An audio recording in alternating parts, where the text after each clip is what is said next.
Hello everyone and welcome back to Nightmare Tales. I know many of you use these videos to fall asleep, so before you drift off, I'd love it if you could leave a comment letting me know where you're listening from around the world.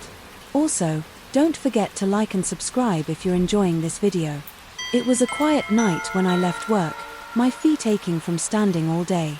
The streets were mostly empty, the occasional street lamp flickering as I walked home. The air was cold and I pulled my jacket tighter around me, trying to ignore the uneasy feeling in my chest.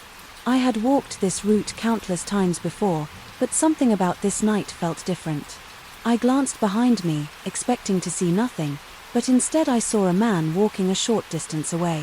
He was tall, dressed in dark clothing, his face obscured by the shadows. At first, I thought nothing of it, assuming he was just another late-night pedestrian heading home. I quickened my pace, hoping to put some distance between us, but when I glanced back again, he was still there. He was not walking fast, but he was not falling behind either. My heartbeat picked up and I started feeling a sense of divergency I had never experienced before. I turned down a quieter street, one I always took as a shortcut to get home faster. The silence was overwhelming, my own footsteps echoing against the pavement. I did not want to seem paranoid, so I forced myself to walk normally, even though every fiber of my being told me to run. I stole another glance over my shoulder and my stomach tightened when I saw him turn the same corner. He was following me. My breath came quicker as I realized I was only a few blocks from my apartment. I needed to stay calm, to act as if I had not noticed him. I pulled my phone out and pretended to be on a call, speaking softly to no one. Maybe if he thought I was talking to someone he would change his mind, but when I risked another glance back, he was still there, his pace steady and unrelenting. The closer I got to my building, the more my fear grew. I did not want him to see where I lived, but I could not think of another plan. I crossed the street suddenly hoping to throw him off, but he followed without hesitation. My hands were shaking as I reached my apartment complex, fumbling in my pocket for my keys. My fingers felt clumsy, my heart pounding so hard it was difficult to focus. I reached my door and inserted the key, but before I could turn it, I heard the sound of footsteps right behind me. I turned my head slightly, just enough to see him standing there only a few feet away. My entire body froze. My breath caught in my throat. He lifted his hand and grabbed the door handle, testing it as if he had every right to enter. The metal rattled under his grip, the sound sending chills down my spine.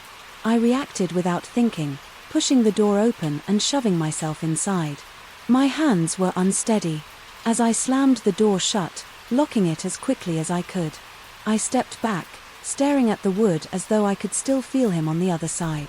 My breathing was uneven, my body tense, waiting for something else to happen. Then I heard it. The handle rattled again, this time more forcefully. My heart nearly stopped as I backed away from the door, my mind racing with what to do next. I grabbed my phone and dialed for help, my voice barely above a whisper, as I explained what had happened. The operator assured me that someone would be on the way, but the minutes that followed felt like hours. I could still hear him outside moving slightly, his presence lingering just beyond the door. I tried to steady my breathing, reminding myself that I was inside, that the door was locked, that help was coming. Then, just as suddenly as it had started, the noise stopped. I strained to listen, but there was nothing, no footsteps, no rattling, no breathing. Cautiously, I peeked through the small peephole, but he was gone. The hallway was empty, as if he had never been there. Relief mixed with fear. As I stepped away, still gripping my phone tightly, I knew better than to let my guard down. I waited by the door until I heard a knock, this time from someone who identified themselves as an officer. After verifying, I opened it just enough to see them, my body still trembling. As I explained everything that had happened, they checked the hallway and the security footage, but found nothing conclusive.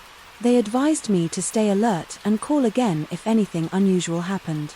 Even though they left, I could not shake the feeling of unease that settled deep in my chest. I checked the locks multiple times before finally allowing myself to sit down. My body was exhausted, but my mind refused to rest. Every small noise outside made my heart race. Every shadow made me anxious. That night I barely slept, my ears straining for any sign that he had come back. The next morning, I left my apartment cautiously, my eyes scanning the area for anything unusual. The fear had not left me, but I knew I had to go about my day. As I walked to work, I found myself looking over my shoulder more often.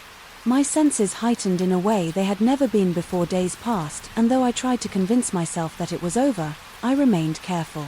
I changed my routine, avoided walking home alone, and stayed in well-lit areas. The feeling of being watched never fully disappeared, but I refused to let fear control my life. I reported the incident to my building management, hoping they would take extra precautions. Weeks later, I finally started to feel a sense of normalcy again. The nightmares lessened, the fear became manageable, and I found myself moving forward. I never saw him again, never knew what his intentions were, but I learned to trust my instincts. That night changed me, but it did not break me. I took the necessary steps to ensure my safety, and in the end I refused to live in fear. Story 2. I had just finished a long shift at work and was exhausted. When I got into my car, I tossed my bag on the passenger seat and reached for my keys. As I settled in, I noticed something unusual near the center console. A phone was sitting there, one I did not recognize. It was not mine, and no one else had been in my car. I picked it up and turned it over in my hand. The screen was black, but as soon as I touched it, a notification popped up. A message had come in, but it was locked, so I could not see the full content. The number was unfamiliar, and for a moment I thought maybe someone had left it behind. I checked under the seats and around the dashboard, wondering if a coworker had dropped it. There was no sign of anything else out of place. Another message came through, making the screen light up again. The text preview showed only the first few words. It read, "Do you have it?" My pulse quickened as I stared at the words. I had no idea who the sender was or what they were talking about. I debated whether to unlock the phone, but it required a passcode. The phone was not mine, and I had no business trying to access it. I placed it back on the console and started my car. Maybe someone would call and I could return it to its owner. As I pulled out of the parking lot, the phone vibrated again. This time, 2 messages came in back to back. The first one said, "Answer me." The second said, "If you are not him, leave it where you found it." A chill ran down my spine at the directness of the message. It felt more like a warning than a request. I drove home with the phone sitting next to me, unsure of what to do. My rational side told me to turn it in somewhere, maybe at the police station. But another part of me was curious. Who was looking for this phone, and why was it in my car? I did not remember leaving my doors unlocked, and I certainly had not given anyone a ride. It was unsettling to think that someone had been in my car without me knowing. Once I got home, I carried the phone inside and placed it on the kitchen counter. The messages had stopped coming in, but I kept checking the screen. It was still locked, and I had no way of opening it. I considered turning it off, but something held me back. If the owner needed it back, I figured they would call. Eventually, I decided to leave it alone for the night and deal with it in the morning. A few hours later, just as I was getting ready for bed, the phone vibrated again. The screen lit up, and this time there was a missed call. No name was displayed, only a number.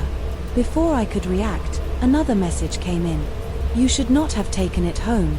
I felt my breath catch as I read the words. Someone knew I had it, and they were not happy about it. I turned the phone over, so the screen faced down, trying to shake the uneasy feeling creeping over me. I barely slept that night. Every sound in my apartment made me jump, and I kept glancing at the phone. The next morning, I woke up to more missed calls in another message. "Last chance, meet at the gas station by noon. Do not be late." I sat on the edge of my bed staring at the words. It was a demand, not a request. Whoever this was expected me to follow their instructions. I had no idea what they were after, but I did not want to find out. I decided to take the phone to the police. It was the safest thing to do. I grabbed my keys and left, making sure to lock my door behind me. The drive to the station was short, but I kept checking my mirrors, half expecting to see someone following me. When I arrived, I walked inside and approached the front desk. I explained the situation, keeping my voice steady. The officer listened carefully before taking the phone for me. They asked me a few questions mainly about when and where I found it. I told them everything I knew, which was not much. The officer nodded and said they would look into it. As I turned to leave, my phone buzzed in my pocket. I pulled it out and saw an unknown number calling me. I ignored it and walked to my car. Just as I got inside, a message came through on my own phone. That was a mistake. A cold fear settled in my stomach as I read the words. They had my number now. I did not know how, but they did. I turned my car on and drove straight home, keeping an eye on my surroundings. When I got inside, I double-checked that all my windows and doors were locked. I needed to be careful. I did not know who I was dealing with. For the rest of the day I stayed inside, refusing to answer any unknown calls. I debated changing my number, but I wanted to see if the messages would stop by nightfall. My phone had been silent for hours. I started to think that maybe, just maybe, the situation was over. I had done the right thing by turning in the phone. Whoever was looking for it would have to deal with the police. Now, the next morning I checked my phone first thing. No calls, no messages. It was finally quiet. I let out of breath. I did not realize I had been holding whatever had been going on. It seemed to be over. I went about my day trying to put it behind me. The police never called me back, and I figured that meant I was in the clear. I had no idea what was on that phone, but I knew one thing. I was glad it was no longer my problem. Story 3. The food delivery arrived earlier than expected, and I was relieved to finally sit down and eat. It had been a long day, and I was too exhausted to cook anything for myself. The driver handed me my order with a polite nod. Before walking back to the car, I barely paid any attention as I closed the door, eager to dig into my meal. I assumed that would be the last interaction I had with them. After eating, I cleaned up and settled onto the couch to watch television. The night was quiet, and I finally started to relax after a stressful day. At some point I happened to glance out the window and noticed a car passing by slowly. It looked similar to the one the delivery driver had been driving earlier. At first I thought nothing of it and went back to watching television. A while later I got up to get some water and walked past the front window. The same car was driving by again, moving at a slow pace. I frowned and tried to brush off the uneasy feeling creeping into my stomach. It was possible the driver lived nearby or was making another delivery in the area. Still something about. It felt strange. Over the next hour I noticed the car circling the block repeatedly. It would drive past, disappear for a few minutes, then come back again each time. It moved at a slow, almost cautious pace, as if the driver was looking for something. I tried to tell myself I was being paranoid, but I could not shake the discomfort building inside me. It had been hours since I got my food, so there was no reason for them to be in the area anymore. I checked the app to see if the driver was still active, but their status was no longer visible. That meant their shift had likely ended. Yet they continued driving around my neighborhood. I locked my doors and closed the blinds, hoping to block out whatever was happening outside. My heart pounded in my chest as I tried to convince myself there was no real danger. Even so, I could not ignore the feeling that something was off. Minutes stretched into another hour and I peeked outside again to check if the car was gone. It was parked a few houses down, just sitting there with the engine running. I held my breath as I watched, waiting to see if the driver would get out, but they never did. The headlights cast a dim glow on the pavement and the sight made my skin crawl. I wanted to believe it was a coincidence, but it no longer felt like one. I grabbed my phone and debated whether to call someone for help. I did not have enough proof that anything was actually wrong, but my instincts were screaming at me to do something. Instead of calling, I decided to wait a little longer to see if the driver would leave. The minutes dragged on and the car remained in the same spot. I clenched my jaw, knowing I could not ignore the situation any longer. I turned off the lights in my house, hoping to make it seem like I had gone to bed. If the driver was watching, maybe they would lose interest and finally leave. I sat in the darkness, my ears straining for any sound outside. The hum of the car engine was faint but steady, a reminder that I was not imagining things. I held my breath as I waited, my body tense with unease. An hour passed before the car finally moved again. It pulled away from the curb and slowly drove past my house one last time. My pulse quickened as I watched, afraid they would stop right in front of my door. Instead, they continued down the street and disappeared around the corner. I waited several minutes to make sure they did not come back before finally exhaling in relief.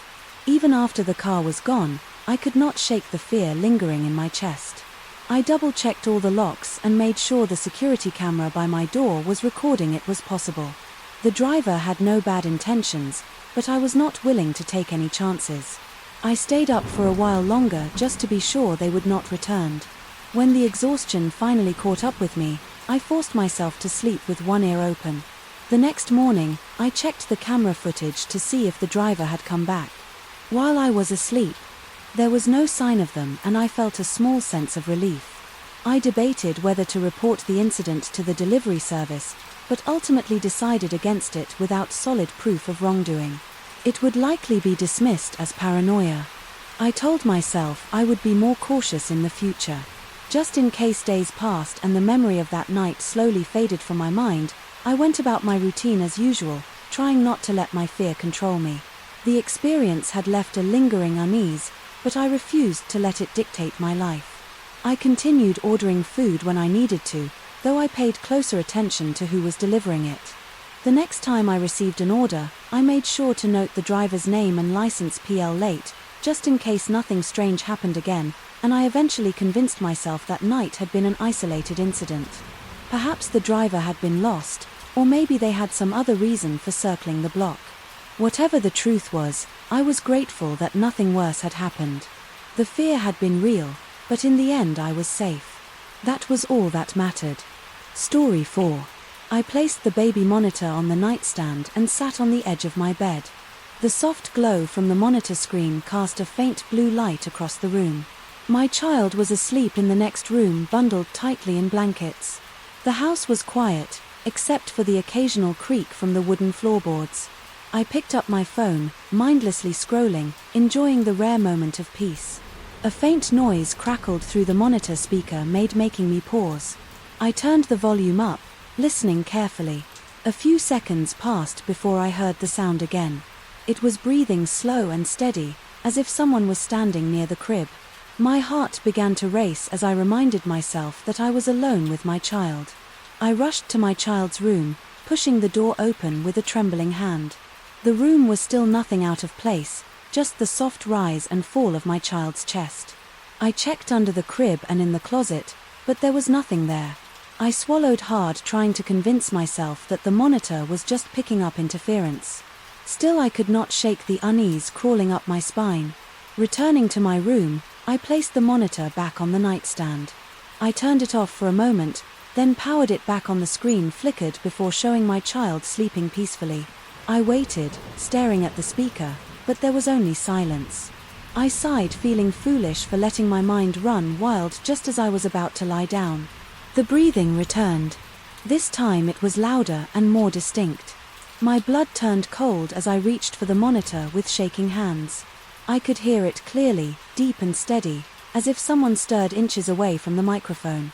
I grabbed my phone, debating whether to call for help, but what would I even say?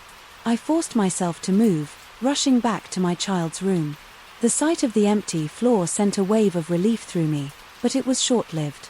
As I stepped closer to the crib, I felt a shift in the air, a presence that did not belong. My breath came in short gasps as I scanned the room.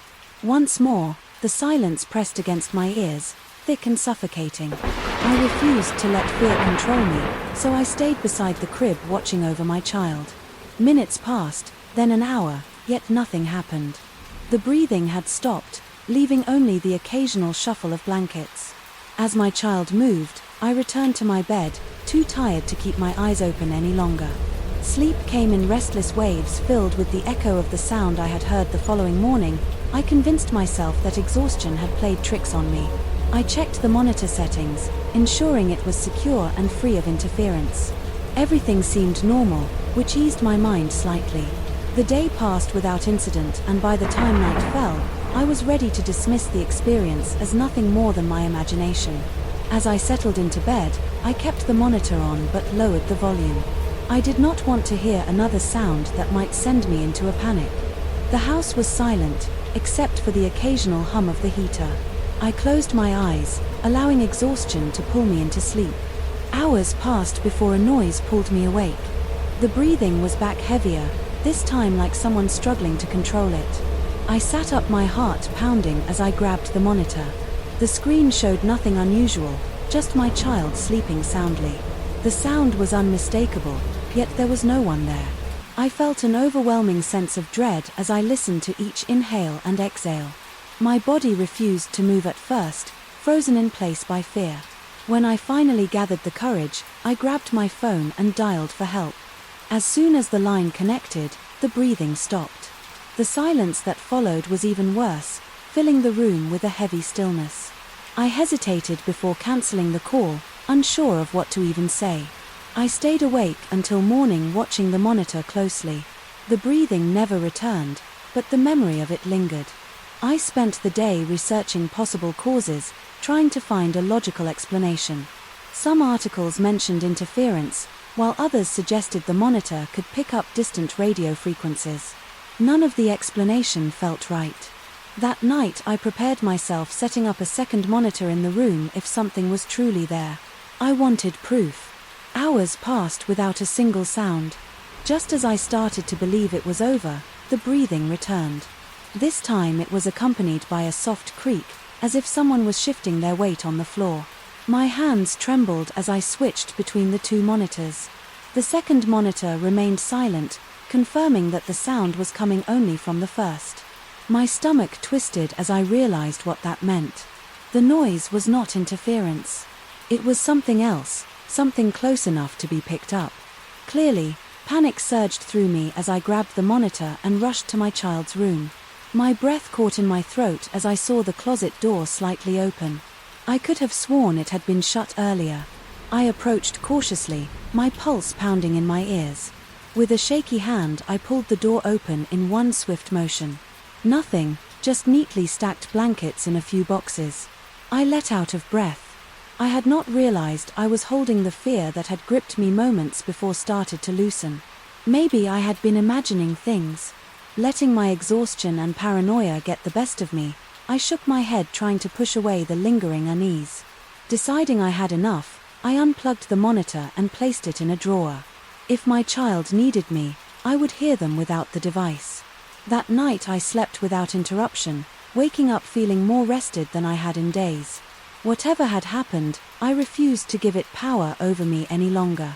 As days passed, the strange sounds never returned. The house felt normal again, no longer weighed down by the eerie presence I had sensed before. I chose to move on, letting logic take control instead of fear. Perhaps the monitor had been faulty, or maybe exhaustion had played tricks on me. No matter the reason, I was grateful for the silence. Story 5. Walking to my car after a long day, I noticed something unusual. On the windshield, a small piece of paper was tucked beneath the wiper, fluttering slightly in the breeze. At first I assumed it was just another advertisement or parking notice. As I got closer, a sinking feeling settled in my stomach when I saw my full name written in neat, deliberating handwriting. My hands trembled slightly as I pulled the note free and unfolded it. The paper was plain, no logos or distinguishing marks, just my name and address, written in black ink. A wave of unease washed over me as I read it again, my mind racing through possibilities. No message, no explanation, just the personal details that should not be so easily accessible. My eyes darted around the nearly empty parking lot, scanning for anyone watching. The idea that a stranger knew exactly where I lived made my skin crawl. I turned in slow circles, searching for someone lurking nearby, but the lot was deserted. The last few employees had already driven off, and the fading daylight cast long shadows across the pavement. My car was parked near a security camera, but there was no way to know if it had caught whoever left the note. Taking a deep breath, I forced myself to stay calm and slid into the driver's seat, locking the doors. The moment I was inside, with the note resting on the passenger seat, I considered what to do next. Calling the police seemed excessive, at least for now, since there was no actual threat written on it. Maybe it was a prank, someone playing a cruel joke, but I could not think of anyone who would do something like this. My mind kept circling back to one disturbing thought. If they knew my address, what else did they know about me? I drove home with my eyes constantly flicking to the rear-view mirror, checking if anyone was following. The paranoia clung to me, making every car behind me feel like a potential threat. As I turned onto my street, I hesitated before pulling into the driveway. A part of me wanted to keep driving to avoid leading whoever. It was straight to my home, but I shook the thought away, convincing myself that I was overreacting. Once inside, I double-checked that all the doors were locked and the windows were shut. The house felt different now, less like a place of comfort and more like a space that could be invaded. I set the note down on the kitchen table and stared at it, hoping some hidden meaning would reveal itself. There was nothing, just those same 2 lines written in a careful, steady hand. Sleep did not come easily. That night, every creak of the house, every gust of wind against the windows made my heart race. I found myself glancing toward the front door, half expecting to hear a knock or see a shadow through the pea. My mind kept playing out worst-case scenarios, each more terrifying than the last. By the time the sun began to rise, I had barely closed my eyes. The next morning, I debated whether to mention the note to anyone. Telling friends or neighbors felt like admitting I was scared and I did not want to seem paranoid. Work was no better. I struggled to focus my thoughts, constantly drifting back to the note and what it could mean. By the time my shift ended, the idea of walking back to my car filled me with dread. I had parked in the same spot, hoping security cameras would deter whoever had left the first message approaching the vehicle.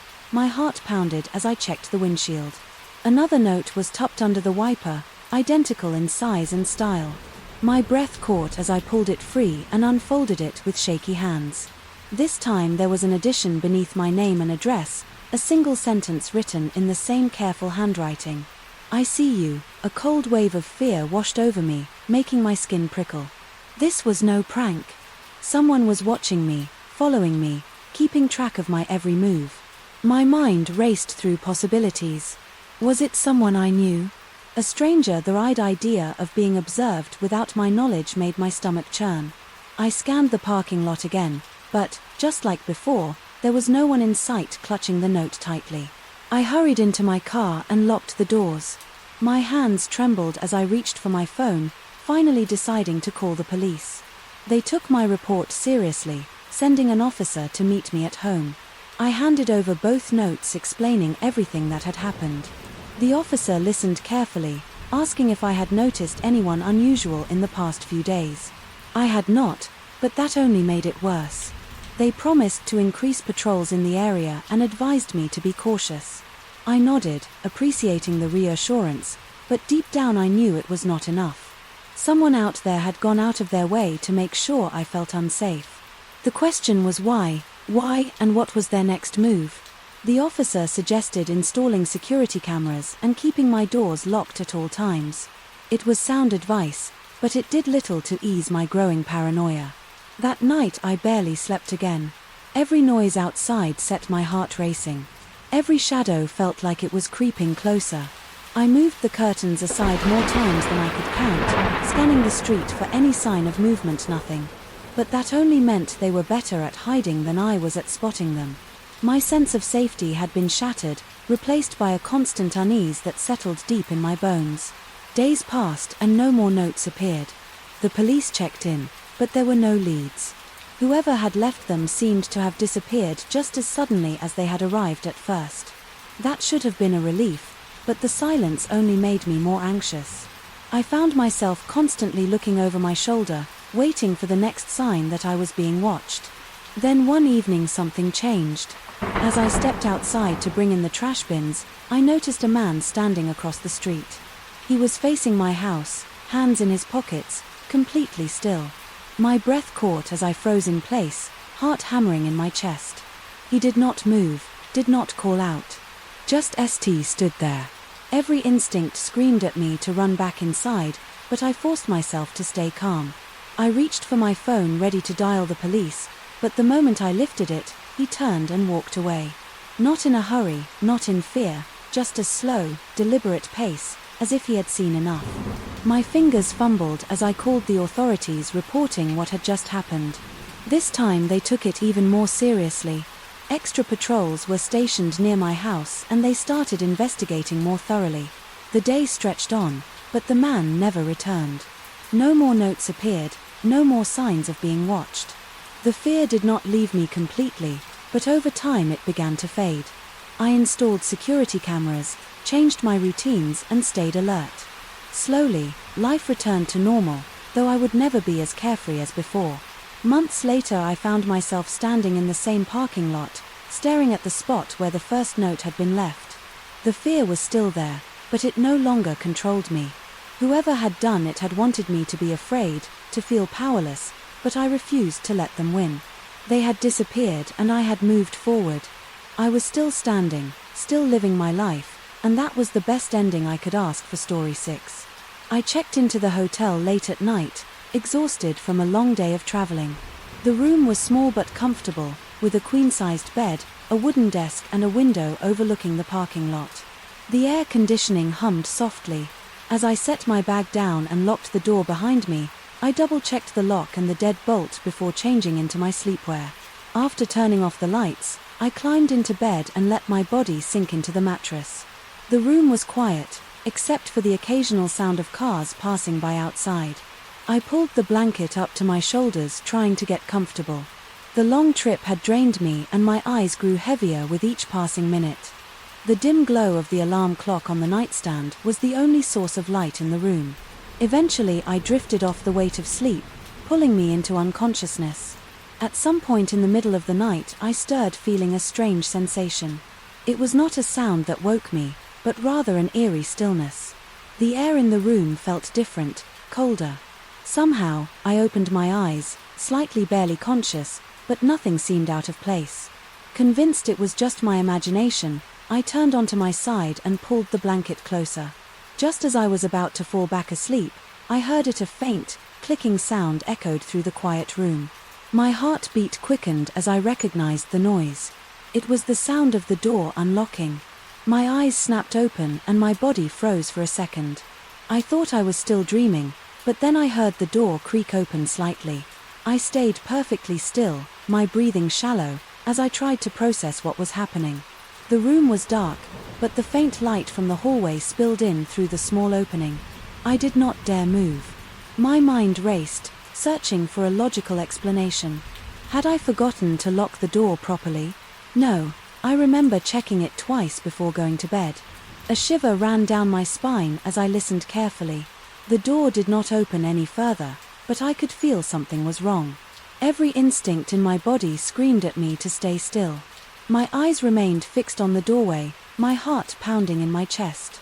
I could not hear any footsteps or breathing, just the low hum of the air conditioning. Minutes passed, though it felt like an eternity. My muscles ached from staying in the same position, but I did not dare move. If someone was standing outside the door, I did not want to let them know I was awake. My mind kept replaying the sound of the lock clicking open. There was no way. I imagined it. Someone had unlocked the door, summoning the courage to act. I slowly reached for my phone on the nightstand. My fingers trembled as I gripped it, trying not to make a sound. I turned the screen on, using the dim light to see better. The door was still slightly open, but there was no sign of movement.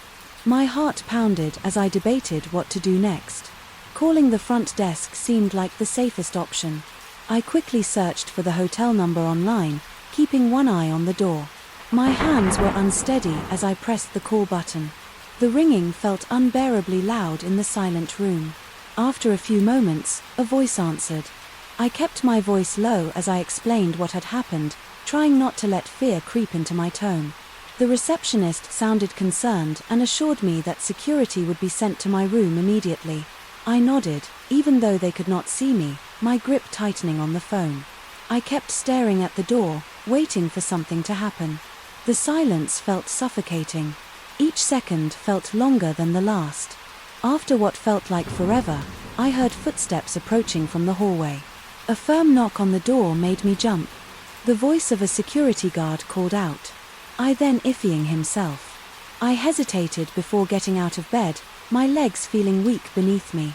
Slowly I approached the door and peered through the peep-hole. A uniformed guard stood outside, his posture alert. I unlocked the door and opened it just enough to see him clearly. He asked if I was all right and I nodded, though my hands were still shaking. He checked the lock and confirmed that it had been unlocked from the outside. My stomach twisted at his words. Someone had access to my room. The thought made my skin crawl. The guard stepped inside, looking around the room for any signs of intrusion. Nothing seemed out of place, but that did not ease my nerves.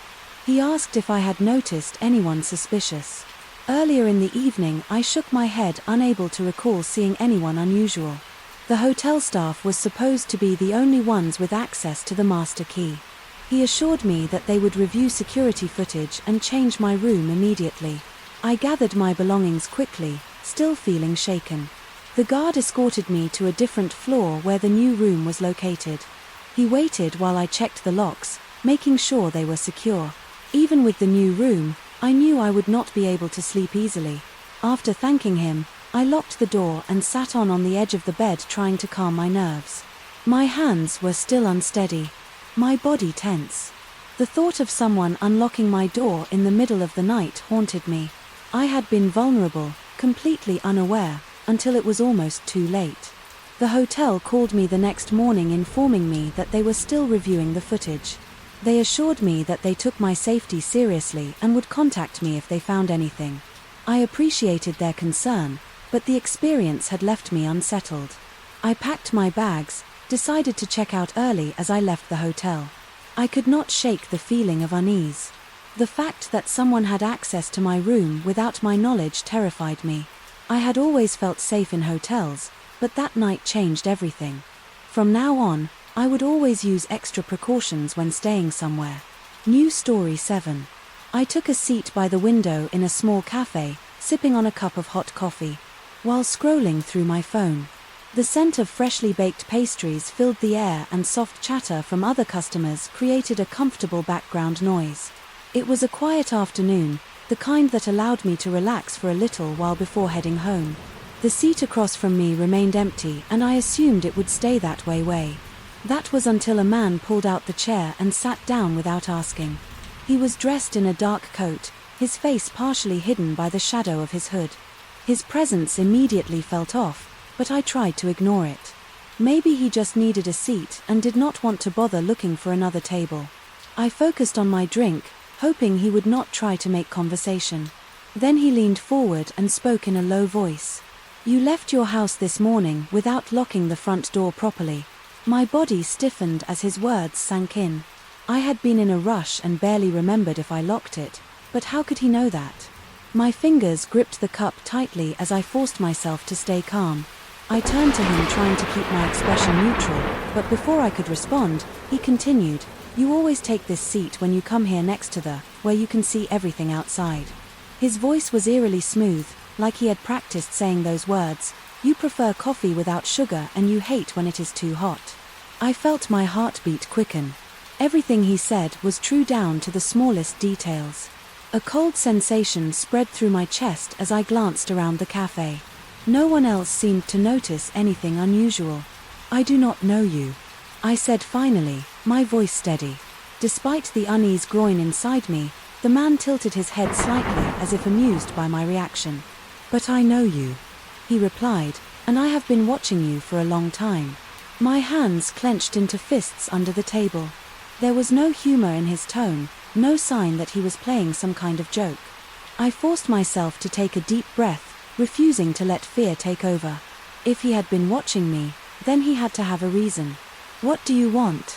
I asked, keeping my voice firm. The man smiled, though it did not reach his eyes just to talk. He said as if that was a reasonable answer. I studied his face, trying to remember if I had seen him before, but nothing about him was familiar. "You do not like working late at night, but sometimes you have no choice," he went on as if reciting facts from a list. "When you were a child, you were afraid of the dark, but you never told anyone." My stomach tightened and I felt a bead of sweat form at my temple. There was no way he could know that I had never shared that fear with anyone. I swallowed hard, forcing myself to stay in control. "You should really be more careful," he said, his tone almost mocking.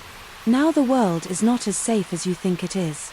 A chill ran down my spine and I fought the urge to stand up and leave. He was right about one thing. I had let my guard down too much. Still I refused to give him the reaction he seemed to want. If you know so much about me, then you must also know that I do not take threats lightly, I said. His smile faded slightly, and for the first time I thought I saw a flicker of surprise in his expression. I reached for my phone pretending to check something, but in reality, I was getting ready to call for help if I needed to. He sighed, leaning back in his chair as if disappointed. You were not as easy to shake as I thought, he admitted, but that is a good thing. The world needs people who do not scare easily. I narrowed my eyes trying to understand what he meant by that before I could ask. He stood up and adjusted his coat. Be careful on your way home, he said, his tone casual, as if we had just discussed the weather. Unlock your door properly this time. With that, he turned and walked away, disappearing into the crowd outside. I sat there for a moment, my mind racing to process what had just happened. I took a deep breath, forcing my hands to stop shaking. Whoever he was, he had made one mistake. By showing himself, he had given me a reason to be even more aware of my surroundings. I would not let fear control me, but I also would not ignore the warning he had left behind. I finished my coffee, stood up and walked out of the cafe, checking over my shoulder, just in case I would be more careful from now on. No one would catch me off guard again. Story 8. The afternoon was warm and the streets were busy with people going about their day. I had just finished running errands and was making my way home. My bag slung over my shoulder. The sound of cars passing by and distant conversations filled the air as I walked along the sidewalk. It was an ordinary day and I had no reason to feel uneasy. My thoughts were elsewhere, focused on getting home and unwinding after a long day. As I approached an intersection, a white van slowed down beside me. The window rolled down and a man leaned out, waving at me. His face was unfamiliar and his expression was friendly, almost too friendly. He called out, saying I had dropped something a few feet back. My brows furrowed as I instinctively glanced over my shoulder.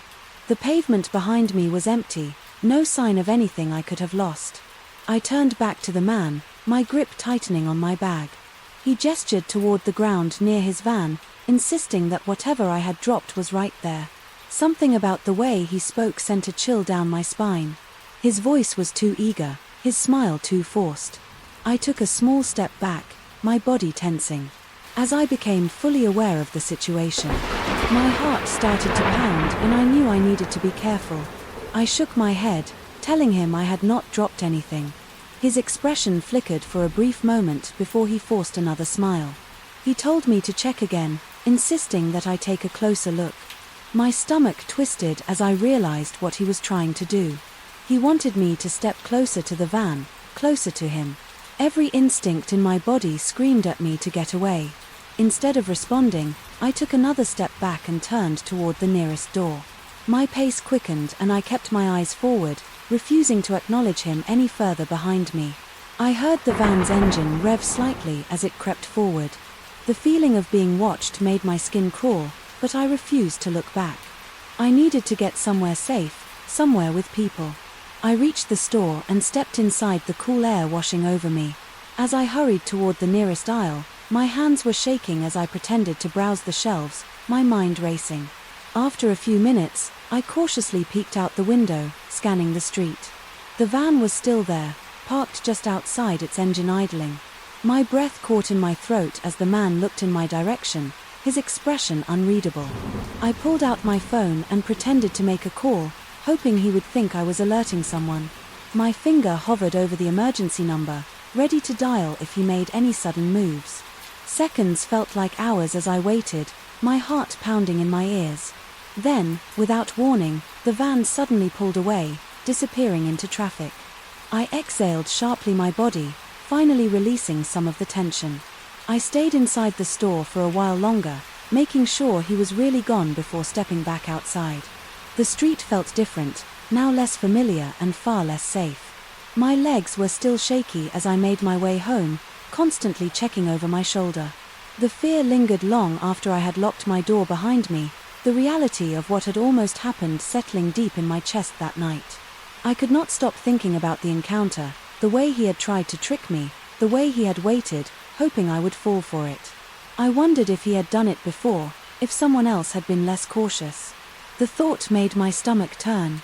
I knew I had been lucky, but luck was not enough. I needed to be more careful, more aware. The next day I changed my routine, avoiding the same route and staying near crowded areas. I kept my phone ready whenever I walked alone, making sure I had a plan if anything happened again. The fear had not faded, but it had turned into something else: awareness, caution. I would never ignore my instincts again. I had almost walked into danger, but I had made it out. That was what mattered. Story 9. And the moment I stepped into the Airbnb, I felt at ease. The space was clean and well decorated, just like the photos online. I set my bags down and took a deep breath, ready to relax after a long day of traveling. The host had been friendly in their messages, providing clear instructions for checking. Everything seemed perfect, but something in the back of my mind felt off. I shrugged it off, blaming my exhaustion for the unease. I walked around checking out the different rooms. The kitchen was stocked with base essentials, the living room had a cozy couch and the bedroom had fresh sheets. I placed my phone on the nightstand and sat on the bed, scrolling through my messages. As I glanced around, my eyes landed on the smoke detector above the bed. It looked normal at first, but something about it caught my attention. The small hole near the center seemed out of place. I stood up squinting at it from different angles, trying to figure out why it looked strange. My gut told me to take a closer look. I grabbed a chair from the corner of the room and carefully stood on it, reaching up to inspect the device. My heart pounded as I noticed a small lens barely visible behind the plastic cover. A wave of unease washed over me as I realized what I was looking at. It was a camera hidden in plain sight. My breath hitched as I quickly stepped down from the chair, my mind racing. I felt exposed, my skin crawling at the thought of someone watching me. I backed away from the bed, scanning the room for anything else that seemed off. The alarm clock on. The dresser had a tiny hole on the front and the power outlet near the bathroom looked suspiciously bulkier than usual. Panic settled in as I grabbed my phone and started searching for hidden cameras in Airbnb rental. My hands shook as I followed the steps, using my flashlight to check for reflections.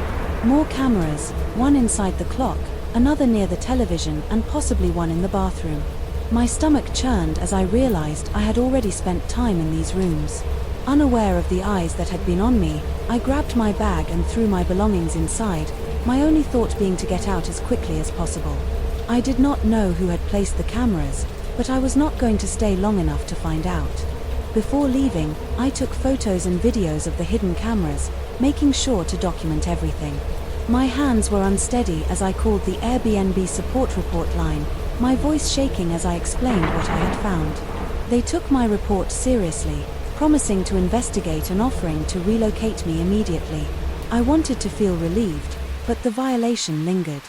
I stepped outside, my breath coming in shallow bursts. The street was quiet and I felt a deep sense of paranoia creeping in. Who had been watching me? How many other guests had been recorded without their knowledge?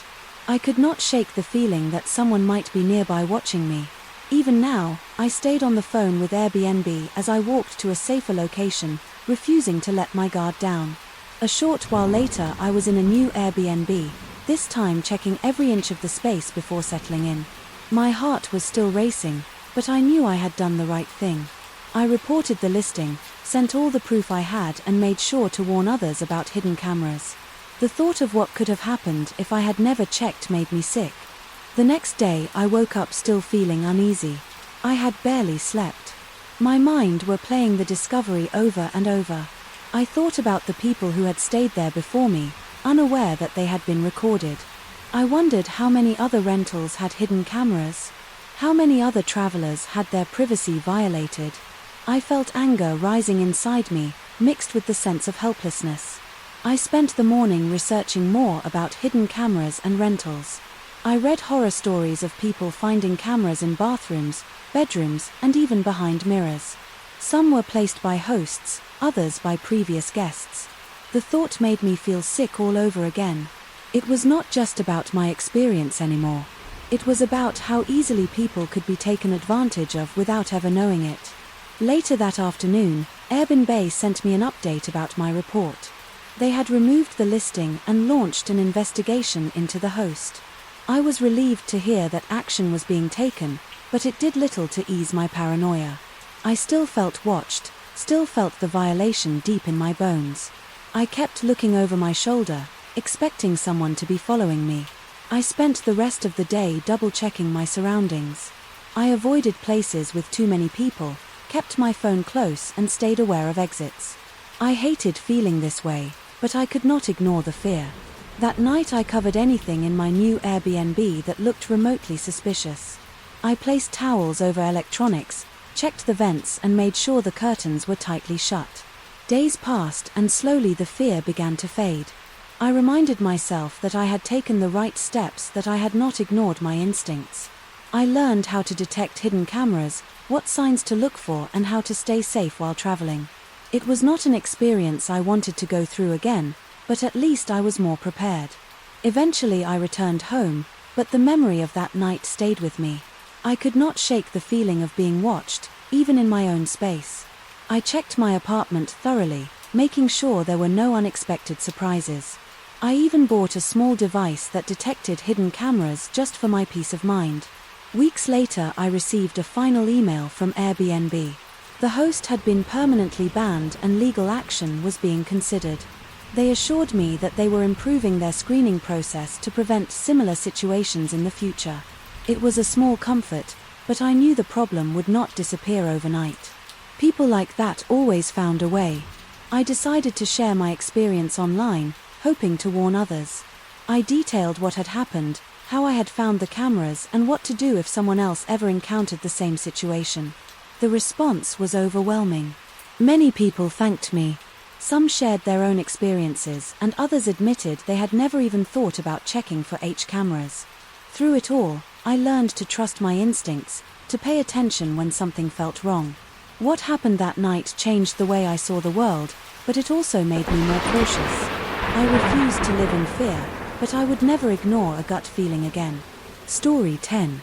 I first noticed something was off when I stepped outside to get my mail. The apartment next door, which always had lights on and the faint sound of a television playing, was completely dark. At first I thought my neighbor had just gone out for the day, but something felt strange. His car was still in the parking lot, exactly where it had been the night before. I stood there for a moment looking at his windows, but the curtains were drawn tight. I had never spoken to him much, only in passing. He had moved in about a year ago and, from what I could tell, he kept to himself. He was quiet, never had guests over and always followed the building rules. But I knew he lived there because I heard him sometimes at night walking around or watching television. Now there was nothing, not even the hum of his refrigerator through the walls. Later that evening I walked past his door on my way to take out the trash. That was when I saw it. The door was slightly open, just enough to see inside. I hesitated before stepping closer, unsure if I should call out. I knocked lightly, but there was no response. Pushing the door open a little more, I was met with an eerie sight. The entire apartment was empty, no furniture, no decorations, nothing at all. It looked like no one had ever lived there. The floors were spotless, the walls bare, even the usual pile of shoes by his door was gone. The place had always been lived in. I had seen him carrying groceries, taking out trash and even receiving packages. Now it was as if he had never existed. I stepped inside cautiously, looking around, half expecting him to pop out and explain everything. But the silence was heavy, almost unnatural. I backed out of the apartment and pulled out my phone. I thought about calling the police, but what would I even say? There was no sign of a struggle, no evidence that anything had happened. It was just an empty apartment. Maybe he had moved out quickly, though that did not make sense. Moving an entire apartment in one night without making any noise was impossible. I would have heard something. I checked the hallways looking for any security cameras. There was one at the far end, but I was not sure if it was even working. Most of the time, management neglected small things like that. Still, I decided to ask the building manager in the morning. Maybe he had some answers. The next day I went to the office and asked about my neighbor. The building manager looked at me with confusion when I mentioned the empty apartment. According to him, my neighbor's lease was still active. No move-out request had been filed and no cleaners had been scheduled. He pulled up the records, shaking his head. As far as the system was concerned, my neighbor still lived there. I told him to check for himself, and after a brief hesitation, he walked with me to the apartment. When he unlocked the door and stepped inside, I saw the same look of disbelief on his face. He turned to me and asked if I was sure someone had lived there before. I assured him that just the day before the apartment had been full of furniture, personal belongings, and signs of life. He nodded but did not say much, only that he would look into it. I checked with other neighbors, but no one had seen anything. The hallway camera, which was supposed to record everything, had mysteriously stopped working the night before. There were no moving trucks, no visitors, nothing to explain how the apartment had been emptied in a matter of hours.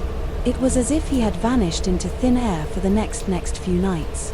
I could not shake the feeling that something was wrong. I kept waking up in the middle of the night, feeling like someone was standing outside my door. I would lie in bed listening carefully, but I never heard anything. I told myself it was just my imagination, that I was overthinking things. Then one night I woke up to the sound of footsteps in the hallway. They were slow and deliberate, stopping right outside my door. My heart pounded as I lay still listening. After a long pause, the footsteps moved away, disappearing down the hall. I waited a few minutes before getting up and checking the peephole. The hallway was empty, but I could not shake the feeling that someone had been there watching.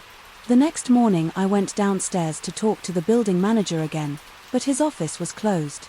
A notice on the door said he would be out for the day. I wanted to ask if he had found anything, but I would have to wait. As I turned to leave, I saw something strange on my own door. A single sheet of paper had been tucked into the frame. I unfolded it with shaky hands. There were only 4 words written in neat, careful handwriting. "Do not ask again." I stood there, frozen, my eyes scanning the hallway away. No one was around, but I knew someone had left it there, someone who wanted me to stop digging. I did not know what had happened to my neighbor, and after that night I decided I did not want to find out for the next few weeks. I kept to myself. I stopped asking questions and tried to move on. The apartment next door remained empty. No one came to clean it. No one came to rent it. It was as if it was being left that way on purpose. Sometimes when I walked past it, I could swear I felt a chill in the air, but I never lingered long enough to find out why. One evening I was coming home late from work when I noticed something strange. The door to the empty apartment was slightly ajar again. I stopped in my tracks, staring at the dark gap. A part of me wanted to walk away and pretend I had not seen it, but curiosity got the better of me. Slowly I reached out and pushed the door open. The apartment was still empty, but this time something was different. In the center of the room there was a single chair, and on that chair sat a phone. I took a step inside, my breath catching in my throat. The phone screen lit up with a single message: "Leave now." I did not hesitate. I turned around and walked out, closing the door behind me. Whatever was going on, I wanted no part of it. I went straight to my apartment, locked the door, and did my best to push it from my mind. Over time the apartment was finally rented out to someone new. I never mentioned anything about the previous tenant. I did not know if the new person had ever heard the footsteps at night, or if they had found anything unusual inside. I never asked. Some things were better left alone. Story 11. I woke up to a strange chill in my apartment, the kind that made the hair on my arms stand on end. The feeling of something being off was immediate, a knowing sense of wrongness creeping up my spine as my eyes adjusted to the dim light filtering through the curtains. I turned toward the door and felt my stomach drop. It was wide open, swaying slightly as if someone had just passed through. My heart pounded in my chest as I tried to make sense of what I was seeing. I lived alone, and I was certain I had locked the door before going to bed. Rushing to my feet, I hesitated for a moment before stepping closer, scanning the floor for any signs of forced entry. The locks were intact, with no scratches or signs of tampering. That made no sense at all. If no one had broken in, then how had the door ended up open? A deep one settled in my gut as I carefully peered into the hallway outside. It was silent, with no indication that anyone had been there. The other apartment doors remained closed undisturbed. Taking a step back, I shut my door, securing both locks before leaning against the wall. My breath came in uneven gap as I tried to convince myself that there had to be a rational explanation. After checking every room, every closet, and even under the furniture, I found nothing unusual. Everything was exactly where I had left it the night before. My laptop, phone, and wallet sat undisturbed on the kitchen counter. If someone had entered, they had taken nothing, left no trace, and vanished without a sound. That thought was even more unsettling than the idea of a break in sleep was out of the question. After that, I made myself a cup of coffee and sat by the window, watching the street below as the city slowly woke up. The more I thought about it, the more absurd it seemed. Maybe I had simply forgotten to lock the door, though that was not something I would normally do. Even so, I could not shake the sense of being watched, as if unseen eyes have lingered in the darkness of my home for the next few nights. I double-checked the locks before bed, then triple-checked them just to be sure. Each morning I woke to find everything as it should be, no more open doors or eerie feelings. Slowly I allowed myself to believe it had been a fluke, a strange mistake that would not happen again. My nerves began to settle, though a small part of me remained on edge. I told myself I was being paranoid, that there was no real threat. Then, a week later, I found something that shattered that fragile peace. A glass of water half empty, sitting on my kitchen table. I had no memory of pouring it, no reason to have left it there. My stomach churned as I stared at it, my mind racing with possibilities. Someone had been inside my home while I slept, moving undetected, leaving behind only this quiet, chilling reminder. I called the landlord, asking if anyone had access to my apartment. He assured me that no one else had a key, and then no maintenance had been scheduled. My unease deepened, but I refused to let fear control me. That night I set up my phone to record while I slept, placing it discreetly on the bookshelf facing my bed. If someone was getting in, I would have proof the next morning. I hesitated before checking the footage, my fingers trembling as I opened the video. The first few hours showed nothing but the usual stillness of my apartment. Then, just after 2 o'clock in the morning, the screen flickered as something shifted in the shadows. A figure barely visible moved through the doorway. My pulse thundered in my ears as I watched, unable to tear my eyes away. The figure did not rush or stumble, but moved with eerie confidence. It stood near the foot of my bed for what felt like an eternity before walking back toward the door. Then, just before it disappeared, the figure turned its head toward the camera. My breath hitched as I saw my own face staring back at me. It was me, or at least something that looked exactly like me. I slammed the phone down my mind, reeling that was impossible. I had never left my bed, never walked across the room like that. My body felt cold, every nerve screaming that something was very, very wrong. This was no ordinary intruder. This was something else entirely. I refused to stay in that apartment. Another night. I packed a bag with only the essentials and left my heart racing as I stepped out into the safety of the crowded street. I did not know where I was going, but I knew I could not stay. Checking into a hotel for the night, I locked the door and sat on the bed. My thoughts, a chaotic mess. The next morning I returned with my landlord and a locksmith. We changed every lock, reinforcing the door until I felt at least a fraction safer. But I knew deep down that locks would not keep out whatever had been in my apartment. I needed anus, something to explain what had happened. I started researching sleep disorders, looking into the possibility of sleepwalking or hallucinations. Then I found something stranger, stories of people who had seen their own doppelgangers, figures that mirrored them but were not truly them. Encounters like mine had been recorded throughout history, often tied to warnings or unexplained disturbances. My skepticism wavered as I read every story, eerily similar to my own experience. If this was real, then what had I seen? Determined to regain control of my life, I sought help from an expert in sleep disorders. After several sessions, I learned that extreme stress and exhaustion could sometimes cause episodes of dissociation, even temporary hallucinations. The logical part of me clung to that explanation. Even as doubt lingered at the edges of my mind, I adjusted my routine, focused on improving my sleep, and gradually the fear loosened its grip. Months passed without incident, and slowly I began to feel normal again. I never saw the figure again, never experienced another unexplainable event. Whatever had happened that night, it did not return. I could not say with certainty whether it had been a trick of my mind or something beyond explanation. All I knew was that I had moved past it. One day, as I walked home from work, I caught my reflection in a store window. For a split second I could have sworn it moved out of sync with me, just barely. My heart skipped a beat, but when I looked again, everything was normal. With a deep breath I shook off the unease and kept walking, refusing to let the past haunt me. Whatever it had been, it was gone and I was still here. Story 12. The security camera footage revealed something unsettling. A lone figure stood at the front door, unmoving for hours. The person did not knock, did not ring the doorbell, and did not attempt to enter.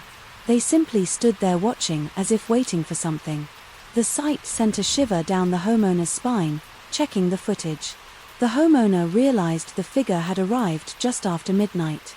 The street lights cast long shadows stretching the person's form across the porch. There was no indication of movement, no attempt to communicate.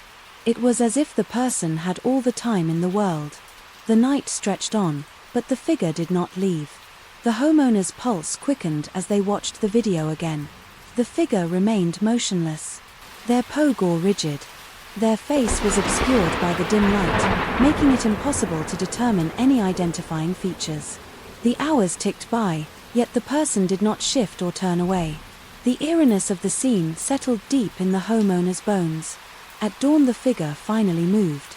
Without hesitation, they turned and walked away, disappearing into the early morning mist.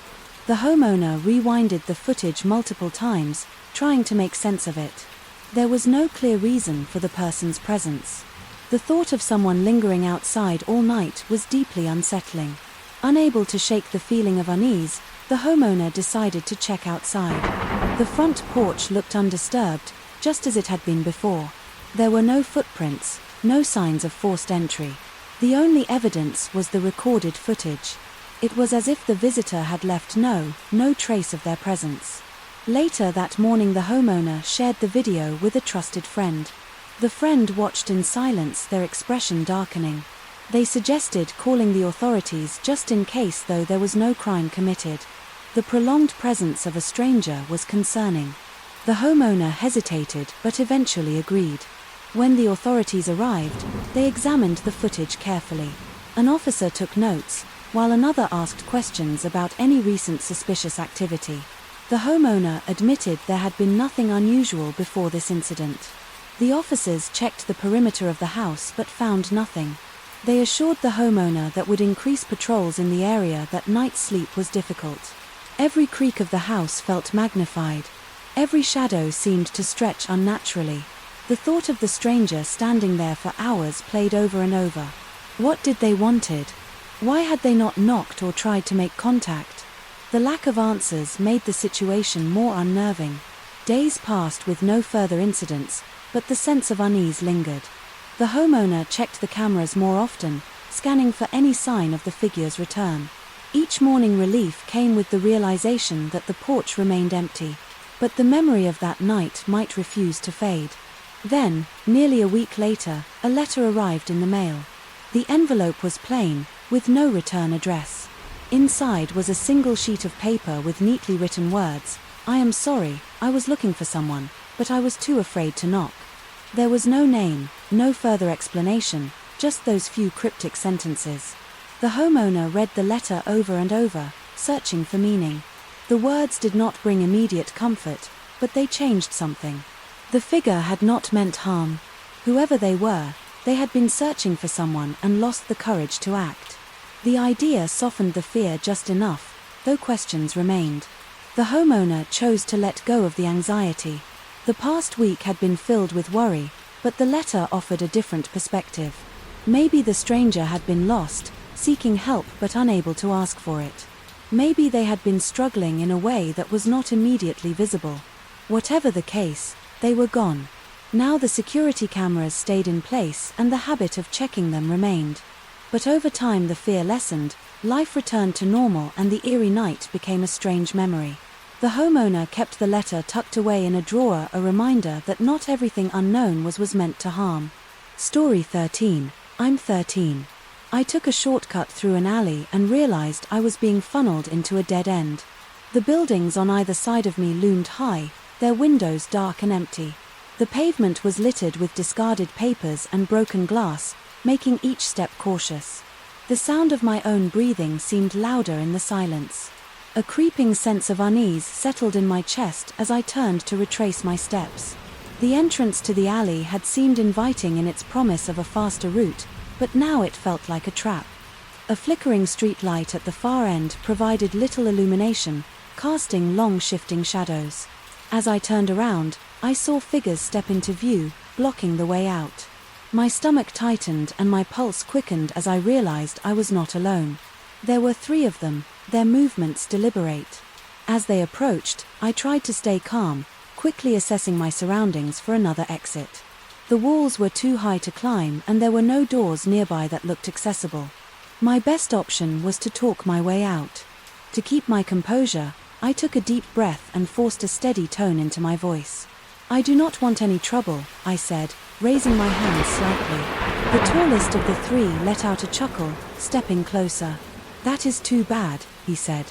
His voice laced with amusement. His companions flanked him. Their eyes locked on me like a predator sizing up its prey. The narrow space seemed to shrink as they closed in. I knew that panic would not help me, but my mind raced for a way out. I glanced at a pile of old crates backed against one wall. If I could create a distraction, maybe I could break past them. My hands clenched into fists, my breath steadying. As I made a split-second decision, I lunged for the crates, knocking them over with all my strength. The clatter echoed through the alley and for a moment the 3 men hesitated. That was all I needed. I sprinted toward the gap between them, dodging a grasping hand. My shoulder slammed into one of them as I pushed forward, knocking him off balance. I felt fingers brush against the back of my jacket, but I was already moving too fast. The alley's entrance was just ahead and I forced my legs to move even faster. I burst onto the street. The bright lights and distant hum of traffic a stark contrast to the darkness behind me. My breath came in gasps as I turned to see if they were following the 3. 3 figures remained in the alley, lingering just beyond the glow of the streetlights. One of them muttered something to the others and then, just like that, they disappeared into the shadows. Relief washed over me, but I knew I could not stay there. I needed to put distance between myself and that alley. My heart still pounded, my body buzzing with adrenaline as I walked briskly down the sidewalk. The city felt different. Now its familiar streets suddenly filled with hidden dangers. I promised myself I would never take that shortcut again.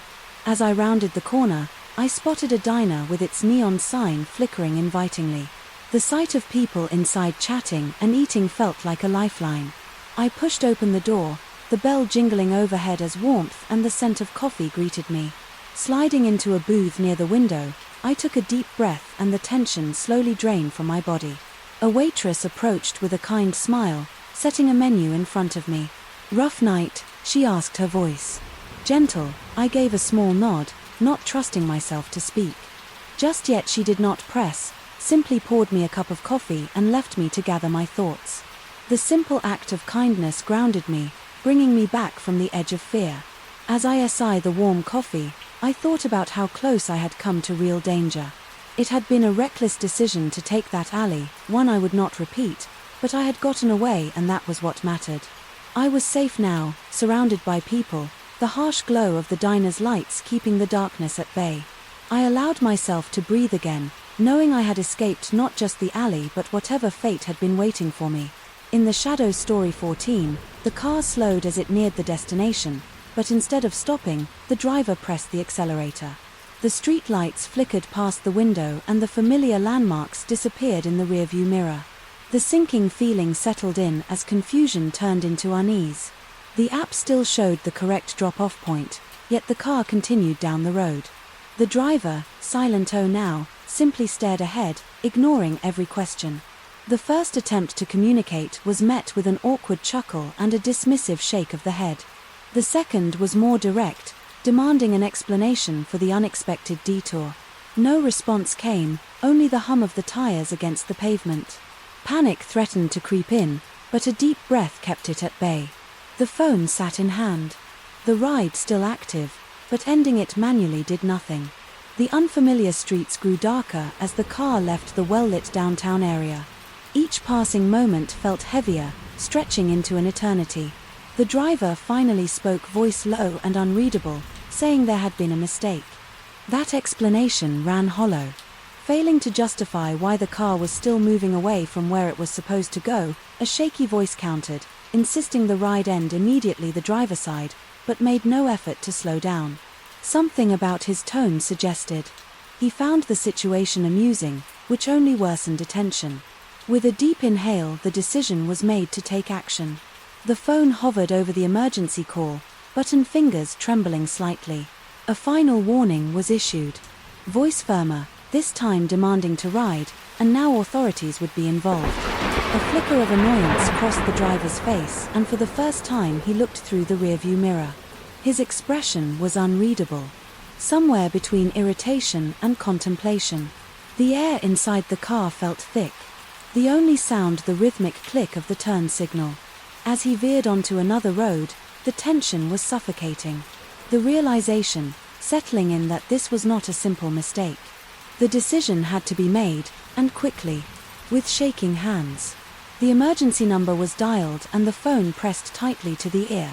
The driver's eyes flicked toward the reflection of the screen, realizing what was happening. His grip tightened on the steering wheel as he muttered something under his breath. The moment to call connected. A clear, steady voice explained the situation, providing details about the vehicle and route. The operator assured help was on the way, advising to stay calm and keep the line open. As soon as the driver realized what was happening, his demeanor shifted. His hands tensed against the steering wheel and he stole another glance at the phone. The car suddenly slowed the once determined route. Now uncertain the threat of law enforcement had finally broken whatever game he was playing, he muttered something unintelligible. Barely above a whisper before pulling over, the door was thrown open before the car came to a full stop, feet hitting the pavement with a mixture of relief and urgency. The street was unfamiliar, but it did not matter. The call with emergency services remained open, the dispatcher asking for confirmation of safety. The driver stayed in his seat, face obscured by shadows, then, without a word, drove off into the night. The authorities arrived minutes later, taking down every detail. Their presence brought a sense of reassurance, the weight of the situation settling in now that safety had been reached. They confirmed that the ride was officially recorded in the system and an investigation would follow. The relief was overwhelming, a reminder of how quickly a routine trip could become something far more sinister. It was an experience never to be forgotten. In the days that followed, the company reached out expressing concern and assuring cooperation with law enforcement. The driver's account was suspended immediately pending further action. The realization of what could have happened still lingered, but so did the reassurance of having acted quickly. The situation had been terrifying, but it had ended the right way. It was a lesson in trust, awareness, and the importance of listening to instinct. Story 15. The engine hummed softly as the car rolled into the driveway. The evening air carried the distant sounds of crickets and rustling leaves. The driver stepped out, stretching after a long day at work. Something felt off, but nothing obvious stood out. The quiet street was the same as always, with the occasional flicker of porch lights from neighboring houses locking the car. The driver walked toward the front door but hesitated. A strange feeling gnawed at the edges of awareness. Looking back, the vehicle sat undisturbed under the glow of a street lamp.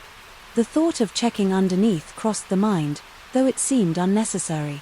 Still, curiosity won over hesitation. Kneeling beside the car, the driver ran a hand along the frame. The fingers met a small smooth object firmly taped in place, heart pounding.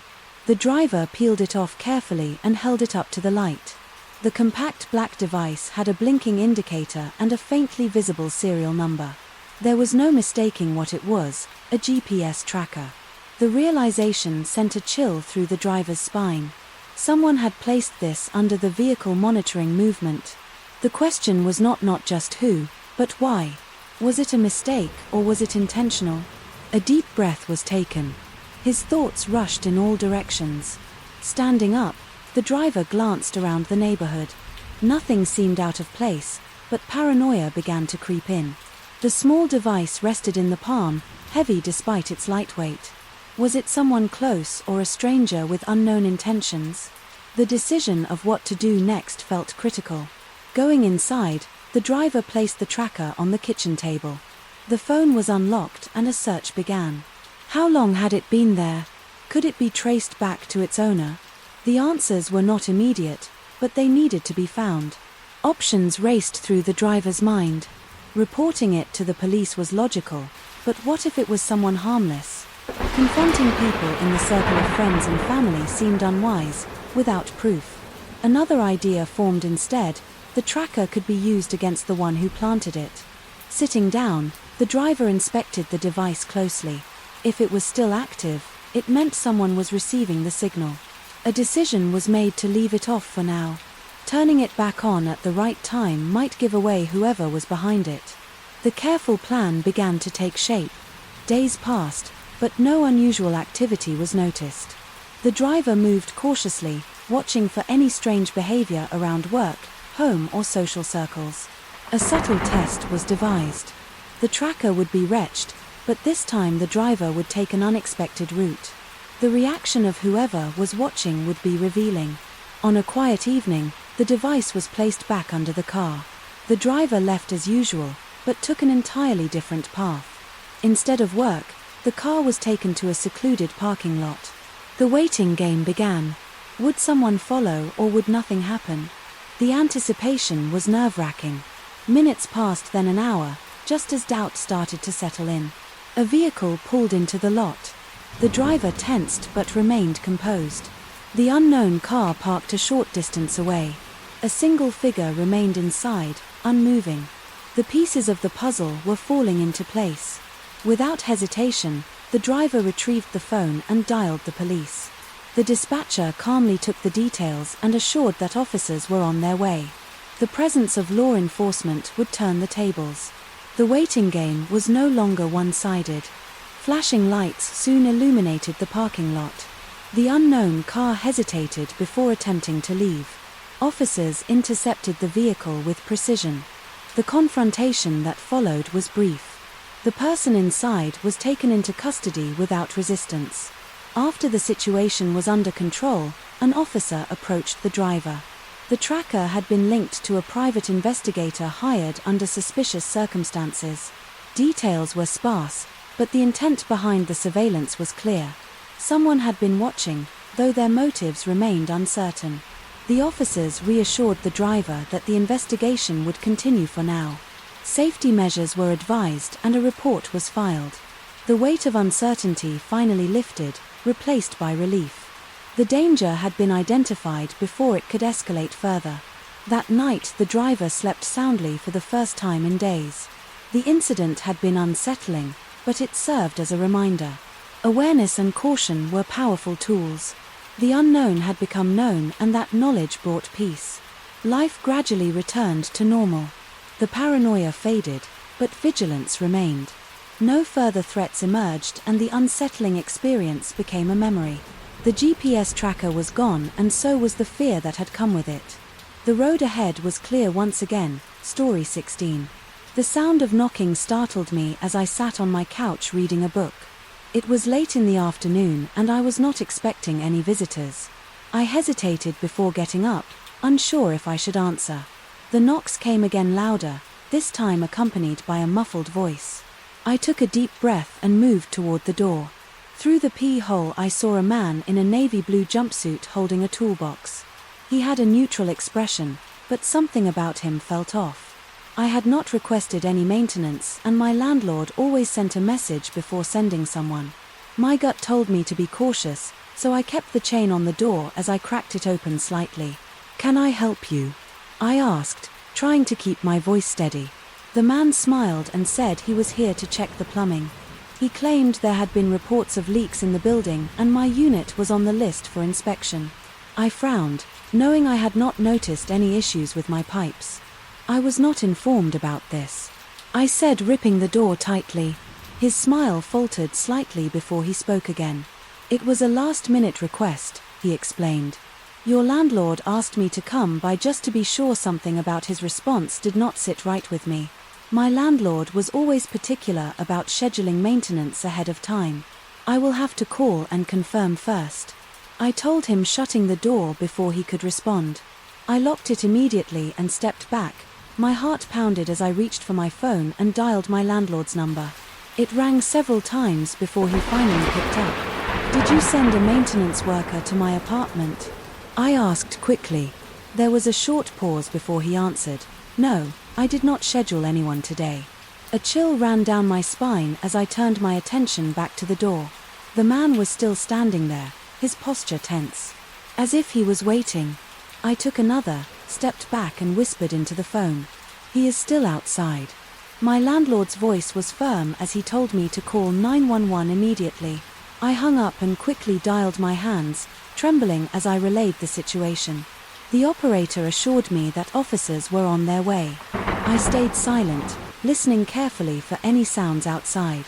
A few seconds later the knocking resumed, more forceful than before. Miss, I just need to check your pipes, the man said, his tone less friendly. I did not respond, hoping he would think I was no longer there. My pulse raced as I waited for help to arrive. Minutes passed, feeling like hours before I heard the sound of sirens in the distance. The knocking stopped abruptly, followed by hurried footsteps retreating down the hall. I peed through the PO and saw the man disappearing around the corner. A wave of relief washed over me, but I knew it was not over yet. When the officers arrived, I quickly explained what had happened.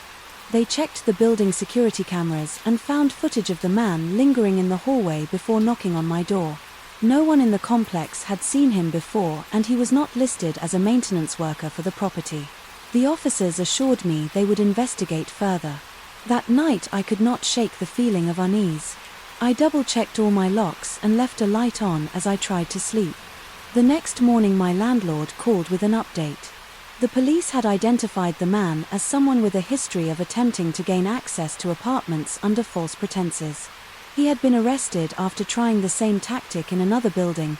Hearing that he had been caught was a huge relief. I thanked my landlord for the update and made a mental note to be even more cautious in the future. The experience had been terrifying, but I was grateful for my instincts. If I had let that man in, the situation could have ended much differently. I knew I had done the right thing.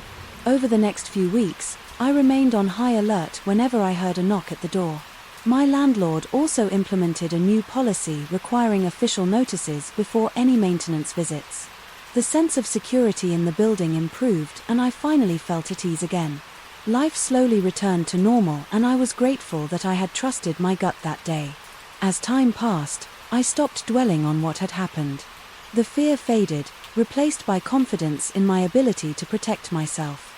I had learned an important lesson about trusting my instincts and staying cautious. Though the experience had been frightening, it had made me stronger.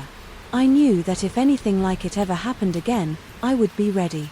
Story 17.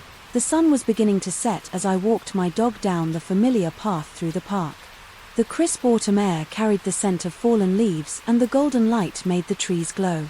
My dog trotted happily beside me, his tail wagging as he sniffed at the grass. It was a routine we followed almost every evening, a peaceful way to end the day. There were usually a few other walkers, but today the park seemed strangely empty. As we rounded a bend near the old bench, I noticed a man standing near the trail. He was dressed in a long coat, his hands tucked into the pockets, watching us with an unreadable expression. Something about him made me uneasy, though I could not pinpoint why. His gaze lingered a little too long and my dog suddenly stopped, ears perked up. That was when the man called out my dog's name. A chill ran down my spine as I processed what I had just heard. I had never seen this man before, and yet he spoke my dog's name as if he knew him well. My dog, usually cautious around strangers, wagged his tail slightly but did not approach. I tightened my grip on the leash and took a step back. The man smiled in a way that did not quite reach his eyes and motioned for me to come closer. "You drew something," he said, pointing to the ground near his feet. My pulse quickened as I glanced down, but there was nothing there. The way he stood, the way he beckoned, felt wrong. Every instinct screamed at me to leave, but I hesitated for a fraction of a second. That was all it took for him to take a step toward me. I turned on my heel, gripping my dog's leash tightly. As I quickened my pace, my dog whined softly but followed without resistance. I could hear the crunch of leaves behind me, slow but deliberate. My breath came faster as I resisted the urge to break into a run. The parking lot was still a short distance away, but it felt miles away in that moment. "You should not walk alone," the man called after me. His voice was calm, almost amused, and that frightened me even more. I ignored him, focusing only on putting distance between us. My dog let out a low growl, his body tense, as if he too sensed the danger. The moment I reached the main path near the streetlights, I dared to glance back. The man had stopped following, standing motionless in the dimming light. I hurried toward my car, my hands shaking as I fumbled with the keys. My dog jumped into the back seat without hesitation, sensing my urgency.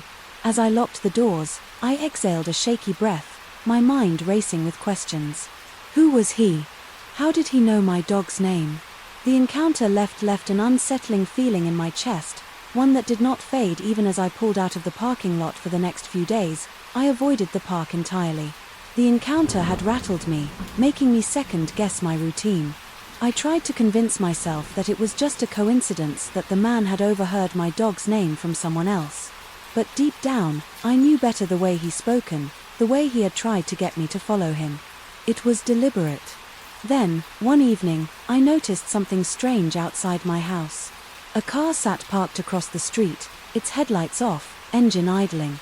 I watched it from behind the curtains, my heart pounding. It was the same uneasy feeling from the park creeping up my spine again. My dog stood beside me, ears alert, as if he sensed something too. Deciding not to wait, I grabbed my phone and dialed 911. As I explained the situation, I kept my eyes on the car, my stomach twisting with anxiety. The dispatcher assured me that an officer would be sent to check it out. Minutes later, the vehicle pulled away, disappearing down the road before the police arrived. I could not shake the feeling that I was being watched. Determined not to live in fear, I took precautions. I changed my walking route, always staying in well-lit areas. I let a few trusted friends know about the situation and made sure never to go out alone at night. My dog, once carefree, seemed more alert. During our walks, his protective instincts heightened. It was a small comfort knowing that he was by my side. Weeks passed and the strange man did not reappear. The car never returned and the sense of being watched gradually faded. Although I never got answers about who he was or how he knew my dog's name, I learned to trust my instincts. The fear lessened, replaced by a quiet strength. I refused to let that one encounter dictate my life. One evening I returned to the park, my dog trotting happily beside me. The sun cast a golden hue over the trees and the familiar path no longer felt threatening. I had reclaimed my routine. My sense of safety restored. As we walked, I reminded myself that fear does not define us, how we face it does, and, with my loyal companion by my side, I knew I was never truly alone. Story 18. I was lying on the couch, scrolling through my phone when a message appeared on the screen. It was from my own number and it read, "Come outside." My pulse quickened as I stared at the words, my mind racing with possibilities, a prank, a glitch, or something far worse. There was no way to know for sure. The house was silent, except for the ticking clock. Each second stretching into an eternity. I glanced at the time, noticing it was just past 11, in the evening. The air outside would be cool, crisp with a night's breeze. But that was not what concerned me. The fact that the message had come from my own number sent a chill down my spine. I considered ignoring it, deleting it and pretending it had never arrived. But something deep inside me whispered that I needed to see for myself. Slowly I got up and peered through the blinds, scanning the front yard. Nothing unusual stood out. No cars, no figures, no movement. The street lamp cast a soft glow over the sidewalk, illuminating the stillness of the neighborhood. Yet a strange feeling of being watched crept over me. Tightening my chest, I took a deep breath and reached for the front door, hesitating as my fingers hovered over the handle. Every rational part of me screamed to stay inside, to lock the door and go to bed, but curiosity, mixed with a strange sense of inevitability, urged me forward. With a slow and deliberate motion, I turned the knob and stepped outside. The cool night air brushed against my skin and the silence was heavier than I expected. I stood still for a moment, waiting for something, anything to happen. My phone buzzed in my hand and I nearly dropped it in surprise. Another message appeared on the screen. Look up. My breath hitched as I tilted my head toward the sky. There was nothing unusual at first, just the usual stretch of darkness punctuated by faint stars. But then I noticed something in absence of stars in one particular area, as if something enormous was blocking them. The shape was impossible to define, shifting slightly as if it was aware of my gaze. I swallowed hard, my heart pounding against my ribs. A strange sensation settled over me like a whisper in my mind, though no sound reached my ears. It was a feeling more than words, an unspoken message urging me forward.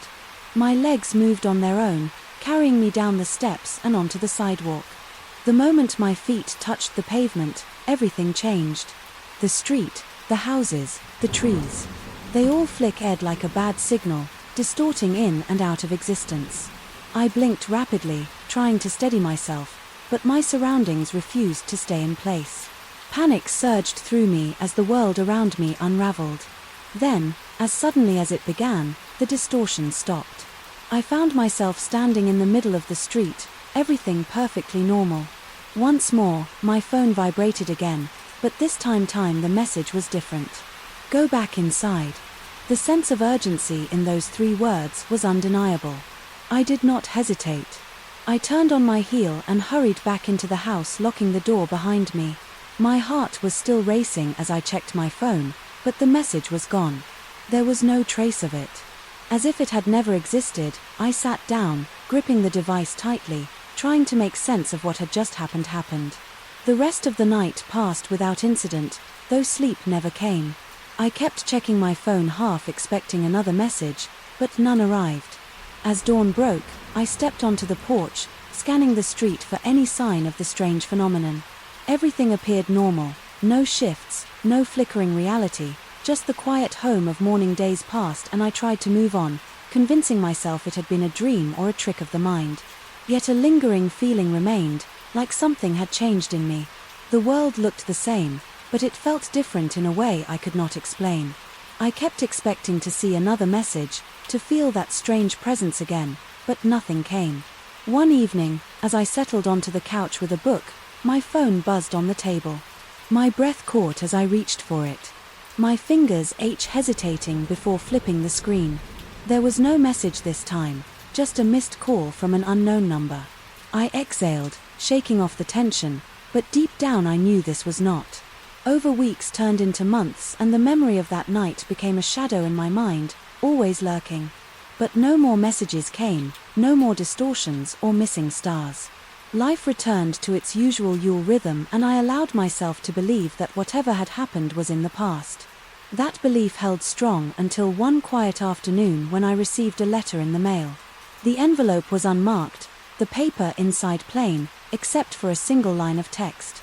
You listened. That simple sentence sent a shiver through me, but there was no fear. This time, when we understanding whatever had reached out to me that night had given me a choice and I had made the right one. I would never know what would have happened if I had ignored the warning, but I no longer needed to. From that moment on, I carried a quiet sense of peace. The world was full of mysteries, some better left unanswered.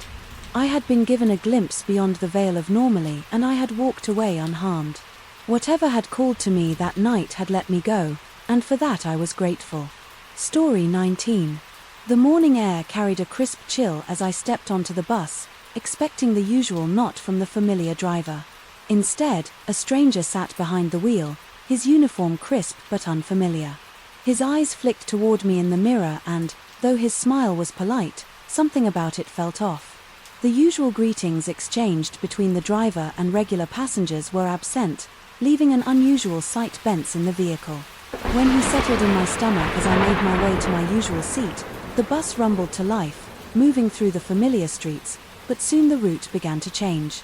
I glanced around, hoping someone else had noticed, but the passengers seemed lost in their own worlds.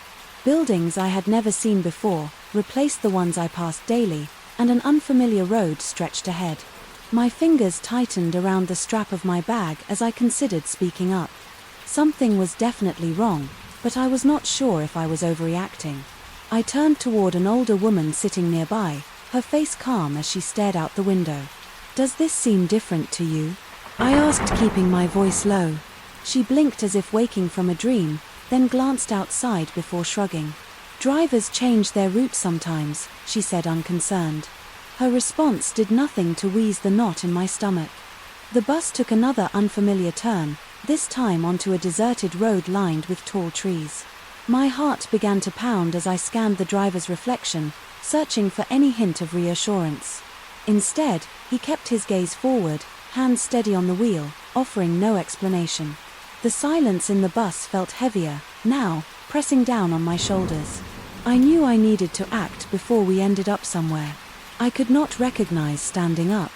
I stepped closer to the front, gripping the metal pole beside me. "Excuse me, but you missed a turn back there," I said, forcing my voice to stay. Even the driver did not glance at me, only responding with a short, "There is a detour today." My skin prickled at his tone. Too flat and uninterested, I turned to another passenger, a man in a suit, but he merely frowned. As if my concern was unnecessary, I considered pulling out my phone, but I hesitated. Calling for help would seem extreme if this really was just a harmless route change.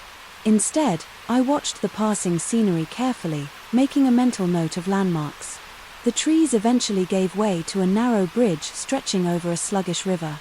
The sight of the water below made my pulse quicken as I realized I had never crossed this bridge before. The bus slowed as it reached the other side and I saw a small gas station ahead. An idea formed in my mind as I tightened my grip on my bag. If I could convince the driver to stop, I could step off and figure out where we were. "I need to get off here," I said firmly. Moving closer to the door, the driver's hands tightened on the wheel, but he did not stop. Panic clawed of my chest as the gas station faded behind us. The road stretched empty once more, and I knew then that something was seriously wrong. I turned toward the emergency exit, calculating my chances of forcing it open. Just as I reached for the handle, the bus lurched suddenly, tires skidding against the pavement. A loud hiss filled the air. As the vehicle came to a jaw and stop, the driver exhaled sharply, muttering something under his breath before pulling a lever to open the door. "This is your stop," he said, his voice tight with frustration.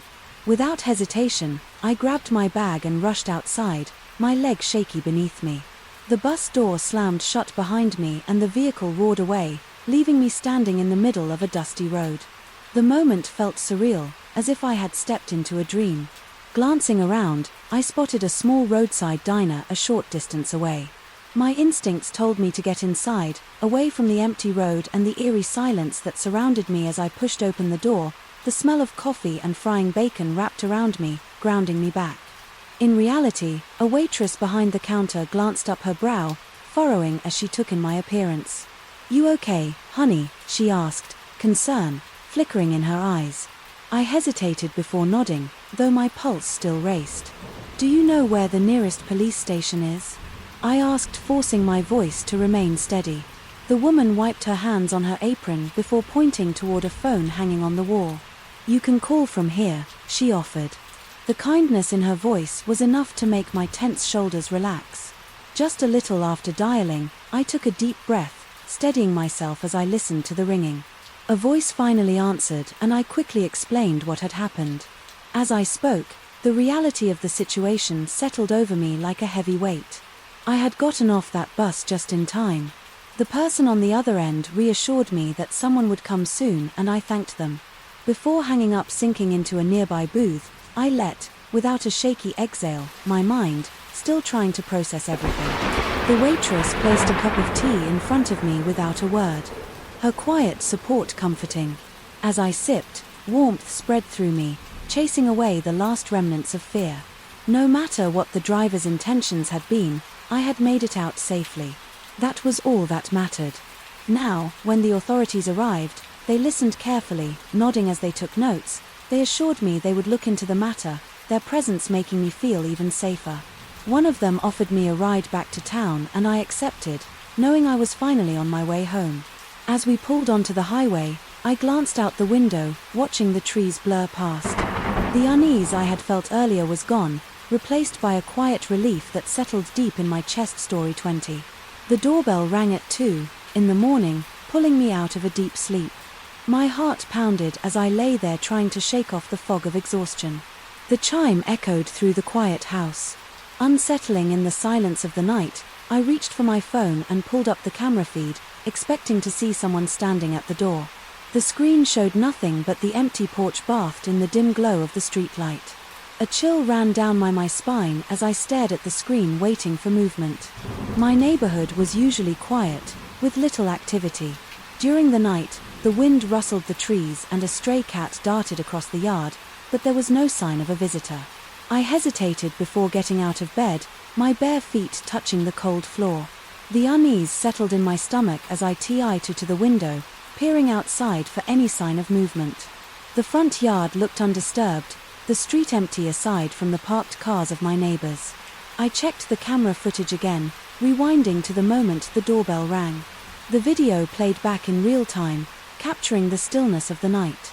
There was no sign of anyone approaching. No shadow, no figure, nothing at all. My hands trembled slightly as I locked my phone and turned away from the screen. I told myself it could have been a glitch, a random malfunction of the system. Yet something in the pit of my stomach told me otherwise. I decided to double-check the front door just to be sure it was locked. As I moved through the dark hallway, every creak of the wooden floor sounded louder than usual. My breath caught as I reached the entryway, hesitating before looking through the P. The porch was empty, just as the camera had shown.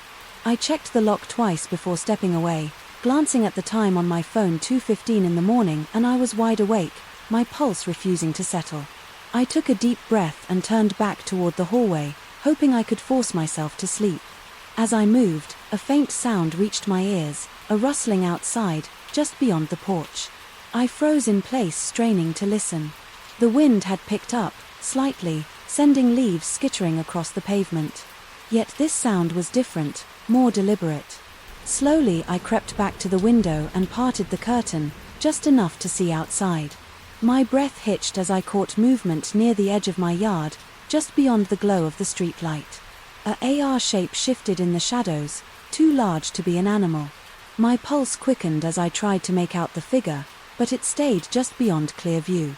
I swallowed hard, debating whether to turn on the porch light before I could decide.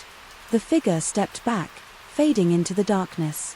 A moment later, everything was still again, as if nothing had been there at all. I exhaled shakily, my mind racing with possibilities. Someone had been outside, lurking just beyond sight. The doorbell had not rung by accident. I grabbed my phone, my fingers hovering over the keypad, considering calling for help. But what would I say? That I saw a shadow outside, that my doorbell had rung, with no one there. DA crept into my mind as I stood there, phone in hand. Maybe it had been a prank, a late-night joke by some passing stranger. Maybe it was just my tired mind making things worse than they were. I decided to wait a little longer, keeping watch from the window. Minutes passed, then an hour, and nothing happened. The street remained empty, the night silent once more. Finally, exhaustion pulled at me and I forced myself back to bed. I lay awake, listening to the quiet hum of the house, waiting for another sound that never came. Eventually, sleep claimed me, though it was restless and filled with uneasy dreams. When I woke up in the morning, the world outside looked normal again. The sun cast golden light over the street and the fears of the night felt distant, almost unreal. I checked the camera footage once more, searching for any trace of movement. The recording showed nothing, just like before, yet deep down I knew what I had seen. There had been someone there watching from the shadows. The thoughts sent a fresh shiver through me, but I refused to let fear take hold. Instead, I made a decision. I installed additional security cameras, placing them at every possible angle around my home. I replaced the locks, ensuring they were reinforced and secure. Each evening I double-checked every entry point before bed, refusing to take any chances. Days passed, then weeks, and nothing strange happened again. Eventually, the memory of that night faded into the back of my mind, becoming just another unsettling experience. I never found out who had been there or why they had rung my doorbell, but I knew one thing for certain. I would never ignore my instincts again. The world was not always as quiet as it seemed, and sometimes the unseen was more real than we could ever imagine. Story 21. Under the fluorescent lights of the grocery store, I moved through the aisles with practiced ease. The shopping list in my head was simple enough, mostly the usual essentials. I reached for a carton of milk when a voice beside me spoke casually. It was a man, his tone friendly, but his words unsettling. He mentioned how I always bought this brand. As if he knew my habits well, I turned to face him, searching for familiarity in his features. He looked ordinary, someone I might pass on the street without a second thought. His expression was relaxed, as if we were old acquaintances. My grip on the milk tightened as I forced a polite smile. He continued speaking, mentioning the days I usually came here and even the time I preferred. A chill crawled up my spine as I processed his words. I had never seen him before, yet he knew details about my routine. My mind raced through possibilities, wondering if he had been watching me. I glanced around hoping to spot a familiar face, but the other shoppers were lost in their own worlds. The man remained calm. Seemingly unaware of the discomfort he was causing, I decided to brush it off with a polite laugh, pretending not to be bothered. My instincts, however, urged me to leave as soon as possible. I made my way toward the produce section, hoping he would take the hint. To my dismay, he followed, continuing to talk as if nothing was wrong. He even mentioned the street I lived on, his voice light as though it were common knowledge. Panic flared in my chest and I forced myself to stay composed. I needed to get out of there, but I did not want to show fear. I pushed my cart forward, keeping my movement steady. The store suddenly felt too small, the aisles too narrow. My heart pounded as I reached for my phone, pretending to check something. While thinking of a plan, the man chuckled as if amused by my reaction. He assured me he meant no harm, but his words only made it worse. How could he possibly know so much about me? I struggled to recall if I had seen him before, maybe in passing, but nothing came to mind. Every instinct screamed that this was not a coincidence. I spotted a store employee arranging fruit nearby and walked over quickly, forcing a smile. I asked a simple question about the apples, hoping my sudden change in focus would make the man leave. He lingered for a moment before stepping back, his expression unreadable. I kept my conversation with the employee going, pretending I had forgotten about him. When I finally turned to check, he was gone. Relief washed over me, but I knew better than to relax. Just yet I abandoned my cart, walking toward the front of the store. My eyes darted around, searching for any sign of him. He was nowhere in sight, but my hands still trembled. I took a deep breath, trying to steady myself before stepping outside. The parking lot was brightly lit, but that did little to ease my nerves. I scanned the area carefully before heading to my car. My fingers fumbled with the keys as I unlocked the door, glancing around one last time. The feeling of being watched still lingered, making my skin crawl once inside. I locked the doors immediately and sat still for a moment. My thoughts raced, replaying the conversation over and over. How long had he been paying attention to my routine? Had I missed the signs before today? The idea of someone keeping track of my habits without my knowledge made my stomach turn. I took out my phone and typed a message to a friend explaining what had happened. I needed to tell someone just in case. As I waited for a reply, I checked my mirrors again. The parking lot had mostly emptied and there was no sign of the man anywhere. I started the engine, my grip on the wheel still tight. Driving home, I stayed extra aware of my surroundings. Every car behind me felt suspicious. Every pedestrian a possible threat. My mind kept repping the way he had spoken so casually, as if we had known each other for years. It was a reminder that sometimes danger does not come with a warning. When I reached my house, I double-checked the locks. Before stepping inside, I turned on all the lights, trying to push away the lingering unease. My phone vibrated with a reply from my friend, who was just as unsettled as I was. They insisted I stay alert and consider reporting the incident. That night I barely slept, my mind too restless. Every sound outside made me tense. Every shadow seemed suspicious. I checked my phone more than once, making sure no strange numbers had tried to contact me. Even though he had disappeared from sight, the fear of being watched stayed with me. The next morning I decided to change my routine. I would shop at different times, take different routes and stay more aware of my surroundings.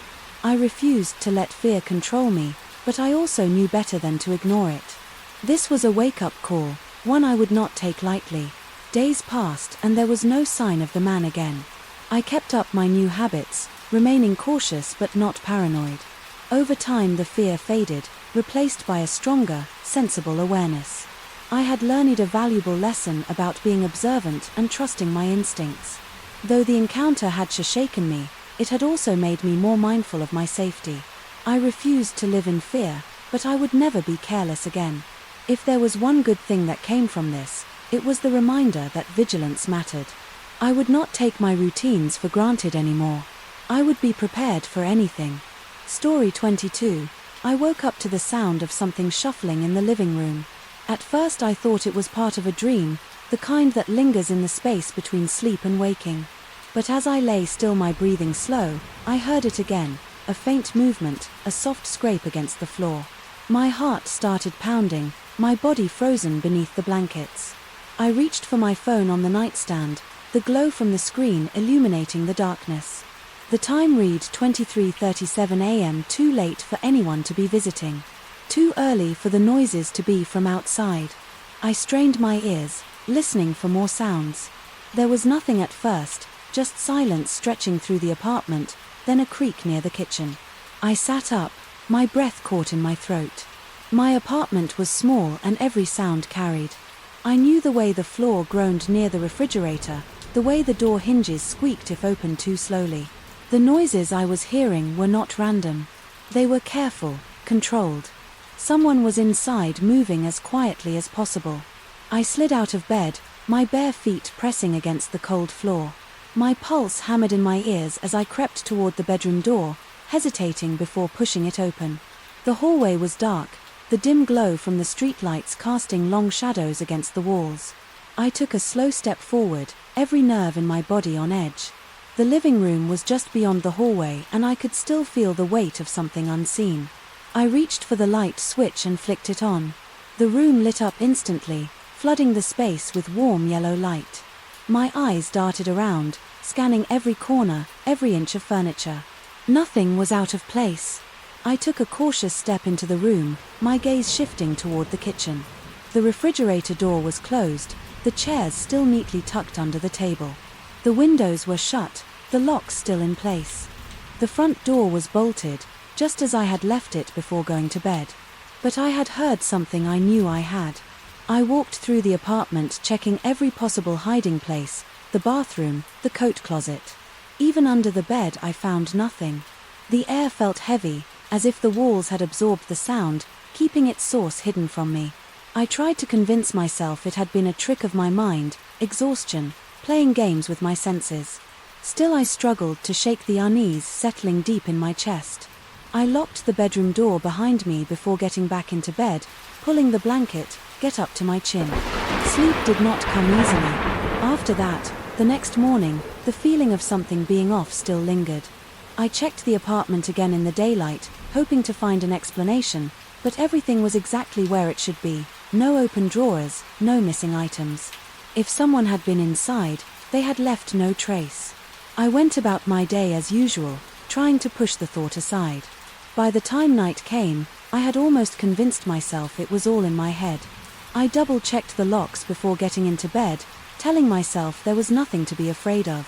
The sound woke me again. This time it was closer, a slow, deliberate movement right outside my bedroom door. My entire body went rigid, my breath catching in my throat. I did not move, I did not make a sound, I just listened. The shuffling stopped, replaced by silence so complete. I could hear my own heartbeat pounding against my ribs. I reached for my phone, my fingers shaking as I unlocked the screen.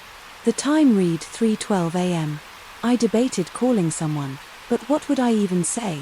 That I had heard noises but found nothing, that I felt like someone had been inside. Even though there was no proof, I stayed still, gripping my phone tightly. Minutes passed, stretching unbearably long. Then slowly, I heard the faintest sound: breathing. It was coming from the other side of the door. I felt my stomach drop, my body refusing to move. The breathing was slow and steady, not panicked or rushed. Whoever was there was waiting, listening. I did not know how long I lay there, barely daring to breathe. Then, without warning, the sound stopped. The apartment fell into an unnatural stillness. I stayed awake for the rest of the night, my mind racing with possibilities. When the first signs of daylight crept through the curtains, I finally forced myself to move. I grabbed the heaviest object I could find before stepping toward the door. With one deep breath, I swung it open. Nothing. The hallway was empty, the living room was still, the locks were in place, the windows shut. It was like the night before, no evidence, no proof, only the lingering weight of something unseen. I checked every inch of the apartment again. This time I looked deeper. I ran my hands along the walls, searched behind furniture, checked the ventilation grates. Nothing. But when I reached the hallway closet, I hesitated. The door was slightly ajar, the way it sometimes shifted, if not fully latched. Slowly I pulled it open. Inside, everything was where I had left it: coats, storage boxes, shoes lined up neatly. But as I turned to close the door, my eyes caught something near the floor, barely visible. Against the wall was a faint smudge, a partial footprint. It was not mine. A cold chill ran through me as I stared at it. It was fresh. Someone had been in there. Someone had been standing just feet away from my bedroom door in the middle of the night. I felt sick, my hands unsteady, as I backed away. Someone had been inside my home. Someone had been listening, watching. I did not spend another night there. I packed a bag and left, locking the door behind me one final time. I did not look back. I never found out how they got in. Story 23. It started a few weeks ago when I first noticed the van parked across the street from my house. At first I did not think much of it, assuming it belonged to a neighbor or someone visiting. As the days went by, I realized it never moved, sitting in the exact same spot every night. The windows were tinted so dark that I could not see inside, making it impossible to tell if anyone was inside. The longer it stayed, the more uneasy I became. At night I would peek through the blinds, watching the van as if expecting something to happen. There were no signs of movement, no one coming or going, and no lights turning on inside. It just sat there, silent and unmoving, as if waiting for something. I told myself it was nothing, that I was overthinking the situation, but deep down, something about it did not feel right. One evening I decided to walk outside and casually pass by the van to get a closer look. My heart pounded as I stepped onto the sidewalk, trying to act natural, as I approached I noticed the license plate was from out of town, a place far from here. There were no stickers or markings on the van, just plain white paint. That looked too clean. I hurried back inside, feeling more nervous than before. That night I could not sleep, my mind racing with possibilities about who or what could be inside. Was it just an abandoned vehicle, or was someone actually watching me? I considered calling the authority, but what would I even say? A van is parked outside and I do not like it. That hardly seemed like an emergency. Days turned into weeks and still the van remained. I tried to ignore it, but every time I left the house or came home, it was there. My paranoia grew, making me second-guess every noise I heard outside. Sometimes I thought I saw movement through the dark windows, but it could have been my imagination. My fear was becoming unbearable, affecting my sleep in daily life. One night I decided to take action and find out if someone was inside. I waited until the street was quiet, then grabbed a flashlight and stepped outside. My hands trembled as I approached the van, the air around me feeling heavy. I knocked on the driver's side window, my breath catching in my throat. There was no response, no sign of life inside. Just as I was about to turn away, the passenger door handle clicked. My heart nearly stopped as the door slowly creaked open. I stepped back, gripping the flashlight tighter, ready to run if needed. A cold breeze swept through the night and I saw a figure shift in the shadows inside the van. Before I could react, a voice spoke softly, barely above a whisper. "Why have you been watching me?" The word sent a chill down my spine and I stumbled back a few steps watching them. They had been the one parked outside my house every night. I could barely process what was happening before the door shut again, leaving me standing there frozen. The van remained still, as if nothing had just happened. I rushed inside, locking every door and window, my heart pounding against my chest. Sleep was impossible. That night my mind were playing the eerie encounter over and over by morning. I was determined to put an end to this. I called the non-emergency line and explained the situation, hoping they would send someone to check it out.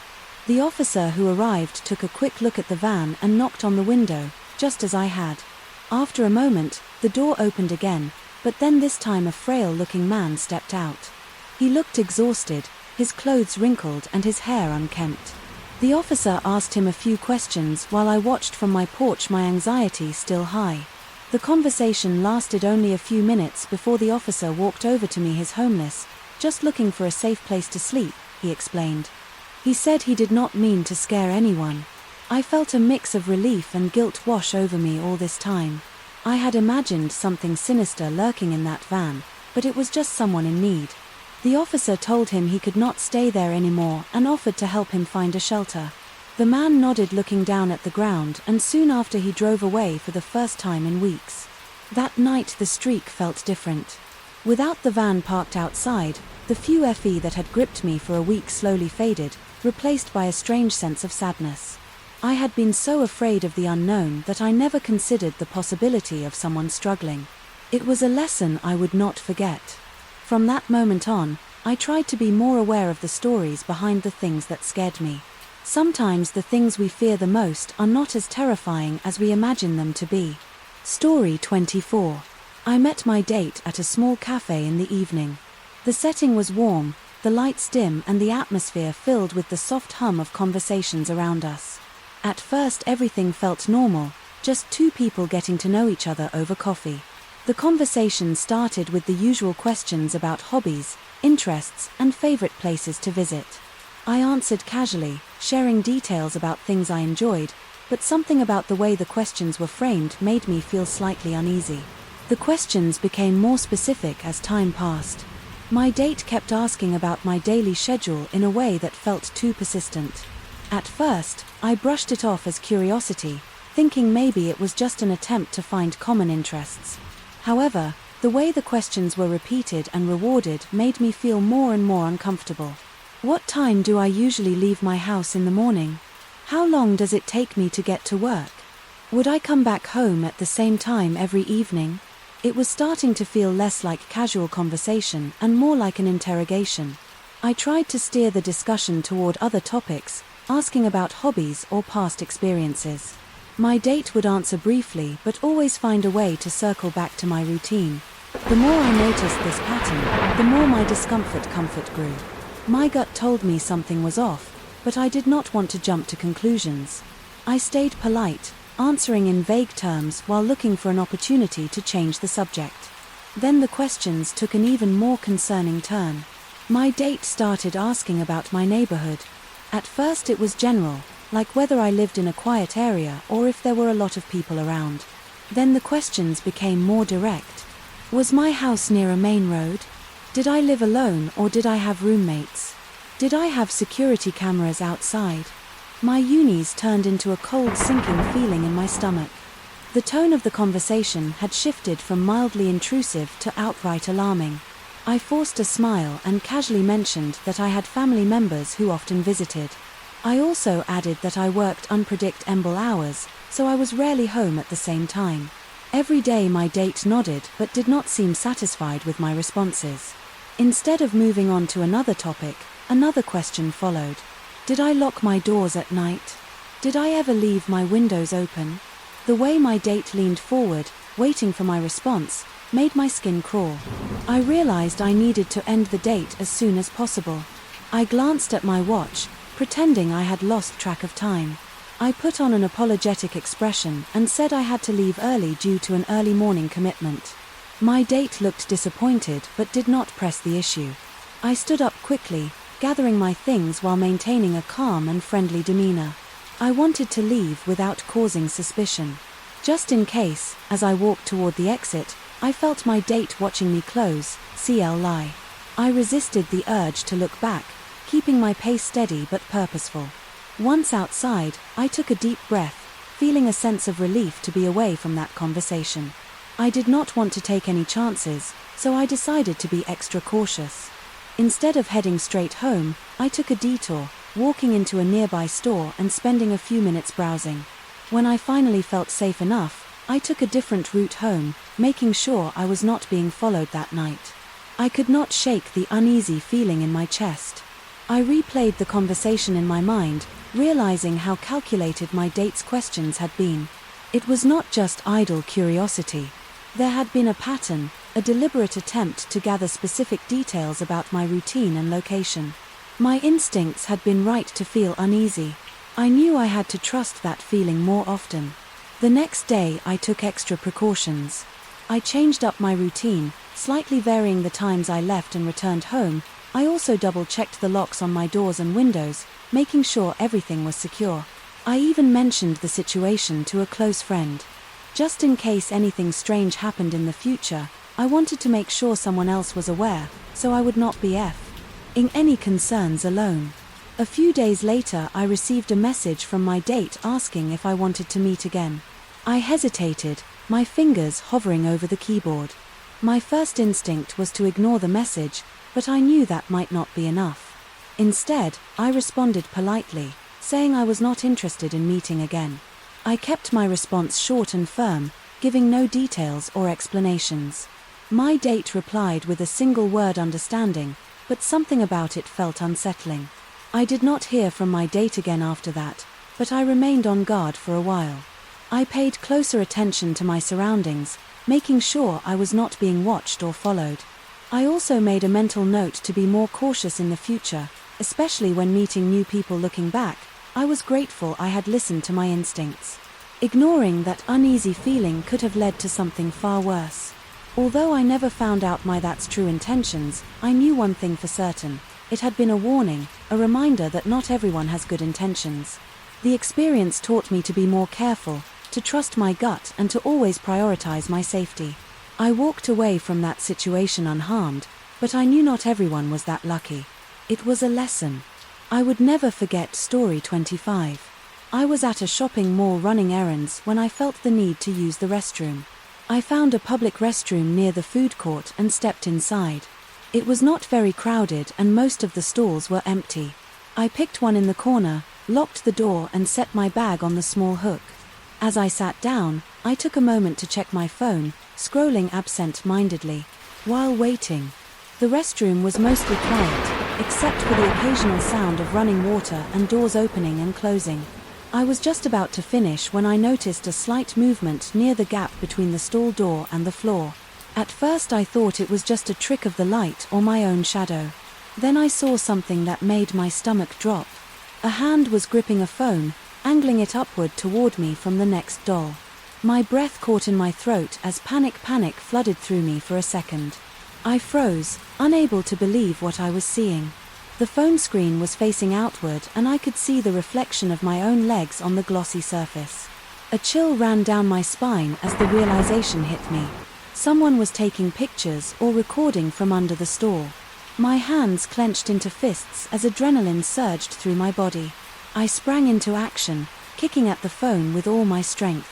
The device slipped from the person's grip and clattered to the tiled floor. The sound echoed through the restroom, followed by a hurried shuffling from the next stall. I heard a gasp, then frantic movement as the person scrambled to retrieve the phone.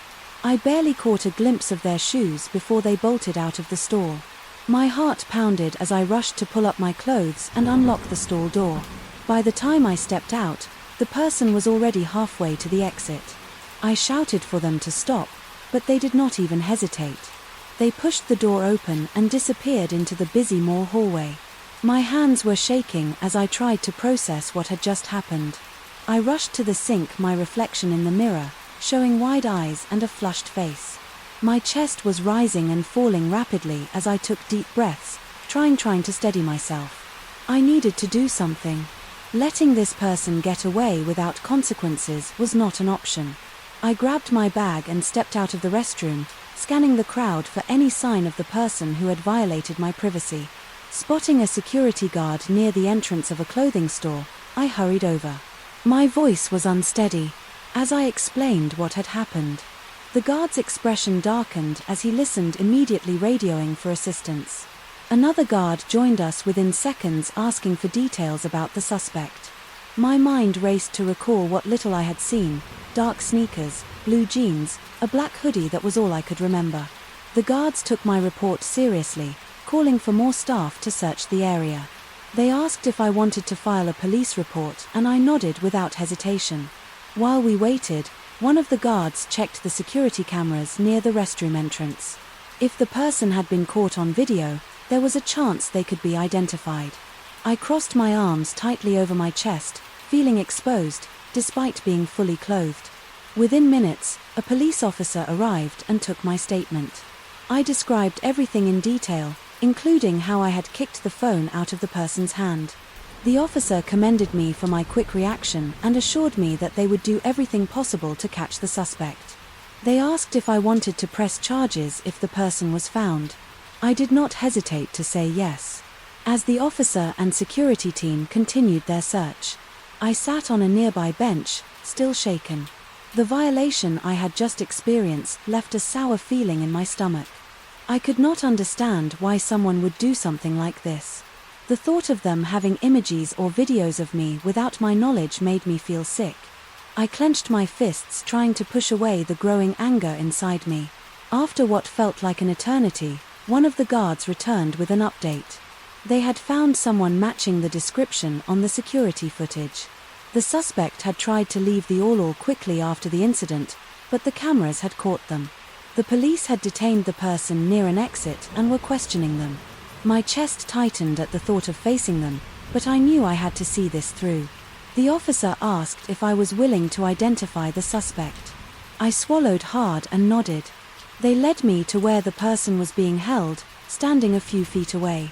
I took a deep breath and looked up. My stomach turned as I recognized the dark sneakers, blue jeans, and black hoodie. It was them. My hands clenched at my sides, but I forced myself to stay calm. The officer asked if this was the person I had seen, and I confirmed it without hesitation. The suspect refused to speak, keeping their head down. The officer explained that their phone would be checked for any inappropriate photos or videos. If anything was found, it would be used as evidence. I felt a small sense of relief, knowing that there was a chance justice would be served. As the officers handled the situation, one of them assured me that my safety was a priority. They advised me to always stay aware of my surroundings and report anything suspicious. I nodded, grateful for their support, even though I still felt shaken. I knew I had done the right thing by speaking up.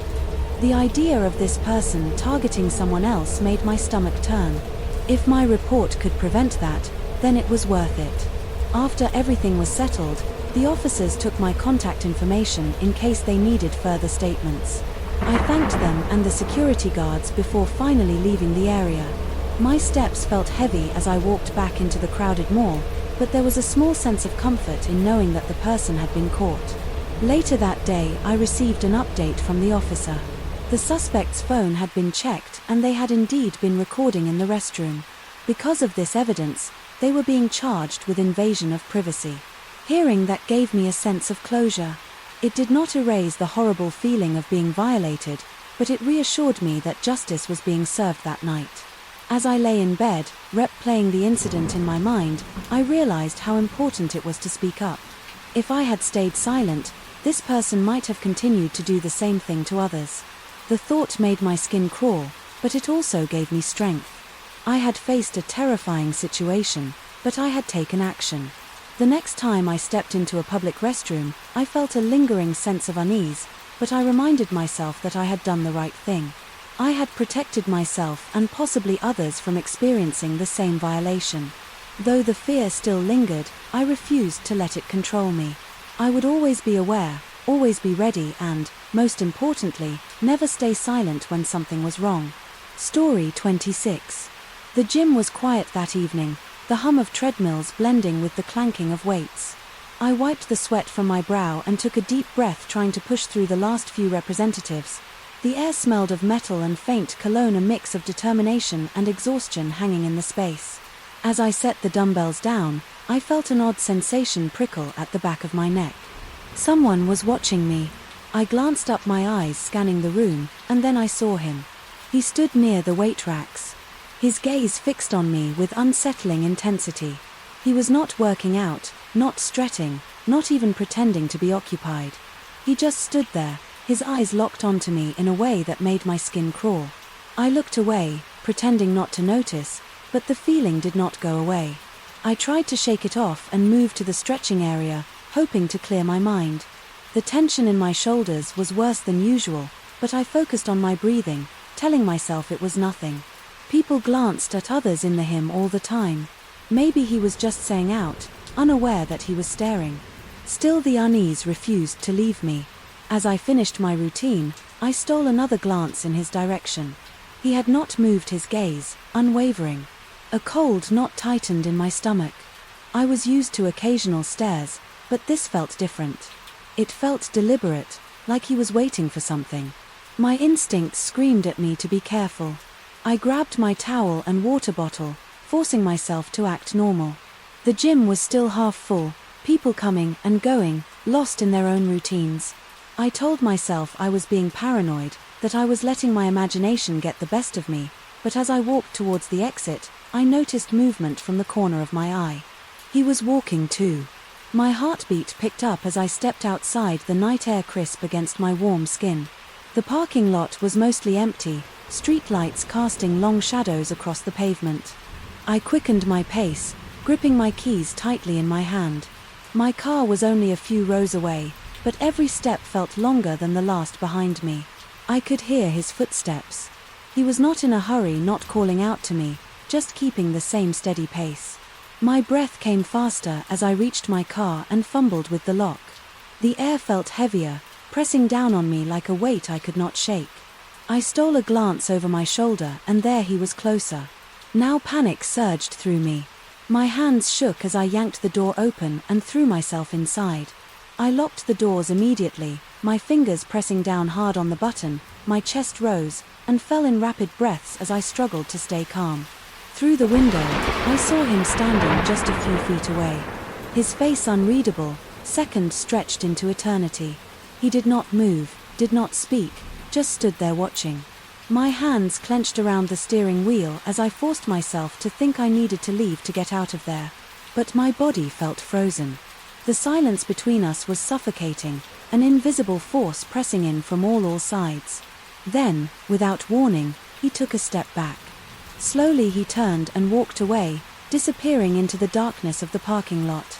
My pulse pounded in my ears as I sat there, unable to process what had just happened. Was he waiting for something, testing me? I had no answers, only the lingering fear that twisted deep in my gut. After what felt like an eternity, I started the car, my fingers trembling as I gripped the gear shift. The headlights illuminated the empty lot as I pulled away, my eyes darting to the rear view mirror. I half expected to see him standing there again, watching as I drove off, but he was gone, swallowed by the night. The drive home felt longer than usual, every red light stretching the seconds. Unbearably. I kept checking my mirrors, scanning the road behind me for any sign of him. The tension of my shoulders refused to ease my mind, replaying the encounter over and over. It had been too strange, too deliberate to be nothing. When I finally pulled into my driveway, I exhaled shakily, my grip on the wheel stiff. The house was dark, quiet, a stark contrast to the turmoil inside my head. I locked the car doors before stepping out. My keys clenched tightly in my fist. My heartbeat thundered as I hurried to the front door, the weight of unseen eyes still heavy on my back inside. I bolted the door and leaned against it, letting out of breath. I had not realized I was holding. The silence was comforting, but the unease refused to fade. I double-checked the locks, then peered through the window, half expecting to see a shadow lingering outside. But there was nothing, only the stillness of the night.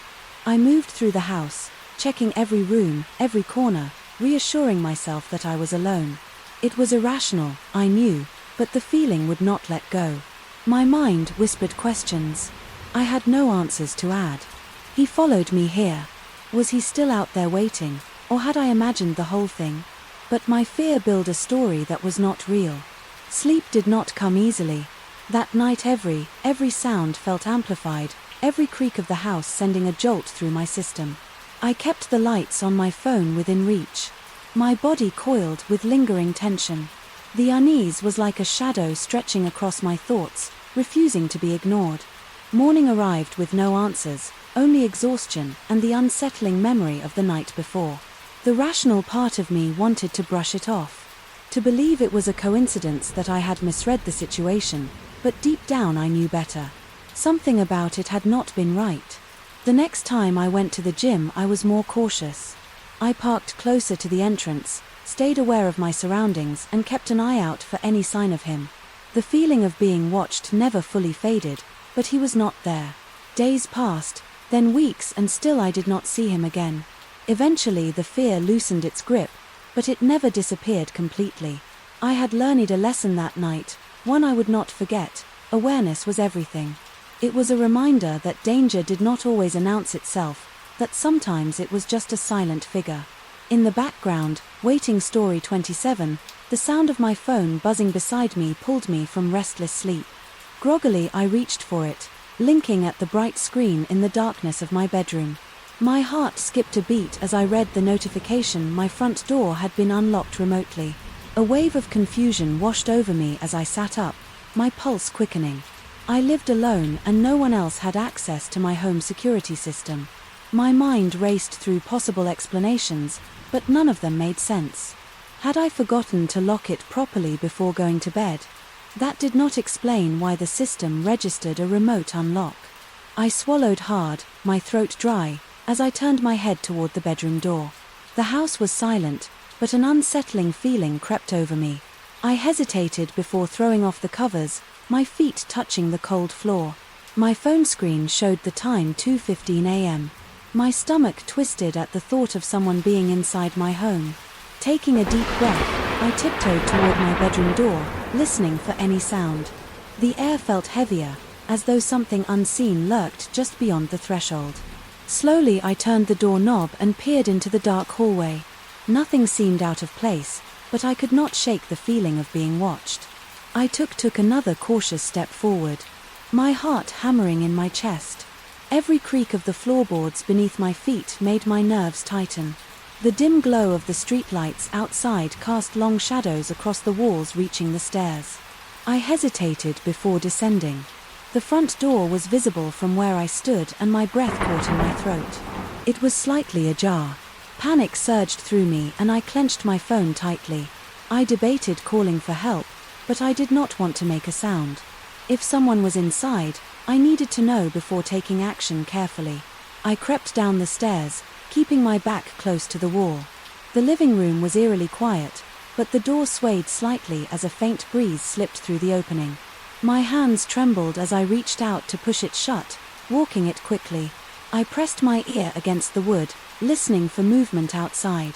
The street was empty, silent, except for the distant hum of passing cars.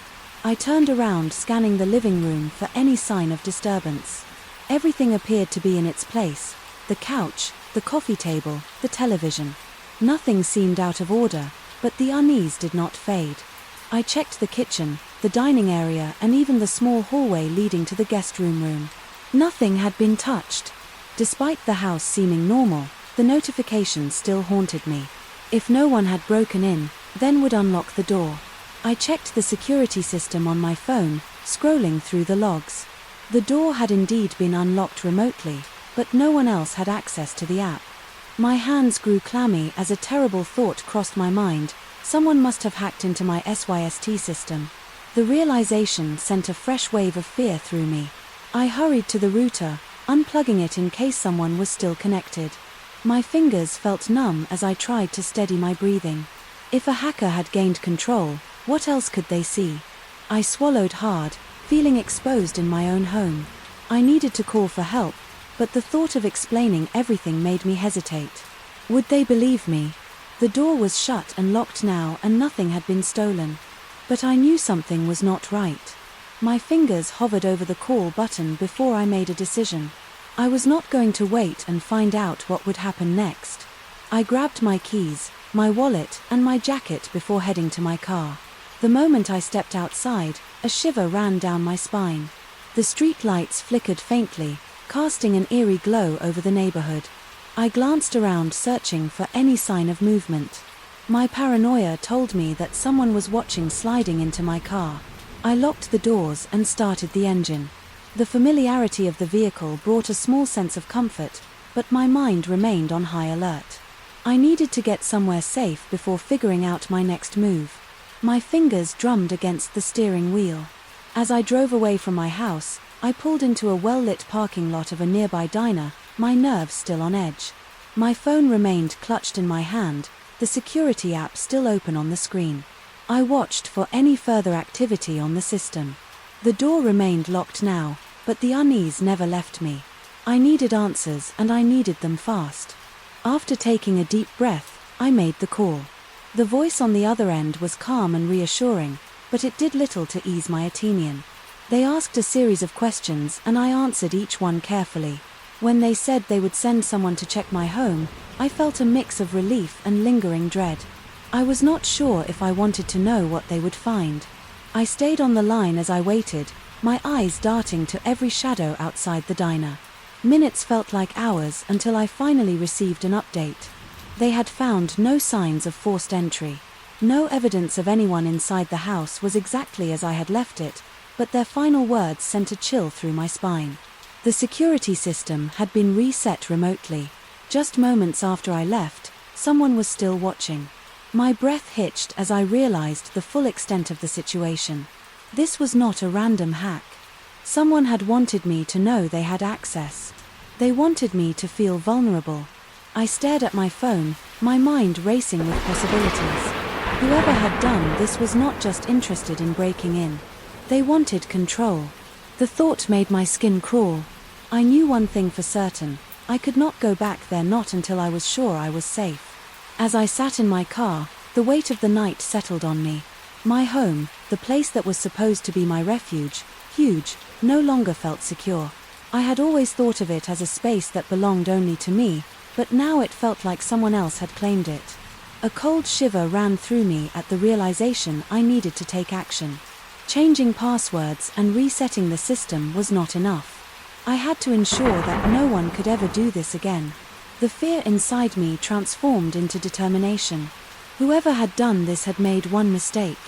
They had underestimated me. I turned the key in the ignition, a new plan forming in my mind.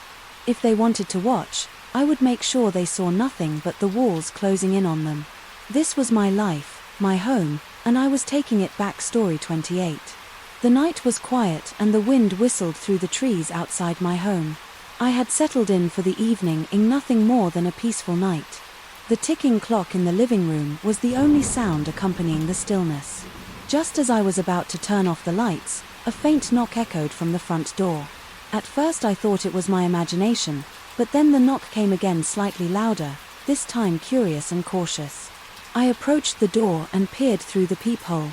Standing on my porch was a small child. His clothes slightly disheveled and his eyes wide with distress. He could not have been older than 7 or 8, yet he was alone in the dark. I hesitated for a moment, unsure of what to do something about. The situation felt off, but I could not ignore a child in need. I slowly unlocked the door and opened it just enough to see him clearly. The boy's lip quivered as he looked up at me with pleading eyes. I asked him what he was doing out so late, but he did not answer right away. His small hands clenched into fists and he took a shaky breath before whispering for help. His voice trembled and the fear in his expression made my stomach twist with unease. Stepping outside, I knelt to meet his gaze at eye level. I asked him again what was wrong. Trying to keep my voice calm and gentle, he glanced over his shoulder as if expecting someone to appear from the darkness. His reaction made my pulse quicken and I suddenly felt the weight of responsibility set along my shoulders. I told him he could come inside where it was safe and warm. He hesitated before nodding, stepping past me into the house. I closed the door behind us, locking it securely. The warmth of the home seemed to ease his shivers slightly, but his expression remained filled with worry. I guided him to the couch and offered him a blanket. He pulled it tightly around himself, still looking uncertain. I sat across from him, giving him space. While keeping my voice gentle, I asked him again if he was lost or if he had run away from home. He hesitated before shaking his head. His hands fidgeted with the edge of the blanket. As he finally spoke, he told me that he needed help. That struggled to explain what had happened. His words were broken, as if he were afraid to say too much. I reassured him that he was safe and that I would not let anything happen to him. He looked up at me with wide eyes before finally whispering that someone had been following him. My breath caught in my throat as I glanced toward the door, suddenly aware of how vulnerable we both were. The night outside felt heavier, as if something unseen lurked just on the porch. I asked him who had been following him, but he shook his head again. He did not know only that he had been walking home. When he heard footsteps behind him, at first he thought it was nothing, but then he felt like he was being watched. His small body trembled as he admitted that he had started running, afraid to look back. When he reached my house, he knocked, hoping someone would answer. A chill ran down my spine as I considered his words. I stood and moved toward the window, carefully peeking through the curtains. The street outside was empty, with only the dim glow of the streetlights breaking the darkness. I listened closely, but there were no sounds other than the occasional rustling of leaves. Still, I could not shake the feeling that something was wrong. Turning back to the boy, I asked him if his parents knew where he was. His expression darkened and he lowered his gaze.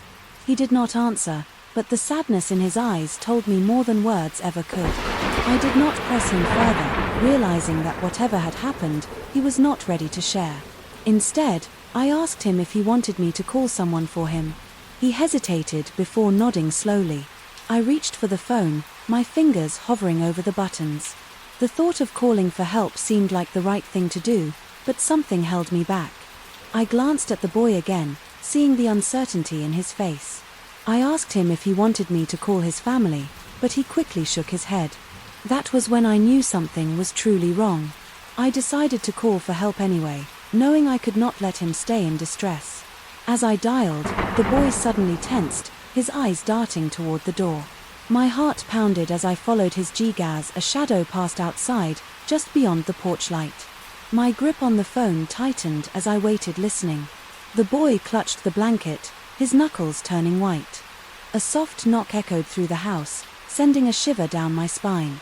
I glanced at the boy, whose face had paled. My instinct told me not to open the door. Instead, I whispered to him that everything would be fine. I pressed the phone to my ear, waiting for someone to answer. The knocking came again, slightly louder. This time the operator's voice finally came through and I explained the situation as calmly as I could. They assured me that help was on the way and told me to stay inside. I nodded, even though they could not see me, and thanked them. Before hanging up, the boy watched me with wide eyes, his fear mirroring my own. I moved toward him and knelt by his side, reassuring him that we were safe. Minutes felt like hours. As we waited, the knocking eventually stopped, leaving only silence behind. I did not dare look outside again, afraid of what I might see. The boy slowly relaxed, though his fingers still gripped the blanket tightly. I kept an arm around him, providing what little comfort I could. When the flashing lights finally appeared outside, relief washed over me. I stood and opened the door, cautiously stepping aside as the authorities entered. The boy hesitated before finally standing, his small frame still tense. The officer spoke gently, asking him questions, but he remained quiet. Eventually he nodded. When they asked if he would go with them to a safe place, I watched as they let him outside. My heart heavy yet relieved. One officer stayed behind to ask me a few more questions, and I answered as best as I could. They assured me that the boy would be taken care of and that they would investigate further. As they drove away, I remained by the door, staring into the night. The house felt empty without the boy's presence, but I knew I had done the right thing. Whatever had been lurking in the darkness was gone now, at least for the moment. I locked the door once more and took a deep breath. Though the night had been unsettling, I was grateful that the child had found safety. With that thought, I turned off the lights and finally allowed myself to rest. Story 29. The morning air was crisp. As I stepped onto the porch with my coffee in hand, the warmth of the mug against my fingers did little to chase away the chill creeping down my spine. I had barely slept the night before, kept awake by an unsettling feeling I could not explain. The silence of the neighborhood only added to the eerie sensation that something was not right. As I took a slow sip, my eyes drifted toward the ground beneath my bedroom window. At first I thought it was just my imagination playing tricks on me. The damp soil was marked with multiple pairs of footprints, some overlapping and others spaced apart. My breath caught in my throat as I realized these prints did not belong to me or anyone in my household. I set my coffee down on the porch railing and stepped closer, my heart pounding in my chest. Kneeling down, I traced my fingers over the indentations in the earth. The footprints varied in size, some appearing larger and others much smaller. It was as if a group of people had gathered outside my window in the dead of night. A cold shiver ran through me as I recalled how restless I had felt while trying to sleep. The sensation of being watched had been too strong to ignore, and now I had proof that someone had indeed been there. I glanced up at my bedroom window, suddenly feeling exposed and vulnerable. My mind raced with possibilities as I studied the direction of the footprints. Some led toward the back of the house, while others veered off into the trees that bordered the yard. The thought of strangers lurking so close to where I slipped sent a wave of unease through me. I checked the locks on my windows, ensuring they were secure, before stepping back inside, though the sun was beginning to rise. The daylight did little to ease my growing sense of fear. I paced the living room, debating whether I should call someone for help. The police might dismiss it as nothing more than curious trespassers, but I knew in my gut that this was not ordinary. The sheer number of footprints suggested a deliberate presence, not just someone passing by taking a deep breath. I decided to check the security camera I had installed near the front of the house. My hands trembled slightly as I navigated through the footage from the previous night. The grainy black and white images sent a fresh wave of dread through me. A group of shadowy figures stood huddled near my window. Their movements slow and deliberate. They did not appear to be talking or gesturing, just standing there in eerie silence. At one point, one of them turned and looked directly at the camera, but their face was obscured by darkness. My pulse quickened as I continued watching, unable to tear my eyes away from the screen. After several minutes, the figures dispersed in different directions, vanishing into the shadows beyond the yard. I rewound the footage and watched it again, hoping to catch some detail that might give me a clue about who they were. The more I looked, the more unsettling it became. There was something unnatural about the way they moved, slow yet purposeful, as if they had all the time in the world. I shut the laptop and pressed my palms against my face, trying to collect my thoughts. A knock at the front door jolted me from my daze, making my heart leap into my throat. I hesitated before approaching, peering through the peephole to see a familiar face. It was my neighbor, who lived a few houses down. I opened the door, forcing a smile. Despite the unease swirling in my chest, the concern in my neighbor's eyes was evident as they shifted their weight from one foot to the other. They asked if I had noticed anything strange during the night. Their voice tinged with worry. I hesitated before nodding, choosing my words carefully as I described what I had seen. Their expression darkened and they glanced over their shoulder before lowering their voice. They too had noticed strange things lately, including odd noises and footprints near their own windows. A lump formed in my throat as the realization sank, and that I was not alone in this EXP experience. As we stood there, the weight of the situation settled heavily between us. We both knew that something was happening, but neither of us had answers. My neighbor suggested we informed the authorities, though we both doubted they would take it seriously. Nevertheless, I agreed, knowing that doing nothing was not an option. As we exchanged phone numbers and promised to stay in touch, I could not shake the feeling that this was far from over. That night, I double-checked every lock and closed every curtain, determined not to leave a single inch of my home exposed. Sleep did not come easily, and every sound outside made my nerves tighten. I kept my phone within reach, ready to call for help if needed. Hours passed and exhaustion finally claimed me, though it was far from restful. My mind remained on high alert, anticipating the unknown. Morning arrived with an unsettling sense of déjà vu. The footprints were back fresh in the damp earth. Beneath my window, a wave of fear surged through me as I realized that they were even more numerous than before. The weight of dread pressed against my chest as I forced myself to step outside and examined them. The patterns were different. This time, as if the figures had moved closer than before, I grabbed my phone and snapped several photos, determined to gather evidence of whatever was happening. My hands shook as I sent the images to my neighbor. My message short but urgent. The sense of unease only deepened as I approached my neighbor's front porch. Inside, we sat at their kitchen table, studying the pictures on my phone. Their expression was grim, as they pointed out disturbing details I had overlooked. Some of the footprints appeared to be facing my window directly, as if someone had been standing there for an extended period. My stomach churned at the thought of unseen eyes watching me as I slept. The realization was enough to make my skin crawl. We decided to show the evidence to the authorities, even if it meant being dismissed again. As we left the house together, a strange sensation prickled at the back of my neck. It felt as though someone was watching us from the shadows beyond the trees. I swallowed hard, refusing to turn around and look. Fear had already taken too much from me, and I refused to let it control me any longer. The days that followed were filled with cautious steps and restless nights.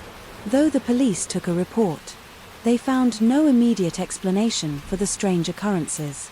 The footprints continued to appear, sometimes in new locations around my home and my neighbors. Despite the lack of answers, one thing was clear: someone or something was out there and they were not going away. Determined not to live in fear, I took extra precautions to secure my home and stay alert. Though the mystery remained unsolved, I refused to let it consume me. I would not let the unknown dictate my life. No matter what lingered beyond my window in the darkness, I would face it with unwavering resolve.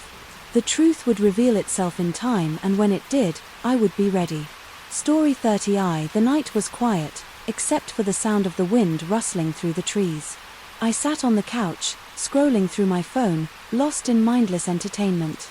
The dim glow of the television cast flickering shadows across the walls. My phone buzzed and I glanced down to see a message from my friend. The text read, "I am outside." A wave of confusion washed over me as I read the words again. I had not been expecting anyone, and my friend had not mentioned visiting.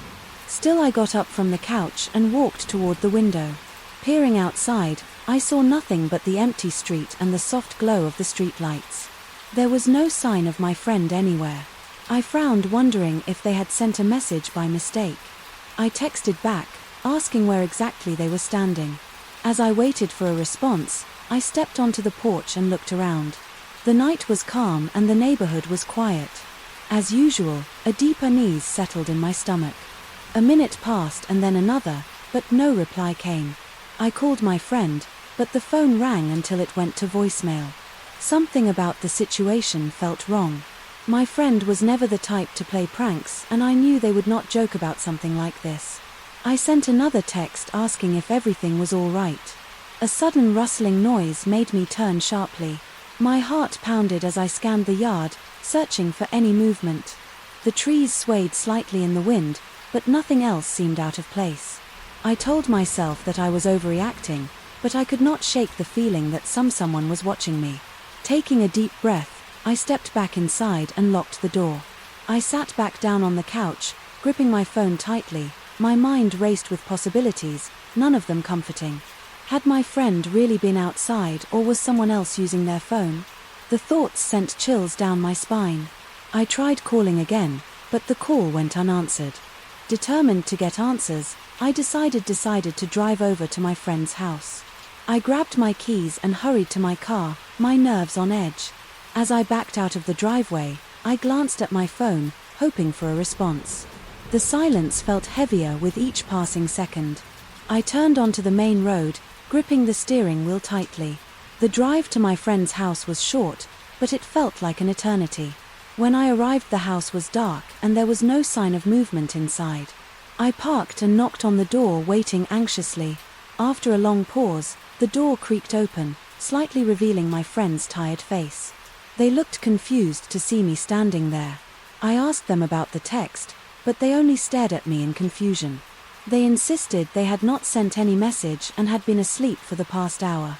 My stomach dropped as I showed them the text on my phone. They shook their heads, saying they had no idea how that message was sent. A cold shiver ran down my spine.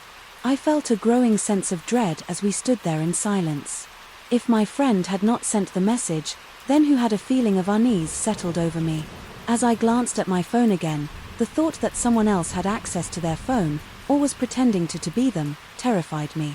My friend suggested checking their phone for any unusual activity. We went inside and they grabbed their phone from the bedside table. They scrolled through their messages, but there was nothing sent to me. The last message in their conversation was from earlier in the day. I felt a chill creep up my spine as I stared at the screen. If the message had not come from their phone, then where had it come from? We sat on the couch, both of us unsettled by the situation. I tried to think of a rational explanation, but nothing made sense. My friend suggested that maybe it had been some kind of glitch. The idea seemed possible, but it did not explain why the message had come. At that exact moment, the sense of paranoia crept into my mind. I decided to check my phone for anything unusual. As I scrolled through my messages, my screen suddenly flickered. A strange static noise filled the room for a brief second before disappearing. My heart pounded as I looked up at my friend. They had heard it too. Something was not right. A new message appeared on my screen, causing my breath to catch. It was from the same number as before, but the message was different. "We do not look outside." The words sent a chill through my entire body. I showed my friend the message and their face paled. Neither of us knew what to do. We sat there in silence, staring at the screen. My friend's hands trembled slightly as they grabbed their phone, searching for any signs of hacking. Nothing seemed out of place. My pulse raced as I considered calling the police. But what would I even say that I received a strange text from an unknown source? Then my friend's phone buzzed. A message appeared, this time on their device. "It is too late." The words made my stomach drop. My friend and I exchanged fearful glances. The air between us thick with tension. Something was happening and we had no idea what it was. A deep sense of fear settled in my chest. I stood up, unable to sit still any longer. My friend followed, their face filled with uncertainty. We locked every door and closed the curtains, trying to shake the feeling that something was watching us. The eerie silence in the house only made things worse. We sat together in the living room waiting for something to happen. Minutes passed, then an hour no more messages came. Slowly the fear began to subside, replaced by exhaustion. My friend suggested that we try to get some rest and deal with it. In the morning I hesitated before finally agreeing. It felt impossible to sleep, but my body was heavy with fatigue. As I lay down on the couch, my phone buzzed. One last time my breath caught as I reached for it, my hand shaking. The message was simple: "See you soon." My heart pounded in my chest as I stared at the screen. Unwilling to look away, I forced myself to turn off my phone and close my eyes, trying to convince myself that it was all over. Morning arrived with the first light of dawn spilling through the windows. The fear from the night before still lingered, but nothing had happened. My friend and I checked our phones, but no new messages had arrived. It felt as if the night had been a terrible dream. The strange text remained a mystery. But one thing certain, I would never ignore my instincts again.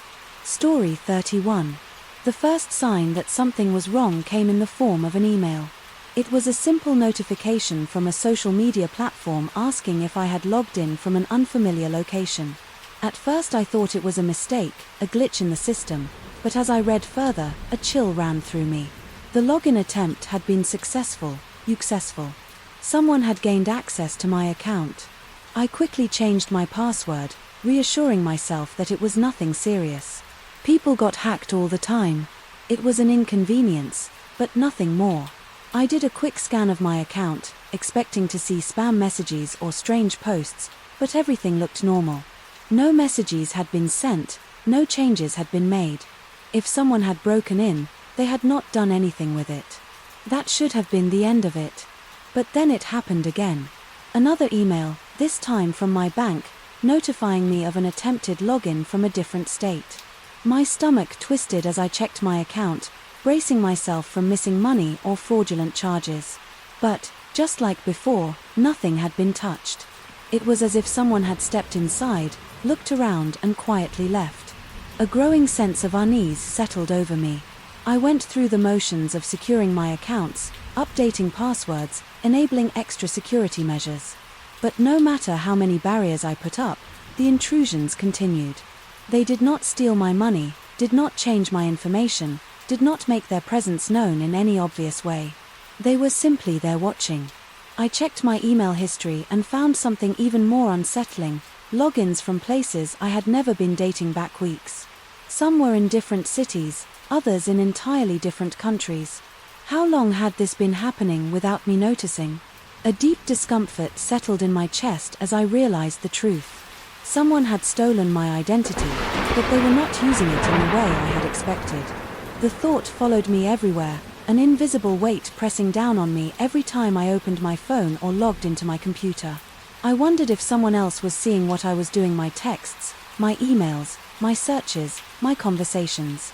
How much of it had they been watching?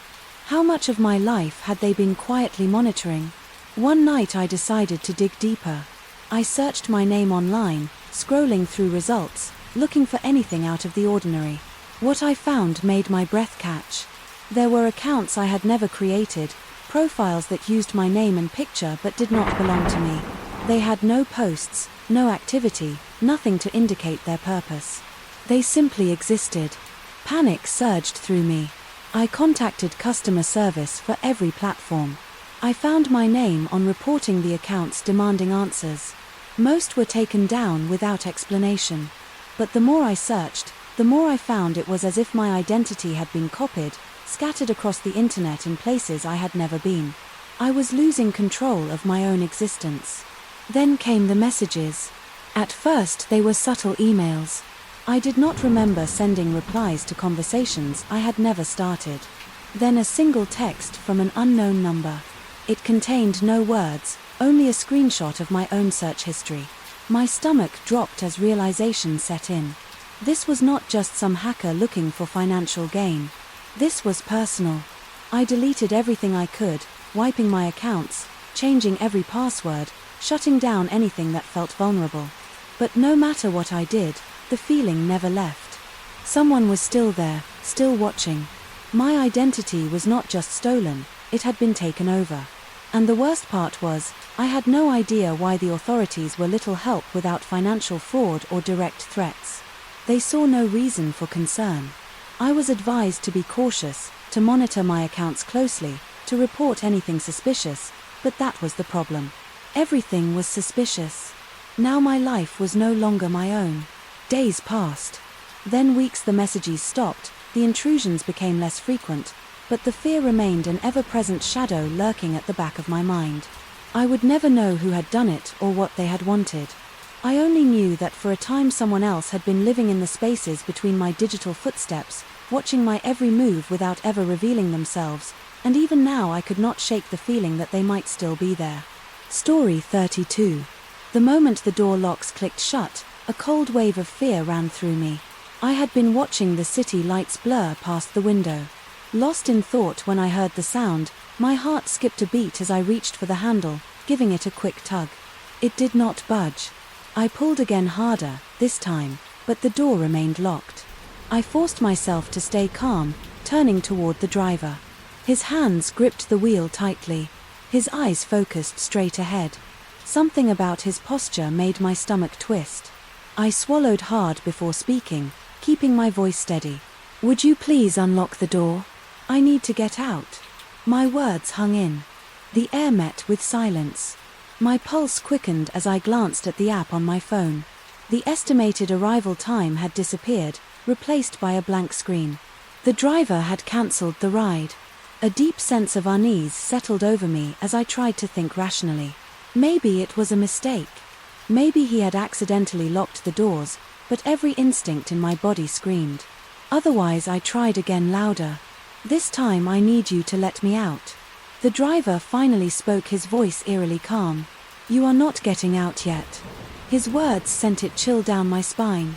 My grip tightened on my phone as I struggled to control my breathing. This was not an accident. This was deliberate. I glanced out the window, searching for familiar streets, but we were heading away from the city. Panic threatened to take hold, but I forced myself to think I needed to act fast. With my free hand, I pressed the emergency button on the R-Chair app, hoping someone would see my distress signal. At the same time, I sent a quick message to a friend sharing my location. The driver must have noticed because he suddenly snatched my phone from my hand. "You will not need that," he said, tossing it onto the dashboard. My heart pounded as I stared at the screen. Now, out of reach, the road stretched ahead. Dark and empty. No other cars, no people inside sight. My mind raced through possible escape options. I could try to break the window, but the thick glass would not shatter easily. I could fight, but he had the advantage of size and control. Instead, I took a deep breath, forcing my voice to stay. "Even you do not have to do this," I said, watching for any change in his expression. "Let me go and I will not tell anyone." He smirked, his grip tightening on the wheel. "That is not how this works." My stomach dropped. This was real. This was happening. Adrenaline surged through me, making my hand shake. I needed to think quickly.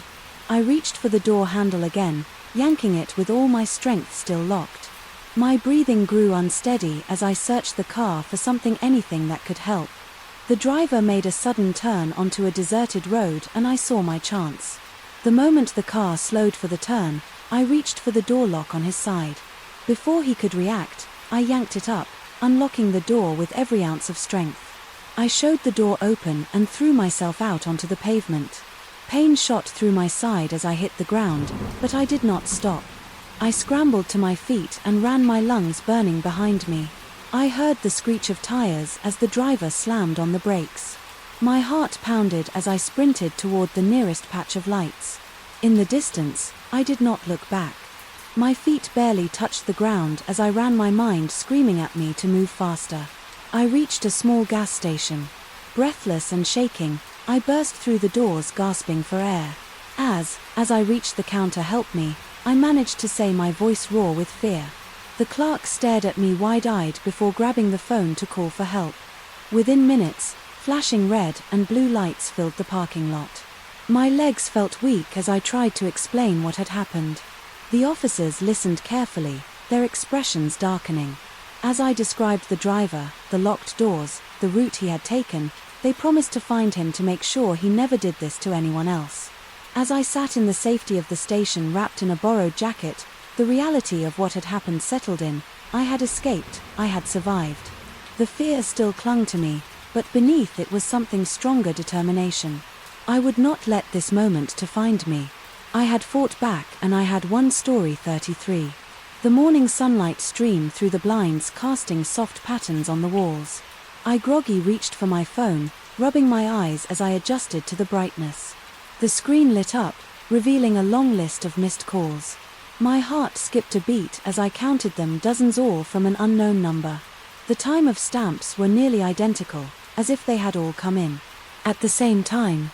A cold shiver ran down my spine as I sat up, my mind racing through possibilities. It was unusual to receive so many calls in a row, especially from a number I did not recognize. I wondered if it was a mistake, some kind of glitch, or if someone had been desperately trying to reach me.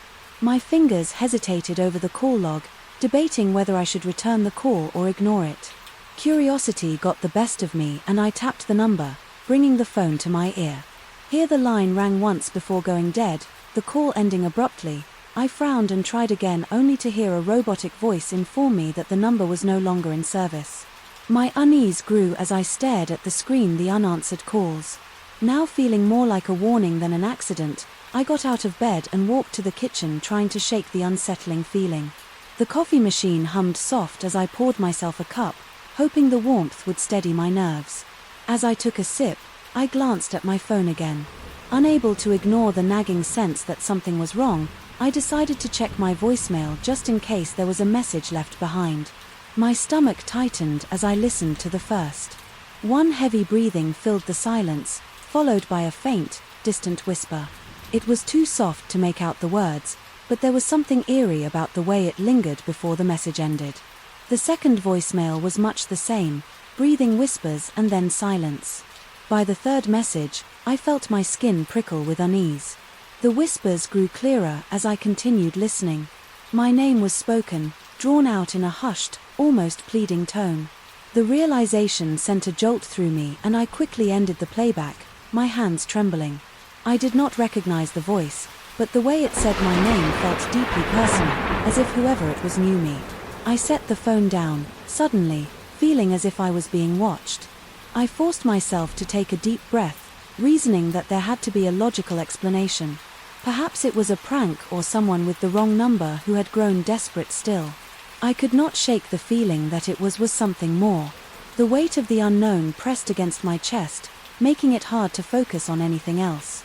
It determined to put my mind at ease. I decided to look up the number. I typed it into a search engine, hoping to find any clues.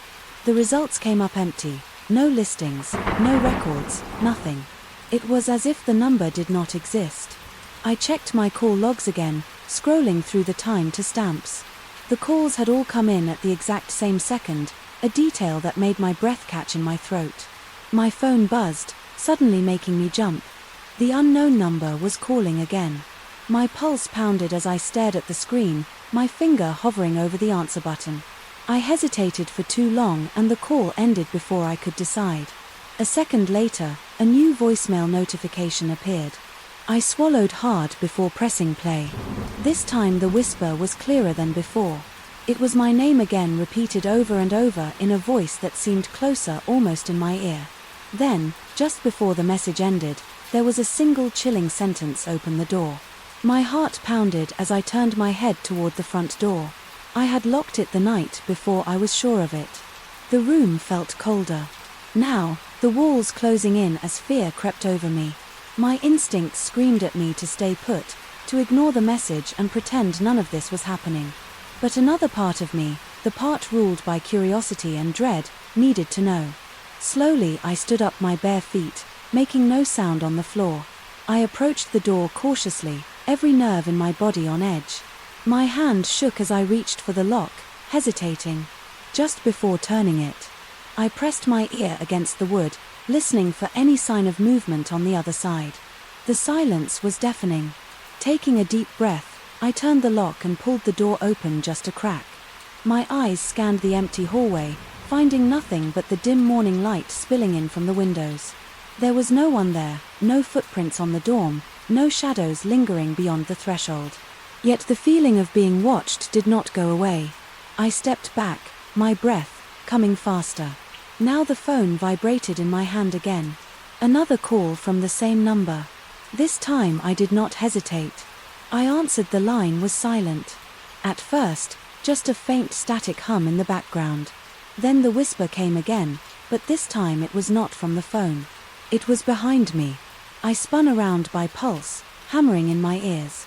The room was empty, yet the presence I felt was undeniable. My phone slipped from my fingers, the screen shattering against the floor. The call had ended, but the fear remained, pressing into me like an invisible force. I did not know who had called me or why. I only knew one thing for certain: I was not alone. Story 34, the bell above the door chimed as I stepped into the store. The air was thick, with the scent of old wood and faint traces of dust. Shelves lined the narrow aisles, stocked with an odd assortment of goods. I had only stopped in to pick up a few things, nothing more, nothing less. The day had been ordinary until the moment I heard a voice call out my childhood nickname. I froze, my hands tightening around the basket I had just picked up. The name was one I had not heard in years, a relic of a time long past. Only a handful of people had ever called me that, and none of them were supposed to be here. My mind raced as I turned toward the source of the voice. A stranger stood at the end of the aisle, looking directly at me. The man was older, with a tired face and eyes that seemed too knowing. He smiled, though there was something unsettling about it. My pulse quickened as I struggled to place him. There was no recognition in my mind. No memories were surfacing. I had never seen this person before, and yet he had spoken my name as if he had known me forever. "How do you know that name?" I asked, my voice steadier than I felt. The man chuckled softly. As if amused by my reaction, he took a step forward. His movements slow and deliberate. "You do not remember me, do you?" he asked. The way he spoke sent a chill through me. He sounded certain, as if he had expected this. I shook my head, watching him closely, my instincts screaming that something was not right. He sighed, shaking his head as if disappointed. "It has been a long time," he continued. "People forget, but I never did." His gaze lingered on me, searching for something I could not understand. I wanted to walk away, pretend this moment had never happened, but my feet refused to move. The weight of his words pressed down on me. "I think you have the wrong person," I said, forcing myself to step back. I wanted to believe it was a mistake, that there was a reasonable explanation for all of this, but deep down I knew there was not. That nickname belonged to my past, a name only used in the small town where I had spent my childhood, a place I had left behind years ago. He shook his head again, his expression unreadable. "No, I do not," he said. Simply, there was a finality in his voice that unsettled me. He knew exactly who I was, but how and why? Now I clenched my hands, my mind racing through every possibility. There was no reason for someone from my past to be here. No logical way this stranger could know me. The store suddenly felt smaller, the shelves towering over me, closing me in. I glanced toward the door, considering my options. I could leave, walk out and never look back, but something about the man's presence kept me rooted in place. He had not done anything threatening, had not moved any closer, and yet the air between us was charged with something I could not name. "You used to play by the old oak tree," he said. After a moment, his voice softer. Now my breath caught in my throat. That was a detail no one outside my childhood should have known. The old oak tree had been my hiding place, my escape from the world, the place where I had spent hours lost in my own thoughts, a place that no longer existed. Torn down years ago, panic tightened in my chest. I had never spoken about that tree to anyone, not in stories, not in passing conversations, not even in memories I had shared. The fact that he knew made my skin crawl. He was not just someone from my past. He was someone who had been watching, remembering, waiting. "Who are you?" I demanded, my voice sharp. Now the man only smiled, as if that was the question he had been waiting for. "You will remember soon," he said. His tone laced with something almost affectionate. "When the time is right," he turned, then walking away as if our conversation had been nothing more than small talk. My body remained tense as I watched him disappear down the next aisle. I did not follow. I did not want to. Every instinct told me to leave. To get away from him without a second thought, I set my basket down and walked straight for the door. The bell chimed again as I stepped outside, the fresh air hitting me like a wave. I exhaled shakily, trying to calm my racing heart. I glanced back through the glass window, scanning the aisles. The man was gone. The store felt normal again. Just another stop along a forgettable day. But I knew better. There was nothing normal about what had just happened. I could still hear his voice, still feel the weight of his gaze as I walked to my car. I could not shake the feeling that this was not over. The past had a way of catching up, no matter how far I had tried to out on it, and now it had finally found me. Story 35. When I arrived at work that morning, everything felt normal. The office was busy, with the usual sounds of typing and quiet conversations. I made my way to my desk, placed my bag down and powered on my computer. As I waited for it to load, I heard a voice behind me. It was the new coworker who had started a few days ago. He greeted me with a friendly smile and mentioned my hometown. My stomach tightened slightly because I had never told anyone where I grew up. I forced a smile and asked how he knew that. He shrugged and said he must have heard it in passing, something about the way he said it made me uneasy, but I let it go. Throughout the day I noticed that he seemed to know little details about my life. During lunch he casually brought up a hobby I had not mentioned to anyone at work. I froze for a second before asking if we had met before. He laughed and shook his head, saying he was just good at remembering things. I nodded slowly, but the uneasy feeling did not go away. Later that afternoon, I caught him glancing at me from across the room. He quickly looked away when our eyes met, but my suspicion grew stronger. I tried to focus on my work, but I could not shake the feeling that something was off. Every time I looked up, he seemed to be nearby, either listening or watching. It felt intentional and I did not like it. By the end of the day, I decided to test him. As I packed up my things, I casually mentioned a fake story about my weekend plans. I made sure to include details that were completely untrue. His ex remained neutral, but I saw a flicker of interest in his eyes. I left the office feeling both uneasy and determined. The next morning I walked into work and waited. I did not have to wait long. During a conversation in the break room, he brought up the fake plans I had mentioned the night before. My stomach twisted as he spoke about them as if they were real. I kept my face neutral and played along, but my mind raced. He was not just guessing things. He was actively paying attention to my life in a way that was unnatural. I decided to do some digging of my own. During lunch I searched his name online, hoping to find something about him. There was barely any information, which made me even more suspicious. Most people had some kind of online presence, but he had almost nothing. That was unusual in itself. Over the next few days, he continued to bring up details about my life that he should not have known. He mentioned an old pet I had as a child, a favorite restaurant I had not visited in years, and even a distant relative's name. Each time he acted as if the information was completely normal, but it was not. One evening, I checked my social media settings to see if anything was public. Everything was locked down. There was no way he could have found the information online. That meant he had to be getting it from somewhere else. A chill ran down my spine as I considered the possibilities. I decided to confront him the next day. I waited until we were alone in the break room and asked him directly how he knew so much about me. He smiled but did not answer right away. Instead, he took a sip of his coffee and watched me for a moment. Then he simply said that he had a good memory. His response made my skin crawl. It was too rehearsed, too dismissive. I pressed him further, but he only laughed and changed the subject. The conversation left me feeling more unsettled than before. It was clear he was not going to give me a straight answer. I started paying closer attention to him, watching for anything unusual. Over the next few days, I noticed that he rarely spoke about himself. Every conversation somehow shifted back to me or someone else in the office. He never shared personal stories, never mentioned his past, and never gave details about his life. It was as if he had none. The final straw came when I received an anonymous message. It was a simple note left on my desk. The handwriting was neat but unfamiliar. It read, "Be careful who you trust." My heart pounded as I looked around the office, but no one seemed to be watching me.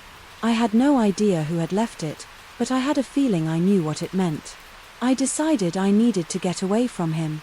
I kept my interactions brief and avoided giving him any new information. I made sure to change my routines and stop mentioning personal details at work. He seemed to notice the shift but did not say anything about it. Eventually, he stopped bringing up things from my past. Maybe he realized I was being more cautious, or maybe he had gotten bored.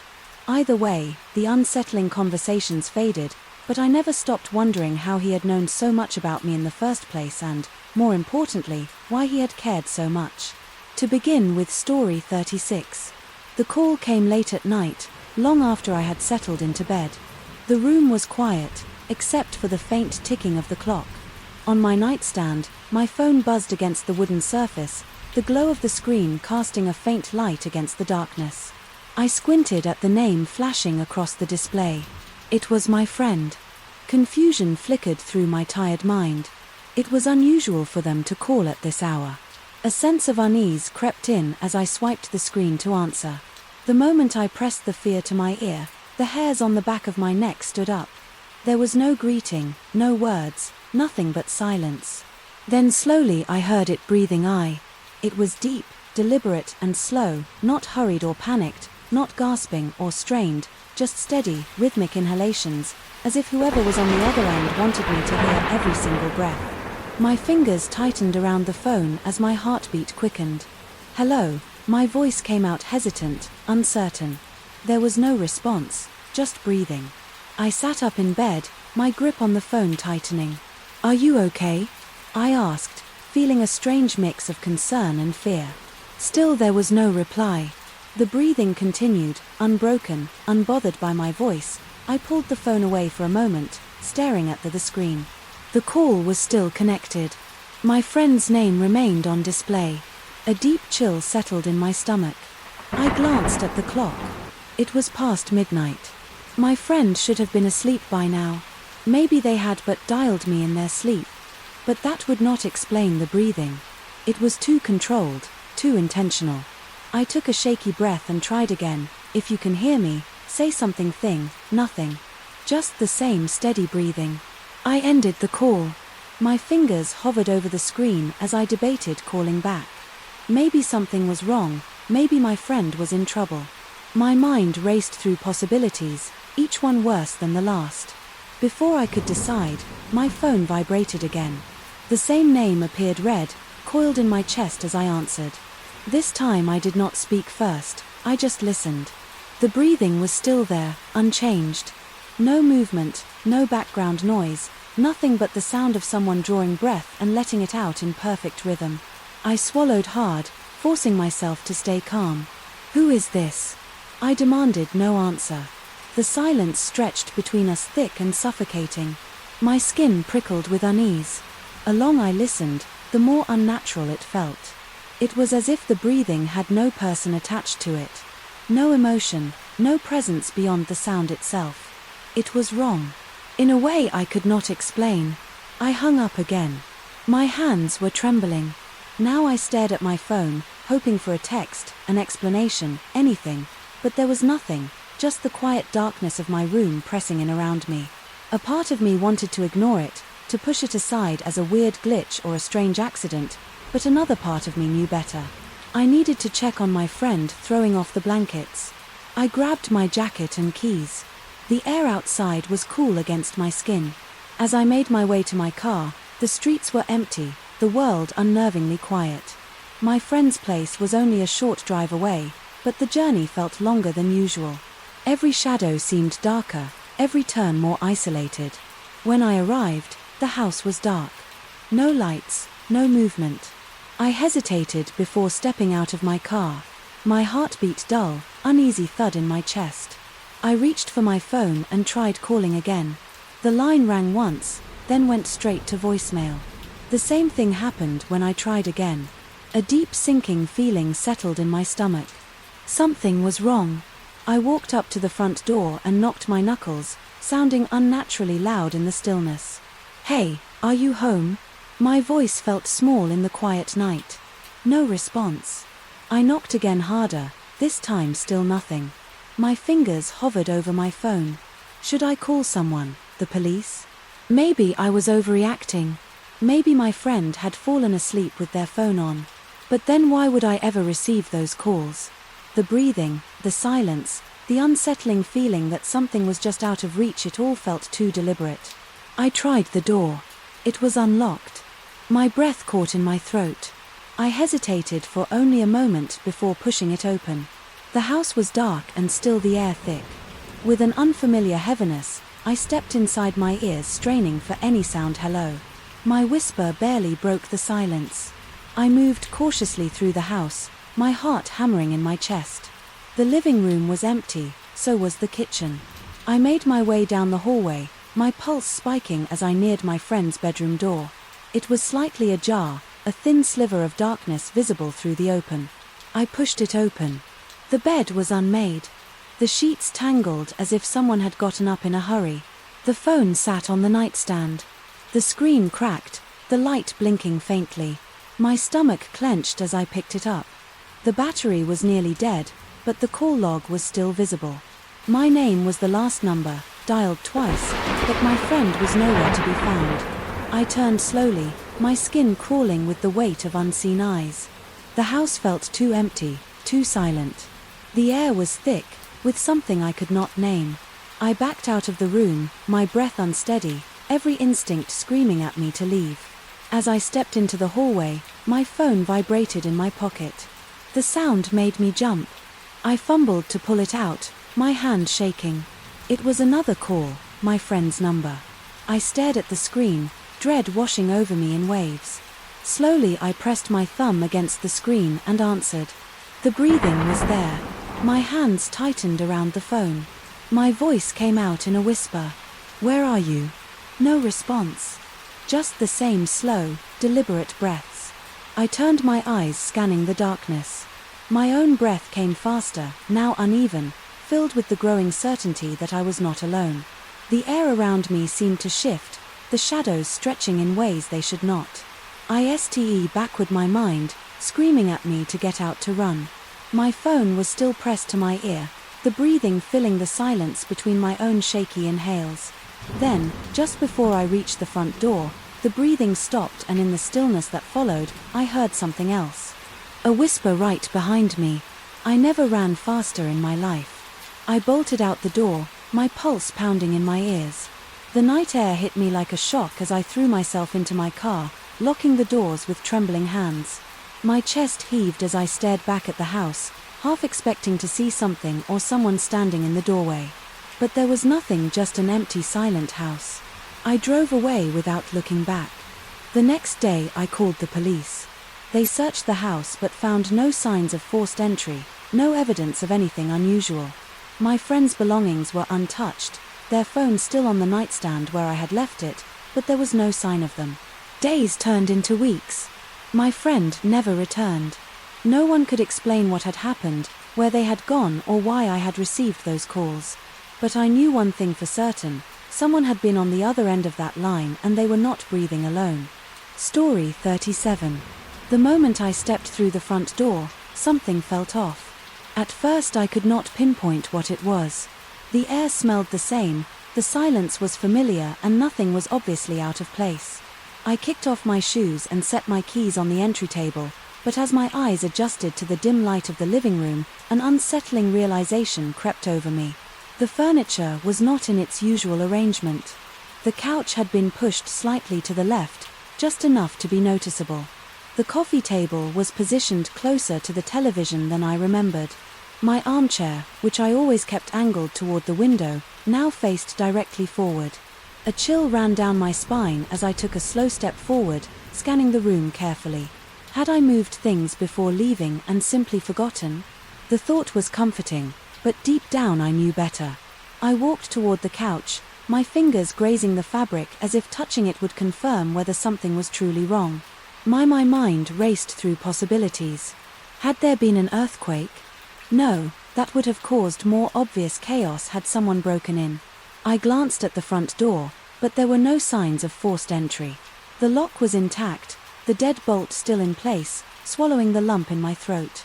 I checked the windows. Each one was closed and locked. There was no shattered glass, no prim marks, nothing to suggest an intruder had forced their way inside, and yet someone had been here.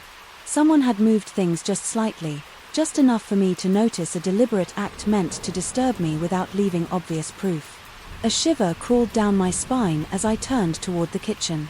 The chairs around the dining table were slightly misaligned. The fruit bowl, which I always placed in the center, was pushed closer to the edge. My breathing grew unsteady as I reached for my phone, my fingers trembling. I hesitated before dialing for help. What would I even say? That my furniture had been moved, that nothing had been stolen? Yet I was convinced someone had been inside. I checked my home security app, scrolling through the logs. No alerts, no motion detected, no doors unlocked. While I was gone, the camera showed nothing. Unusual, I frowned, my grip tightening on the phone. If no one had broken in, then who had done this? A sickening thought crossed my mind. What if the person had never left? My body stiffened as I slowly turned my head toward the hallway leading to the bedrooms. The air felt heavier. Now, my ears straining for any sound, I forced myself to take a step forward. Each movement measured and cautious.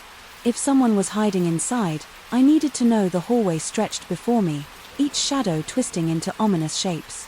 My bedroom door stood slightly ajar. I was certain I had left it fully open. My pulse pounded in my ears as I reached for the knob, nudging the door open with a slow creak. The room appeared undisturbed, bed neatly made, dresser untouched, closet door closed. I took a deep breath, steeling myself before moving to the guest room. It was the same, the bathroom empty. I checked under the beds, inside the closets, behind the shower curtain, nothing. I was alone. But if that was true, why did the sensation of being watched still climb to my skin? Returning to the living room, I tried to think rationally. Maybe I was overreacting. Maybe I had shifted things around without realizing it, that the uneasy feeling would not leave. It gnawed at me, whispering that something was wrong.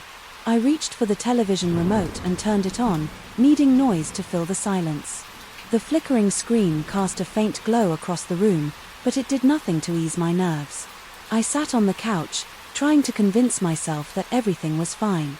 Still, I could not shake the thought that someone had been in my home, that someone had walked through my space, touched my belongings and then left without a trace, except for the subtle changes they had made. I tried to sleep that night, but every creak of the house made me jolt awake. My mind kept replaying the moment I stepped through the door.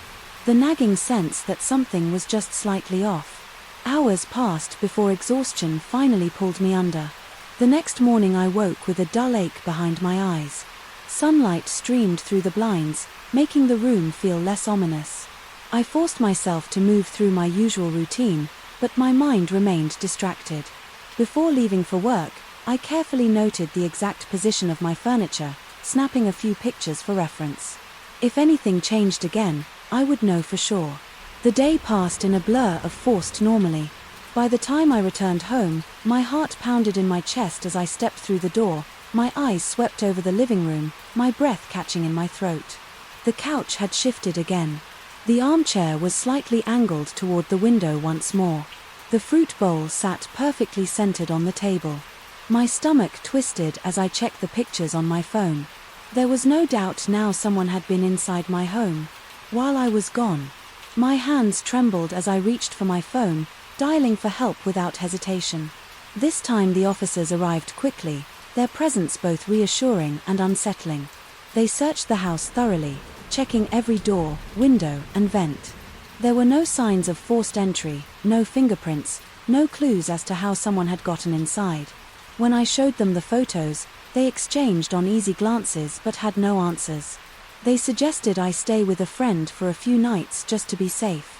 I took their advice, packing a small bag and walking up before leaving.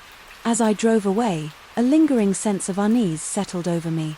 Whoever had been inside my home was not after valuables. It wanted me to know they had been there. They wanted me to feel their presence without ever seeing them. I checked the security dirty footage again that night, my fingers gripping the phone tightly, just as before.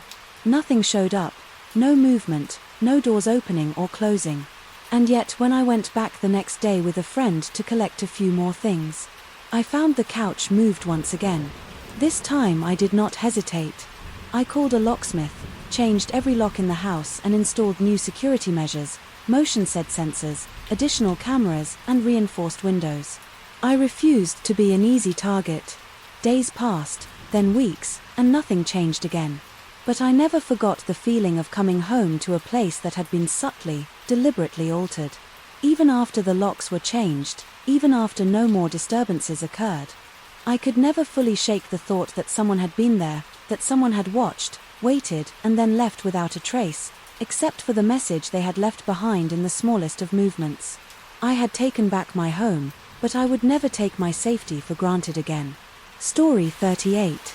The train rattled along the tracks, the steady hum of movement filling the space around me. I had chosen a window seat, hoping for a quiet ride, but as soon as I settled in, I felt eyes on me at first. First I ignored it, focusing on the blurred landscape rushing past. But the feeling did not go away. It lingered heavy and persistent, sending a prickling sensation down my spine. I turned my head slightly, trying to catch a glimpse of whoever was watching me. A woman sat a few rows ahead.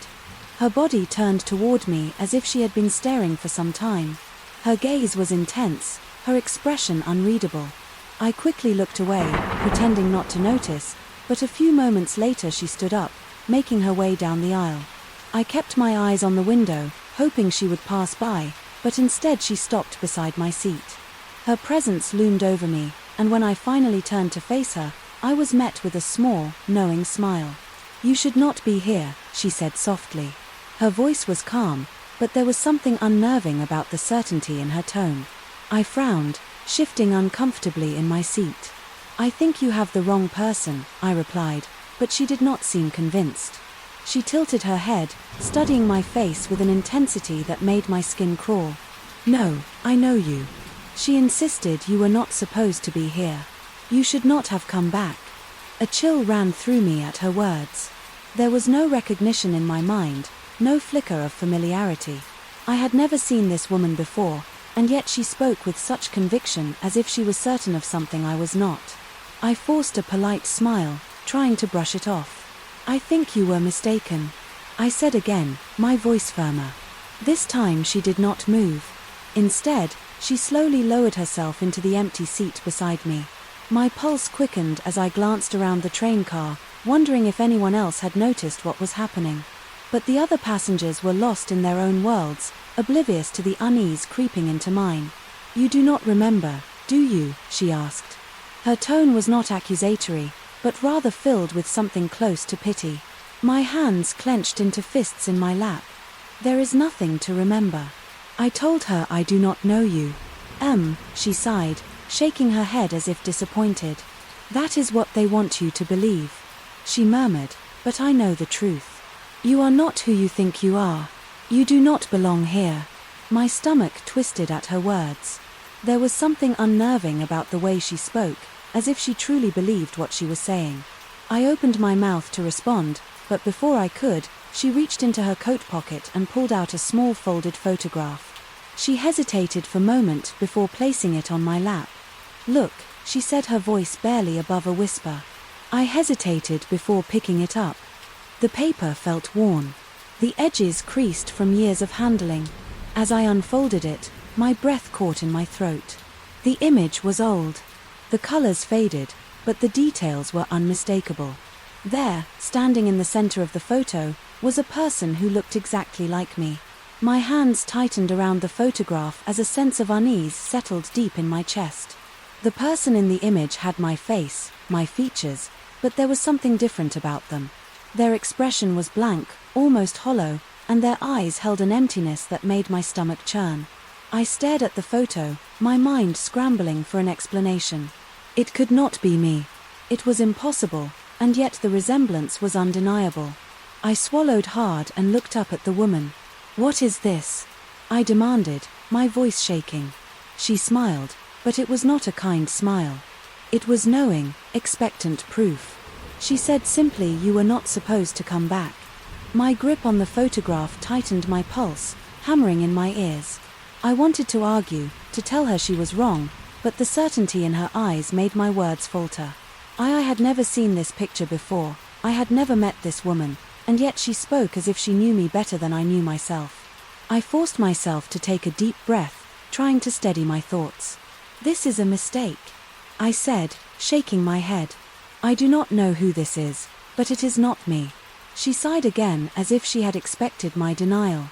"That is what they all say." At first she murmured, but in time, "You will remember." The train jolted slightly as it began to slow, the overhead speakers announcing the next stop. I seized the opportunity, rising from my seat with the photograph still clutched in my hand. "This is my stop," I said quickly. "I need to go." The woman did not try to stop me. Instead, she gave a small nod, as if she had already anticipated my reaction. As I turned to walk away, her voice followed me, soft but unwavering. "You can run, but the truth always finds its way back." I did not look back. I stepped off the train, my breath coming fast and uneven. The city stretched before me, busy and familiar, yet suddenly strange. The photograph burned in my palm, its presence, a silent question that I did not know how to answer.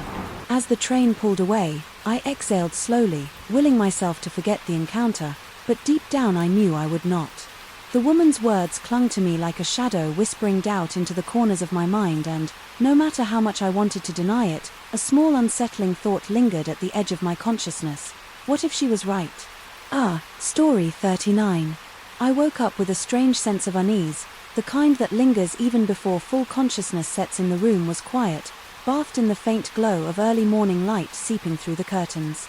My body felt heavy, weighed down by exhaustion, yet something in the air felt different. I shifted slightly and, as I did, my hand brushed against something unusual beneath my pillow. A sudden jolt of adrenaline coursed through me as I sat up and pulled it out. It was a small piece of paper folded carefully as if someone had taken their time placing it there. My breath caught in my throat. I had gone to bed alone, locked my doors and made sure the windows were shut. There was no logical reason for something new to be beneath my pillow. With trembling fingers, I unfolded the paper. The handwriting was unfamiliar, sharp, deliberate strokes forming words that sent a chill through me. The message was short, only a few lines, but its meaning was anything but clear. It read, "You are not alone, you never were. Do not look for me." I stared at the note, my heartbeat pounding in my ears. The words twisted in my mind, sending a creeping dread through my veins. So someone had been in my room. Someone had been close enough to place this under my pillow. While I slept, my skin crawled at the thought of an unseen presence watching me moving around in the dead of night without my knowledge. I forced myself to think rationally. Maybe it was a prank, some kind of cruel joke, but who would do this? I had no enemies, no one with a reason to scare me like this. My friends would never go this far, and even if they did, how would they have gotten in? The locks were intact. Nothing in the room was out of place. It was as if the note had materialized on its own. I threw the blankets off and got out of bed, my legs unsteady beneath me. I checked the windows, first, pressing my hands against the glass, looking for any sign that they had been tampered with. They were locked just as they had been the night before. I moved to the door, checking the handle. It was still secure. There was no sign of forced entry. A shiver ran down my spine as I turned back toward the bed. The notes still clenched in my hand. The more I stared at it, the more the words seemed to press in on me. You were not alone, you never were. What did that mean? Was it a threat, a warning, or something even worse? I grabbed my phone and checked the time. It was just past 6 o'clock in the morning, too early to call anyone, but I did not care. I needed to hear another voice, someone to ground me. In reality, I dialed a friend's number, pacing the room as it rang. When they answered, their voice was thick with sleep. "Something is wrong," I said, my voice barely above a whisper. I explained the note the way I had found it, the impossibility of it all. My friend was silent for a long moment before responding. "Are you sure no one has a spare key?" they asked. "Someone could have slipped in while you were asleep." I swallowed hard. I had considered that, but it did not make sense. I lived alone. No one else had a key. I had changed the locks when I moved in just to be safe. There was no reason anyone should have access to my home. "Check your security cameras," my friend said. "If someone got in, there has to be proof." I had nearly forgotten about them. In my panic, I hurried to my laptop, pulling up the footage from the night before. My fingers were unsteady as I scrolled through the timeline. My breath held as I watched the silent recording of my own bedroom. Hours of nothing passed. I saw myself getting into bed, shifting a few times my sleep, but then, at exactly 3:15 a.m., the screen flickered. A brief glitch, a fraction of a second where the feed went black. When it returned, everything looked the same. My sleeping form was untouched. The room remained undisturbed, but something about the moments and a sharp, cold fear threw me. I rewound the footage, watching the glitch again. It was too quick, too subtle. It was as if time had skipped. I checked the other cameras, the ones covering the front door, the windows, the hallway outside my room. Nothing. No one had entered, no motion detected, no sign of an intruder, but the note had appeared. A wave of nausea rolled over me. It was not possible. I had to be missing something, some detail, some logic, explanation. But the more I searched, the more I realized there was none. I was alone. The cameras proved it, and yet someone had been close enough to leave that message under my pillow. "You are not alone, you never were."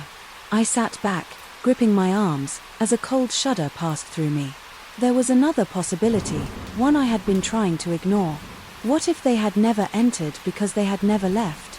What if they had been here all along hidden, watching, waiting? I forced the thought away, shaking my head as if that could rid me of the fear creeping up my spine.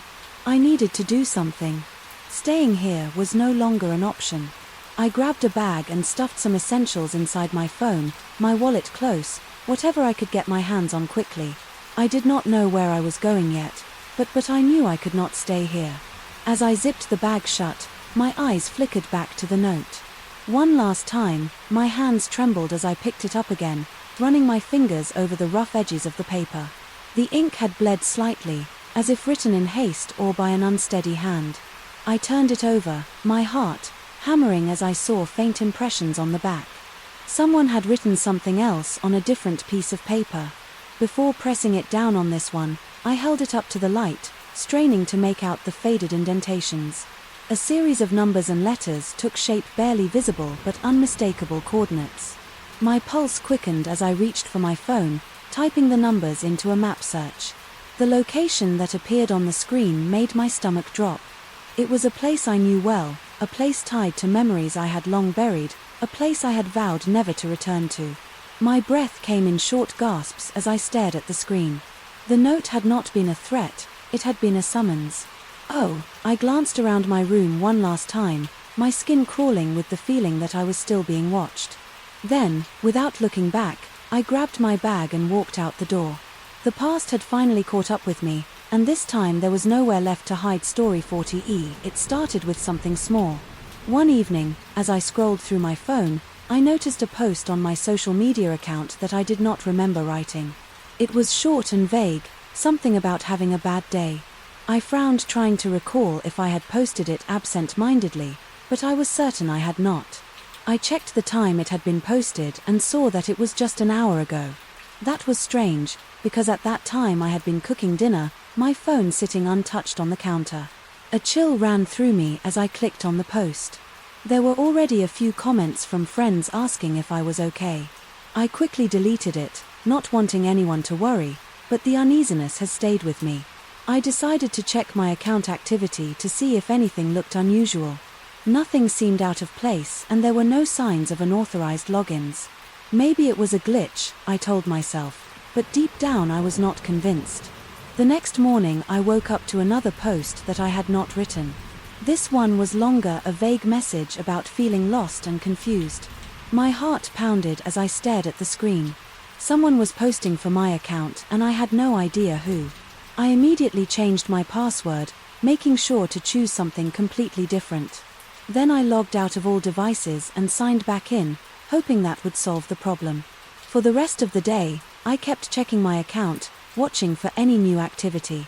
Hours passed and nothing unusual happened. By the time evening arrived, I was beginning to feel relieved. Maybe changing the password it worked. But just as I was about to go to bed, a notification popped up on my phone. Another post had appeared. This time, the message was more unsettling. It mentioned a childhood memory, one I had never shared online. My breath caught in my throat as I read it over and over again. There was no way a hacker would know something so personal. It was a memory from years ago, something I had only talked about with close family. My hands trembled as I deleted the post, my mind racing with possibilities. I checked my account settings again, searching for any sign of intrusion. There was nothing, no login attempts, no security alerts, nothing that suggested someone had gained access. That was what scared me the most. If no one had hacked my account, then who or what was posting these messages? I barely slept that night.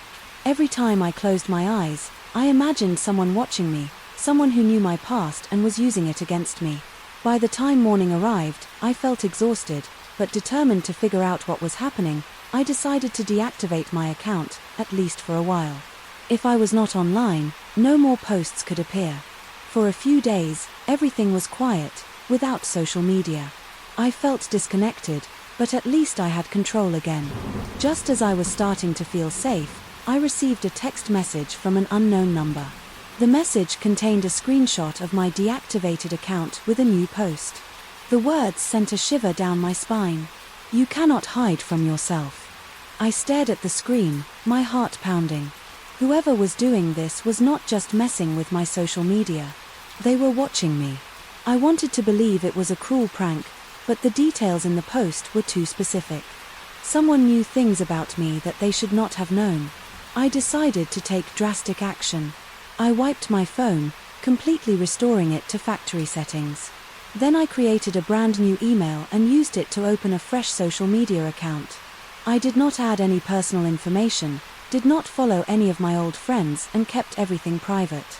I thought that if I started over, I could leave the strange posts behind for a while. It worked. No more. Mysterious messages appeared and I started to feel normal again. But then one night I received another text from the unknown number. It contained only 2 words, "Nice try." A cold fear washed over me. Somehow they had found me again. I felt completely exposed, as if, no matter what I did, they would always be one step ahead. I wanted to delete everything and disappear, but I knew that would not stop whoever was behind this. The final message came a few days later, and it was the most terrifying one. Yet instead of a post or a text, I received an email. The subject line read, "Do you remember this?" Attached to the email was a photograph. My breath caught in my throat when I opened it. It was a picture of me taken just the day before I had been walking home, unaware that anyone was watching. My stomach twisted as I realized what this meant. This was not some distant hacker messing with me from behind the screen. This was someone close by, someone who had been following me. I went straight to the authorities, bringing every piece of evidence I had. They took it seriously and promised to investigate.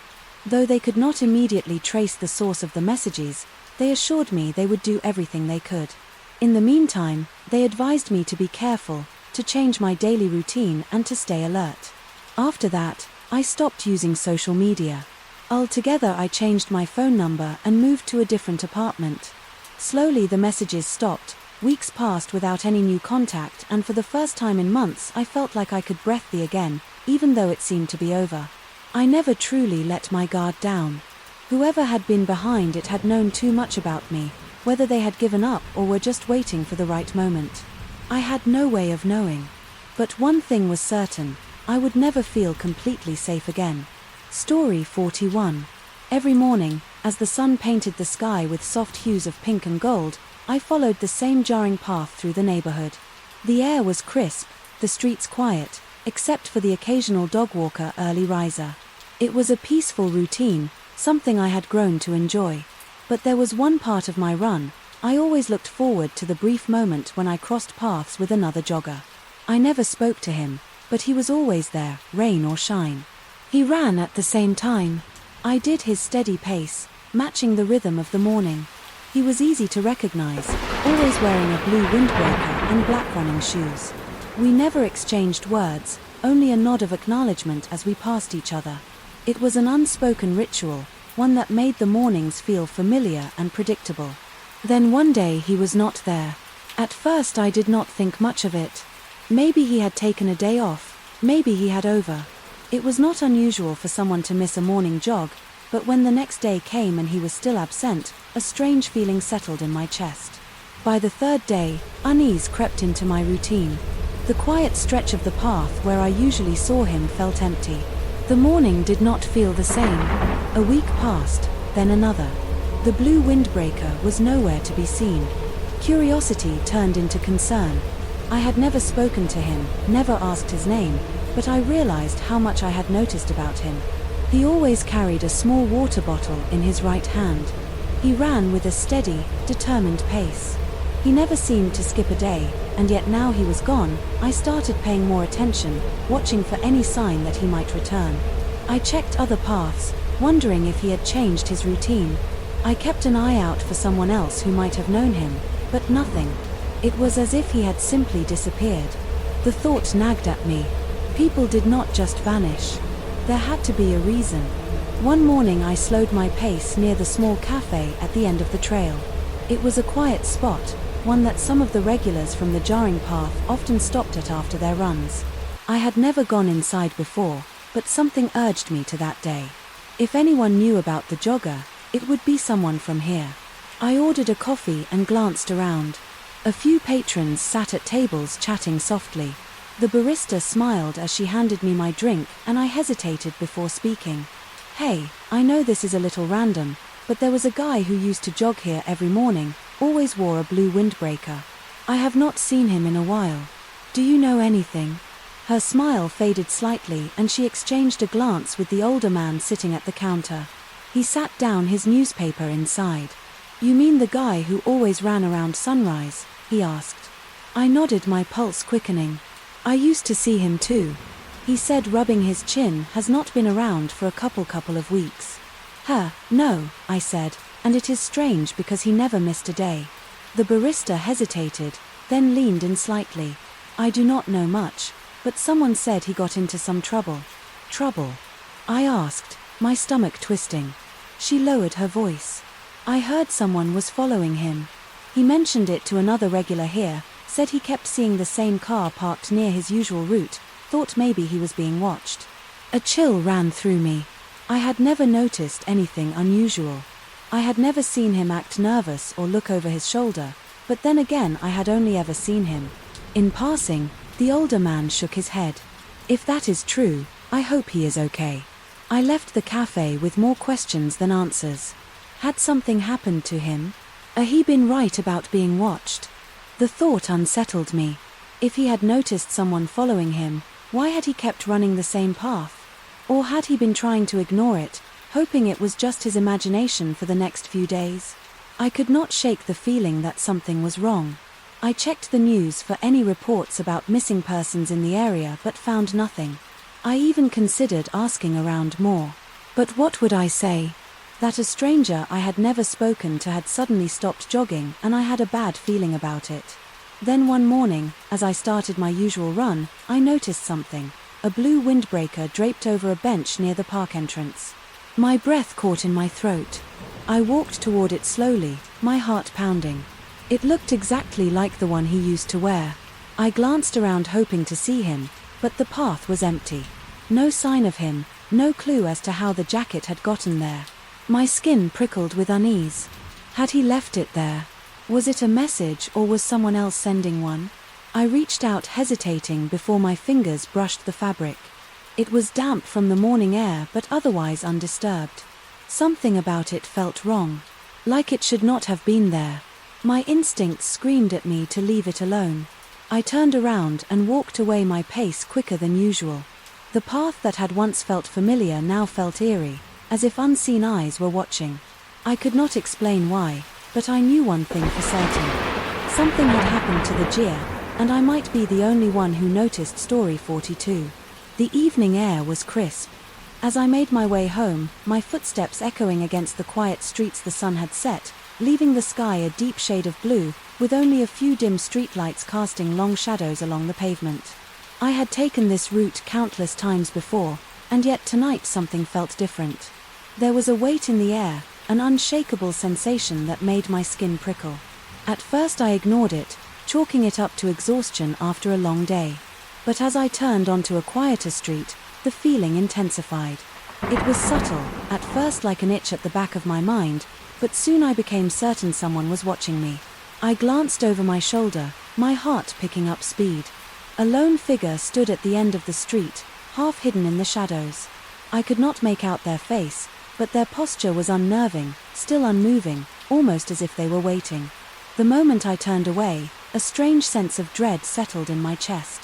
Swallowing down my yawns, I quickened my pace. Maybe it was just someone walking the same route, a coincidence, nothing more. But with each step I took, the feeling of being followed grew stronger. The sound of my own footsteps felt too loud, as if they were being echoed by another pair. I stole another glance behind me. The figure was closer now, not running, not even walking fast, but somehow closing the distance between us with an unnatural ease. My throat tightened and I forced myself to keep moving, my pulse hammering in my ears. The street was nearly empty, the houses dark and silent. I could see my building just ahead, the familiar sight bringing a brief sense of relief. But that relief vanished when I heard it. Footsteps. They were soft, deliberate, matching my pace perfectly. Every time I sped up, so did they. Every time I slowed, they mirrored me. It was as if whoever was behind me wanted me to know they were there. I clenched my fists, my breath coming faster. Now my apartment was only a few buildings away. If I could just reach the door, I would be safe. Forcing myself not to panic, I sped up, nearly breaking into a run. The footsteps behind me did the same. I reached my building and fumbled for my keys, my hand shaking. As I unlocked the door, I pushed it open and slipped inside, turning quickly to look through the small window in the door. No one was there. The street was empty. The shadows stretched across the pavement undisturbed. My chest rose and fell rapidly as I scanned every corner, every doorway, searching for any sign of the figure. But they were gone. I locked the door behind me, my fingers trembling against the dead bolt. My mind raced through possibilities. Had I imagined it? Had the figure simply turned away at the last moment? Neither explanation felt right. I took a deep breath and pressed my back against the door, my skin still prickling with unease. The silence of my apartment felt almost suffocating, as if the walls themselves were holding their breath. Then, just as I was about to step away, I heard it, a soft tap against the door. Not a knock, not an accident, a deliberate, gentle tap. My breath caught in my throat. I turned my head slowly, my ears straining for any other sound.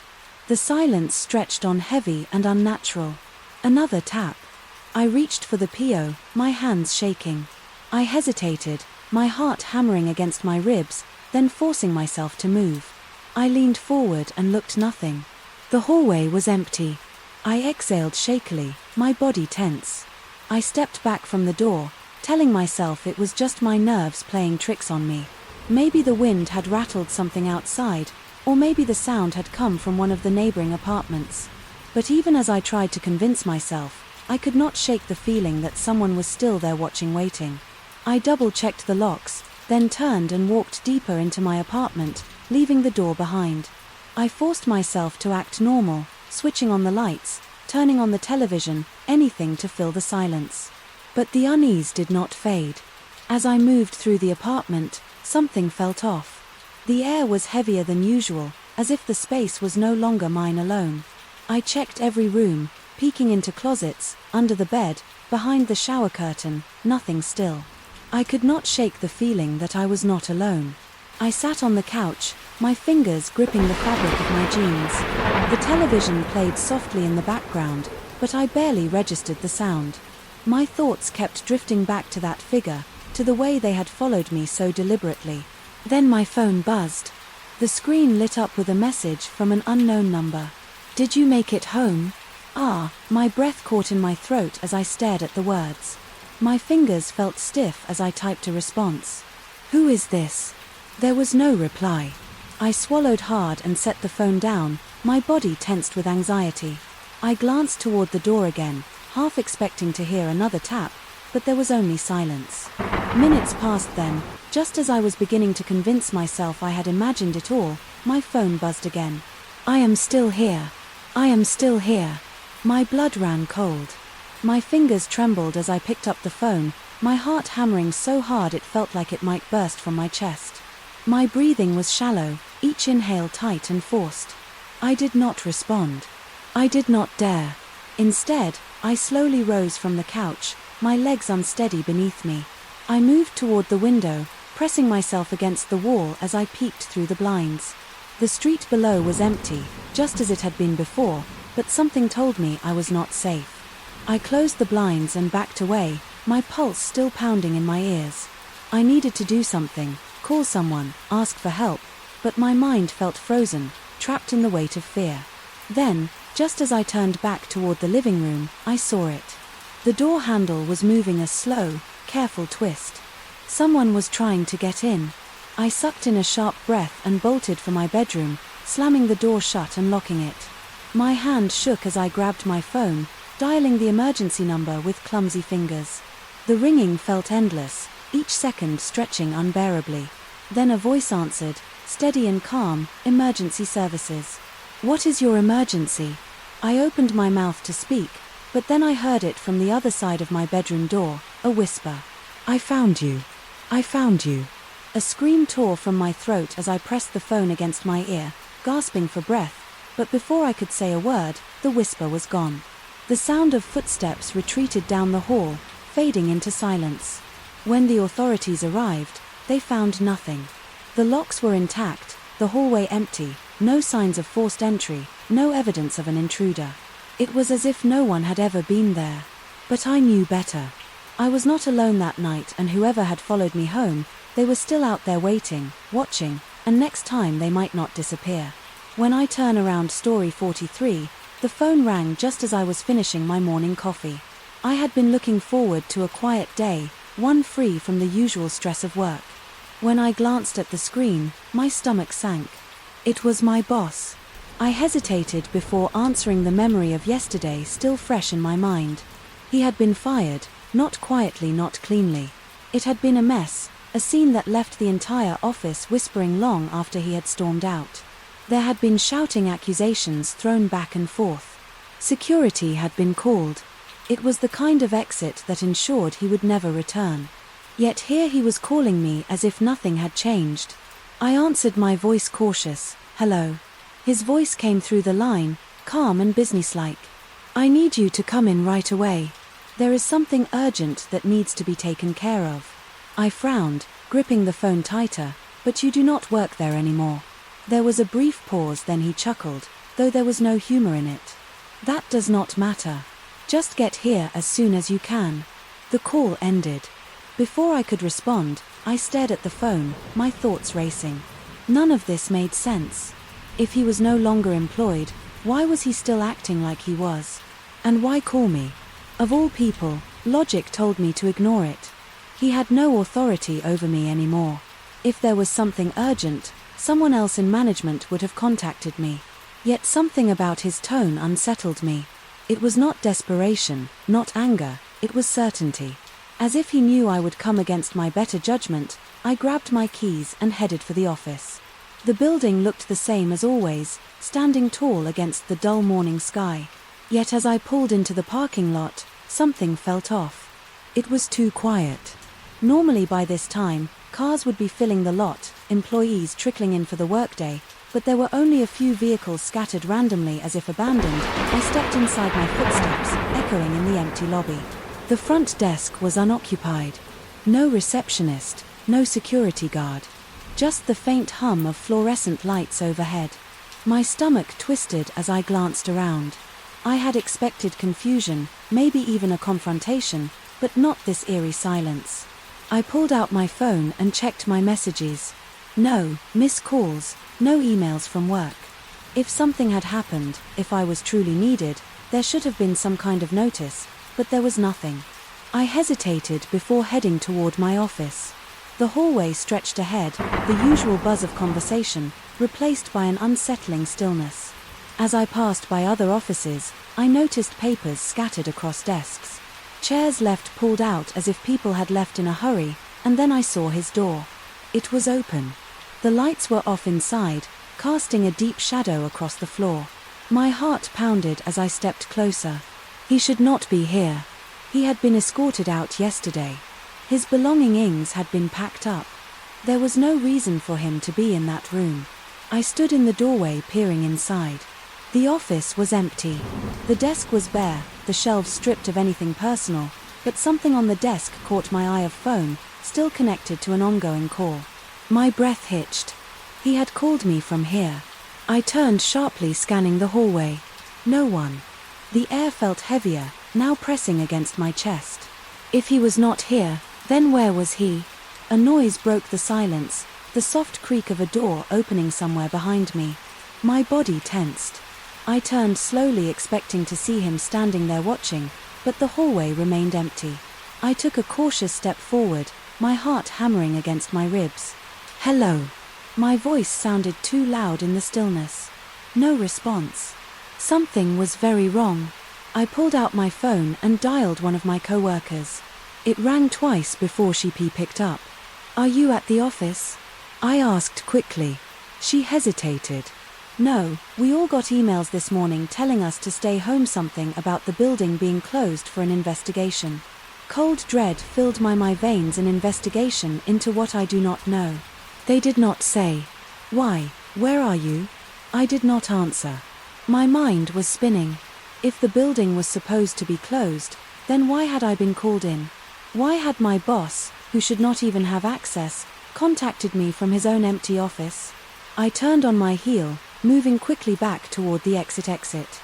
The silence around me felt heavier, now almost suffocating. My fingers curled tightly around my phone as I quickened my pace. I needed to get out. Just as I reached the lobby, I caught a glimpse of movement from the corner of my eye, a figure standing near the stairwell. I stopped, my breath hitching. He was there, my boss. He was watching me. Something was wrong with the way he stood, too still, too rigid. He should not have been here. None of this made sense. I swallowed hard. What is going on? My voice was steady, but my hands were shaking. He did not answer right away. Instead, he tilted his head slightly as if studying me. Then, in that same calm voice, he said, "You should not be here." My pulse pounded in my ears. "You called me." A small smile tugged at his lips. "No, I did not." My stomach dropped. I glanced at my phone. My call history still open. His number was there. The call from earlier still logged. "You need to leave," he continued. Now I did not wait for an explanation. I turned and bolted toward the doors, pushing through them into the fresh air. My breath came in quick, shallow gasps as I sprinted to my car, fumbling with my keys. I barely managed to lock the doors before looking back toward the building. The lobby was empty. He was gone. I sat there for a long moment, gripping the steering wheel, trying to process what had just happened: the call, the empty office, the abandoned building, and the presence of a man who should not have been there. I needed answers. Later that day I reached out to a few co-workers, asking if anyone had seen him since his firing. No one had. According to management, he had been escorted out and had not returned. His key card had been deactivated. He had no way of getting back inside. But I had seen him. I had spoken to him, and yet, when I checked the company directory, his name was already gone. Erased as if he had never worked there at all. I never received another call from him. I never saw him again, but sometimes late at night I think about the way he looked at me in that empty building, the way his voice had sounded calm, too calm, and the words he had left me with still haunt me. "You should not be here." Story 44. The morning started like any other. The soft glow of the sun seeped through my curtains, casting a gentle light across my room. I stretched, rubbing the sleep from my eyes, but as I moved my arms, a sharp ache pulsed through my wrists. I winced and sat up, pushing back the covers. That was when I saw them, dark bruises wrapped around both of my wrists, deep purple and slightly swollen. My breath caught in my throat as I examined them. They looked as if someone had grabbed me with force, fingers pressing hard into my skin. My heart pounded as confusion filled my mind. How had this happened? I turned to look at my bedroom door. It was still locked, just as I had left it the night before. The windows were closed, the curtains undisturbed. There was no sign that anyone had entered. I lived alone and no one had a key to my apartment. I swallowed hard, trying to make sense of it. Maybe I had done this to myself in my sleep. Maybe I had a nightmare and struggled without realizing it. I tried to recall anything from the night before, but my memory was hazy. I had gone to bed at my usual time, locked the door and drifted off without issue. There had been no strange dreams, no feeling of distress, and yet here I was staring at bruises. That should not be there. I got up and went to the bathroom, splashing cold water on my face. As I looked into the mirror, another wave of unease washed over me. There was something unsettling about the bruises. The shape of them was too precise, too deliberate. They looked like handprints, like someone had held me down. The thoughts sent a shiver through me. I shook my head, trying to push the fear away. There had to be a rational explanation. Maybe I had leaned on something in my sleep, pressed against the bed frame or tangled in my blankets, but deep down I knew that was unlikely. I spent the rest of the morning moving through my routine, but I could not shake the uneasy feeling lingering in my chest at work. I kept my sleeves pulled down, avoiding questions from co-workers. The bruises throbbed dully, a constant reminder of the unanswered questions haunting me that night. I hesitated before going to bed. I checked the lock on my door 3 times, making sure it was secure. I placed my phone on my nightstand, thinking that if anything strange happened, I would be able to check the time. Then I climbed into bed trying to convince myself that I was safe. Sleep came slowly. My mind refused to settle, thoughts racing in circles. Eventually exhaustion won and I drifted into unconsciousness. The next thing I knew, I was waking up again. Morning light filtered through the curtains, birds chirped outside and everything seemed normal until I sat up. A sharp pain shot through my wrists, worse than the day before. Dread curled in my stomach. As I looked down, the bruises had darkened, deepening into an almost black shade. My breath quickened. I turned to look at the door. It was still locked. Just like before, panic gripped me as I checked my body for any other marks. That was when I noticed something even more disturbing. Thin scratches lined the sides of my arms, faint but unmistakable. My hands shook as I traced them with my fingers. They were not deep, but they were fresh. Something was happening to me while I slept, something I could not explain. I decided to take action that night. I set up my phone to record. While I slept, I propped it up against a book on my nightstand, making sure the camera was angled toward my bed.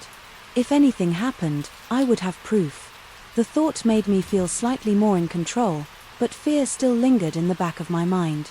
I lay in bed, forcing myself to stay calm. Hours passed in darkness and eventually sleep claimed me once more. When I woke the next morning, the first thing I did was check my phone. My heart pounded as I reached for it, hands trembling. The battery was still half full, the recording still running. I stopped the video and took a deep breath before pressing play. The footage started normally. I lay still for the first few hours, shifting occasionally, but nothing unusual. Then, around 3 o'clock in the morning, something changed. My body began to move, but not in the restless way of someone turning in their sleep. It was different. At exactly 3:10 I sat up, but I did not do it slowly or naturally.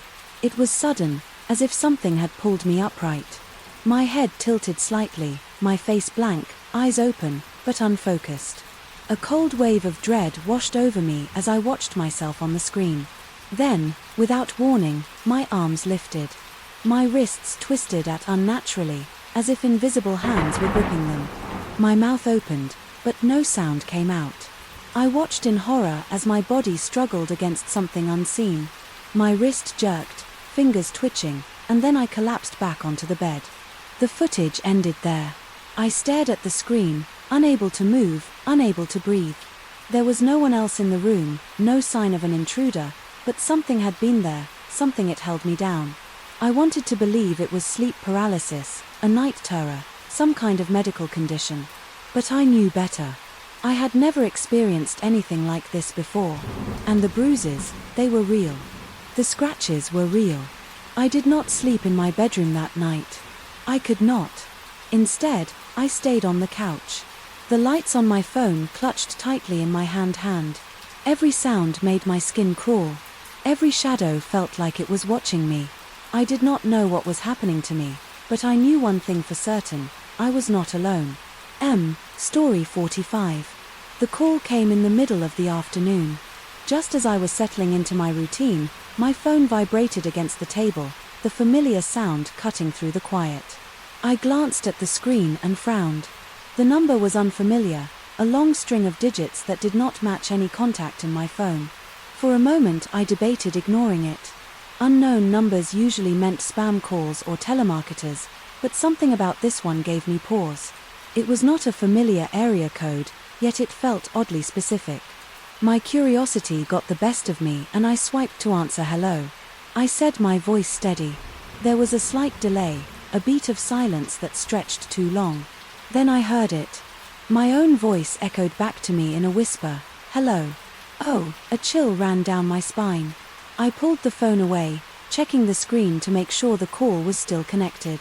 The number remained displayed, unmoving, unchanging. Slowly I brought the phone back to my ear, my fingers tightening around the device. Who is this? I asked, my pulse quickening again. The same pause. Then my own words came back, barely more than a breath. Who is this? I frowned, shifting uncomfortably in my chair. It did not sound like a simple recording. The timing was too precise, the whisper too real. I licked my lips, trying to ignore the growing unease creeping through my body. "Stop messing with me," I said, a sharp edge to my voice. The whisper followed. Eerie, impatient. "Stop messing with me." My stomach tightened. My thoughts raced through possibilities. Was this some kind of prank, a voice manipulation trick? But something about it felt too deliberate, too unnatural. The repetition was perfect, as if the voice was not just mimicking me but waiting for me to speak. "Why are you doing this?" I asked, my voice quieter now. "Why are you doing this?" The whisper repeated softer. This time, a shiver ran down my arms. It was like talking to an echo that should not exist. My breath came faster, uneven, as I struggled to make sense of it. I needed to end this, to hang up and forget it ever happened. My thumb hovered over the red button, ready to disconnect. Then, just as I was about to press it, the whisper changed. "You cannot leave." I froze. My breath caught in my throat. That time I had not spoken. First. My grip tightened around the phone, my heart pounding in my ears. "What did you say?" I whispered. The voice responded, steady and deliberate.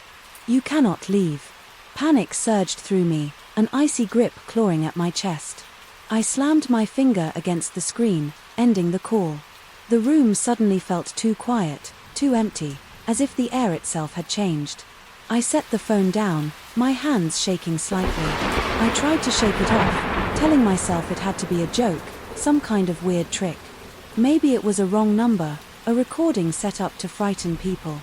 But deep down I knew better, the way the voice had waited, the way it had broken the pattern. It was not random, it was not a prank. Ooh, I forced myself to move to distract my mind with anything else. Hours passed and the call faded into the background of my thoughts. By the time night settled in, I had almost convinced myself it had been nothing. Then my phone rang again. I whipped around my stomach, twisting into knots. The same number flashed on the screen, unchanging, as if it had been waiting for me. My instinct screamed at me to ignore it, to let it rain and pretend it was not there. But I answered. I pressed the phone to my ear. My breathing shallow. The silence on the other end was thick, suffocating. For a moment I thought maybe the call had failed. Then the whisper came back. "You picked up." I staggered back a step, my legs feeling weak beneath me. "Who are you?" I demanded, trying to sound stronger than I felt. The whisper did not repeat me this time. Instead it responded. "You know me." A shudder ran through my body. I did not recognize the voice, but something about it felt familiar in a way I could not explain. My mouth was dry, my hands clammy as I clutched the phone. "I do not know you," I said. Forcing the words out, the voice chuckled. The sound barely audible. "You will." I ended the call again, my heart racing. This was not a prank. It was not a mistake. Whoever or whatever was on the other end was playing with me. I turned off my phone, breathing heavily as I tried to collect myself. Sleep did not come easily. That night my dreams were filled with whispers, voices calling my name in the dark. I woke up covered in sweat, the room eerily silent. My phone remained powered off, but the fear still lingered, or the next few days. I ignored any calls from unknown numbers. I avoided being alone at night, keeping lights on. Even when I slept, the tension never faded. The feeling of being watched, of something just out of reach pressed against my skin like a weight I could not shake. Then, one night I made a mistake. I turned my phone back on. The moment the screen lit up, a notification appeared, one missed call, one voice SM. My fingers trembled as I hesitated before pressing play. The message began with silence. Then slowly the breathing started, deep, steady, deliberate. It was not rushed, not panic, just patient listening, waiting. Then the whisper came. "Do not ignore me." I dropped the phone. The sound of it hitting the floor was deafening in the quiet room. My pounded in my ears as I backed away, my hands shaking. This was not over, whoever they were, whatever they wanted. They were not done with me yet, and somehow I knew they never would be. Story 46. The day my cat disappeared, I searched for hours, calling out into the quiet streets. I checked under cars and bushes and along every familiar corner where he liked to roam. The sun had already begun to set, casting long shadows over the pavement. I told myself he would come back, that he had just wandered too far and lost track of time. Days passed and he was nowhere to be found. I put up flyers with his picture and checked the local shelters, hoping someone had found him. Every night I left food and water on the porch just in case he found his way home. The silence of his absence was unbearable, filling the house with a strange emptiness. A week later, just as I was beginning to lose hope, I heard scratching at the door. My heart leaped as I rushed to open it, barely able to believe what I was seeing there. He was sitting on the porch as if nothing had happened. His fur was slightly dirty, but he looked unharmed. Relief fluttered me as I scooped him up, holding him close. He purred softly, rubbing his head against my chin, like he always did. I whispered his name, unable to stop the smile spreading across my face, but then I noticed something strange. He was wearing a different collar. My hands trembled as I examined it, my fingers brushing against the smooth material. His original collar had been red with a small silver tag engraved with his name.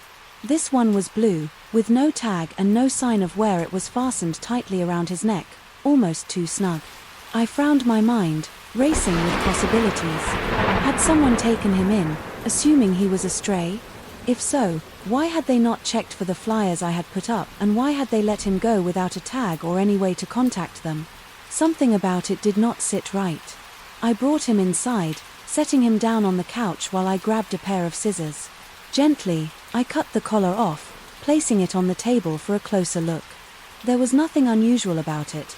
No name, no address, nothing that could tell me where it had come from. He seemed fine, but he acted different. He was quieter than usual, watching me with an intensity one had never seen before. Normally, he would roam the house, rubbing against furniture or demanding food, but now he simply sat there, his tail curled around his paws. Staring as the night went on, the one settled deeper into my bones. I tried to tell myself I was imagining things, that I was just shaken by his disappearance. But when I reached out to pet him, his body stiffened in a way that felt unfamiliar. It was as if he was waiting, anticipating something I could not understand. By the next day, I started to notice more oddities. He did not respond to his name the way he used to. He would look at me when I called, but it was as if he was processing the sound rather than recognizing it. His usual habits were gone. He did not go to his favorite spots, did not curl up on my bed like he always had. It was like I had brought home a stranger. I tried to dismiss my paranoia, convincing myself that maybe he had just been through a lot. Maybe he was adjusting after being lost for so long, but deep down, something told me that was not the case. This was not just shock or stress. This was something else. That evening, as I sat on the couch, he climbed up beside me. For the first time since he had returned, he acted like his old self. He nudged my hand, curling up next to me like he used to. I let out a breath, relieved, telling myself I had been imagining things. Then, in the dim light I saw it, his eyes, they were not his. The color was the same, but something was off, the way they moved, the way they lingered on me. It was wrong. I felt my chest tighten, my hands going cold. As I stared at him, he blinked slowly, almost knowingly, as if he could sense my fear. I tried to sleep that night, but every sound in the house made my skin crawl. I could hear him moving his quiet footsteps against the wooden floor. It felt deliberate, like he was making sure I knew he was there. I shut my eyes, forcing myself to stay, still pretending I was asleep. The next morning I found the blue collar back on the table, exactly where I had left it. But something was different. It was no longer clean. The one smooth fabric was torn, frayed at the edges, as if something had clawed at it. My hands trembled as I picked it up, my breath catching in my throat.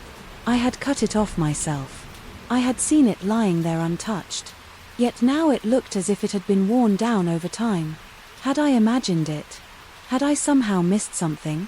My mind swirled with questions I could not answer. Over the next few days I tried to convince myself that nothing was wrong. I went about my routine, feeding him, taking care of him, as I always had. But no matter how much I tried to ignore it, I could not shake the feeling that he was watching me, not in the way a pet watches its owner, but in a way that felt calculating. One night, as I was getting ready for bed, I heard something outside, the soft scratching sound, just like the one I had heard when he first returned. My blood ran cold as I walked to the door, hesitating before reaching for the handle. Slowly I opened it. There sitting on the porch was my cat, but he was inside. I spun around my stomach, twisting in horror. He was still there, curled up on the couch, watching me with those unfamiliar eyes. My breath came in short, sharp gasps as I turned back to the porch. The cat outside looked just like him. Same fur, same marking, same red collar, the real collar. I backed away, my leg shaking beneath me. The cat outside let out a low, desperate wail, his eyes wide and pleading inside. The one on the couch stood slowly stretching as if he had all the time in the world. I did not know what I had led into my home, but I knew it was not my cat. Story 47. The USB drive was small, barely the size of my thumb and covered in dirt. When I first spotted it on the sidewalk, at first I almost ignored it, assuming it had been dropped and forgotten, but something about it made me pause. Without thinking, I bent down and picked it up and wiped the dust from its surface. I glanced around, half expecting to see someone searching for it, but the street was empty. It was early evening, the sun dipping below the rooftops, casting long shadows across the pavement. The air was quiet, except for the distant hum of traffic slipping the drive into my pocket. I told myself I would check its contents. Later, out of curiosity, back home, I tossed my keys onto the counter and pulled out my laptop. As I plugged the USB drive into the port, a strange sense of unease settled over me. A single folder appeared on the screen labeled "Watch Me." The name alone sent a chill through my spine, but I clicked on it anyway. Inside were several video files, each labeled with a date. The most recent one was from 2 nights ago. My fingers hesitated over the trackpad before I opened the file. The video was grainy, the image slightly distorted, but as it played, my stomach twisted. The footage showed my house. The angle suggested it had been recorded from a distance, possibly from across the street. I watched as the camera remained fixed on my front door, motionless, as if someone had been standing there filming in the dark. My pulse quickened. Who had recorded this and why? I clicked on another file, this one from last week. The same scene appeared, my house filmed from outside. The footage had no sound, just the stillness of the night in my home caught in its frame. Then, in the corner of the screen, a shadow moved. A figure stepped into view for only a second before vanishing. My skin prickled with unease. The person had been standing close near the edge of my driveway watching. I argue around the footage, pausing the frame, but the figure was too blurry to make out any details. My hands trembled as I opened the next video. This one was different. The camera angle had changed. It was no longer recorded from a distance but from much closer, just outside my window. My breath caught in my throat as I recognized my own living room through the glass. The lights were off, but I could see myself in the reflection of the television screen. A cold wave of fear rushed through me. Someone had been outside my home, filming through the window, watching me without my knowledge. I felt exposed, vulnerable. My mind raced through possibilities. Had this been going on for weeks, months? Was it someone I knew? I opened the oldest file, my hands clammy against the keyboard. The footage was from nearly a month ago, and this time the perspective had changed again. It was inside my house. My heart pounded so hard I could barely breathe. The video was shaky, as if recorded by someone walking through the rooms. The camera moved through my hallway, past my furniture, lingering for a moment on my bedroom door. The door was slightly ajar, just enough to show my bed in the dim light. My chest tightened as I realized what I was seeing. Someone had been inside. I slammed the laptop shut, my breaths coming in short gasps. This was not a mistake, not a prank. Someone had entered my home, filmed me without my knowledge, and then left behind this USB drive for me to find why, to taunt me, to let me know they had been there. I jumped to my feet, locking every door and checking every window. My heart pounded in my ears as I grabbed my phone, my fingers shaking as I dialed. The police arrived within minutes, their presence both reassuring and terrifying. I led them to my laptop, forcing myself to reopen the files. The officers watched the footage in silence, their faces darkening with each video. They asked if I had noticed anything unusual, if I had seen anyone suspicious. I shook my head, my mind racing through every day, every night. Had I missed the signs? They searched the house for any signs of forced entry, but there was nothing obvious. No broken locks, no shattered glass, nothing to explain how someone had gotten inside. One of the officers suggested checking my security system. I opened the app on my phone but, to my horror, the footage from the past month was gone. The sinking feeling settled in my chest. Whoever had done this had erased their tracks. They had been careful, deliberate. I felt sick, realizing that they had not just been watching me. They had control over my home in ways I had never imagined. The officers took the USB drive as evidence, promising to investigate further. They advised me to stay somewhere else for the night just to be safe. I packed a bag. In a daze leaving my house behind as I tried to process everything, sleep was impossible. Every time I closed my eyes, I saw the footage playing in my mind, the shadow near my driveway, the camera at my window, the final video, the one that proved someone had walked through my home while I slept. The next morning I received a call from the police. They had enhanced the footage trying to identify the figure in the videos. Their voices were grave as they explained what they had found. The last video, the one inside my home, had a brief reflection in the mirror. It showed a partial face, someone wearing a mask. The officer's voice lowered as he told me the most disturbing part. The timestamp on that video was not from a month ago. It was from 3 nights ago. A chill ran down my spine. This was not a past event, not something that had happened long ago. It was recent. The intruder had been in my home. While I was there, moving through the rooms, recording everything, a shuddering breath escaped me as I glanced around the hotel room where I had stayed the night. The walls felt safer than my own home, but I knew the fear would follow me. Wherever I went, someone had been watching me and they wanted me to know it. The police assured me they would increase patrols near my house. They would check the neighborhood cameras, search for any leads. But I knew deep down that whoever had done this was careful. They had planned it well. They had known exactly what they were doing. I would never feel safe in my home again. Story 48. The morning started like any other as I stepped into my office, the familiar scent of coffee lingering in the air. My desk was just as I had left it the night before, papers stacked neatly beside my computer. The quiet hum of the overhead lights filled the space, blending with the distant chatter of co-workers in the hallway. Nothing seemed out of place, yet a strange sense of unease settled over me. I could not quite place the feeling, but it nagged at the back of my mind as I settled into my chair. Maybe it was just exhaustion or the weight of unfinished work pressing on me. Still something felt different, like an unseen presence lingered in the air. I shook off the thought and powered on my computer, pushing aside my growing discomfort. As the day went on, the feeling did not fade. It was subtle, a constant prickling at the back of my neck like I was being watched.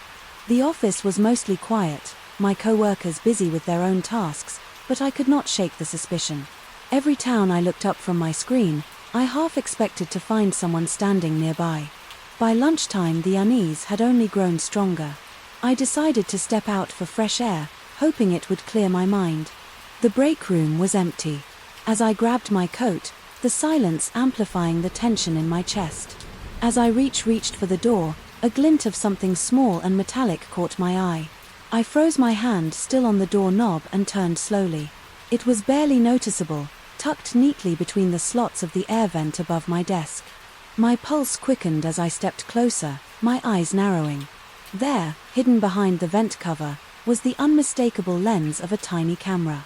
A cold wave of shock rushed through me as I stared at it, my stomach twisting. Someone had installed a hidden camera in my office watching me without my knowledge. My fingers trembled as I reached up, brushing against the small device. It was securely fastened, positioned to capture every move I made at my desk. I quickly pulled my hand away, my mind racing through possibilities. Who had placed it there? How long had it been recording and, most importantly, why? The thought of someone secretly observing me sent a shiver down my spine. I needed to know the truth carefully. I reached into my desk drawer and grabbed a paperclip, unfolding it into a makeshift tool. My heart pounded as I worked the vent cover loose, trying to keep my hand steady. With a gentle tug, the tiny camera came free its small red light, blinking as if it had just registered my discovery. I turned it over in my hands, inspecting it closely. It was small, no bigger than a coin, with no visible markings to indicate its origin. A thin wire trailed from the back, disappearing into the vent where it had been hidden. I set it on my desk, my mind spinning with unanswered questions. My first instinct was to check my entire office for more. If someone had placed one camera, there could be others. I searched every corner, running my hands along the edges of bookshelves, under the desk and even inside my filing cabinets, but I found nothing else. I sat down, gripping the edge of my desk as I tried to make sense of it. There was no reason anyone should have been recording me. I had no disputes with co-workers, no reason to suspect I was being monitored, and yet the ents sat right in front of me. My phone buzzed, pulling me from my thoughts. A new email notification popped up on my screen, the subject line making my breath hitch, anonymous message. My hands shook slightly as I clicked it open, dread pooling in my stomach. The message was short. Just a single sentence, "Did you find it?" Yet the word sent a fresh wave of fear through me. Someone knew someone was watching. I looked around the office, my eyes darting toward the glass window that faced the hallway. No one was there, but I no longer felt alone. Swallowing hard, I quickly closed the email and reached for my phone. I needed to report this to someone's security management, anyone who could help. But just as I dialed the number, another email arrived. "Do not tell anyone." My grip tightened around the phone as I read the message, my throat dry. The warning was clear, but I had no intention of obeying it. Whoever had sent this was trying to intimidate me, and I refused to let them. Ignoring the message, I pressed the call button, my voice steady. As I spoke to security, I explained the situation, detailing the hidden camera and the emails I had just received. The man on the other end of the line listened carefully before instructing me to stay put. Hope was on the way. Minutes felt like hours as I waited, my heart thawing with each passing second. I kept my eyes on the hallway, half expecting to see someone lurking outside, but the corridor remained empty, the office eerily quiet. When security arrived, I showed them the camera, walking them through everything I had discovered. They took the device, promising to investigate immediately. I felt a small sense of relief knowing the situation was now in their hands. As they left, I sat back in my chair, my body still tense. I had done the right thing, but the lingering fear did not fade. Someone had been watching me, tracking my every move, and I still had no idea who or why. The email stopped after that day, and security assured me they were looking into the matter. They never found the person responsible. The camera had been connected to an untraceable signal, leaving no clues behind. Though the office returned to normal, I never felt completely at ease again. Every time I sat at my desk, I found myself glancing toward the vent, half expecting another hidden lens staring back at me. The feeling of being watched never truly went away. Even now, long after the investigation ended, I sometimes wonder, was I the only one, or were there others sitting at their desks, unaware that unseen eyes were still watching Story 49? The cafe was nearly empty. When I walked in, the hum of quiet conversation, blending with the soft clatter of dishes, the air smelled of roasted coffee beans and fresh pastries, a familiar comfort on a cold afternoon. I ordered my usual drink and found a seat near the window, watching the world pass by outside. It was meant to be a peaceful moment, just a break from the routine of my day. I had barely taken my first sip when I felt someone watching me. The sensation was subtle. At first like a whisper at the edge of my awareness, I glanced up and saw a man sitting a few tables away, his eyes fixed on me. He did not look away when I met his gaze, and something about his expression made my skin crawl. He was older, maybe in his 50s, with deep lines on his face and tired eyes that seemed to hold too much knowledge. There was nothing outwardly threatening about him, yet a strange unease settled in my chest. I tried to ignore it, returning my attention to my coffee, but the feeling did not go away. When I looked up again, he was still staring. Finally he stood and walked toward my table. His movements slow and deliberate. He stopped just a few feet away. His posture calm, almost too composed. "Used to be afraid of the woods behind your grandmother's house," he said, his voice quiet yet steady. My fingers tightened around my cup, my heart skipping a beat. I had not thought about that. In years, the woods behind my grandmother's house had always unsettled me. As a child, the trees stood tall and shadowed, whispering with every gust of wind. I used to swear. I heard voices among the branches murmuring things I could never quite understand. I forced myself to stay calm, though every instinct screamed at me to leave. "How do you know that?" I asked, my voice barely above a whisper. He tilted his head slightly as if considering his answer.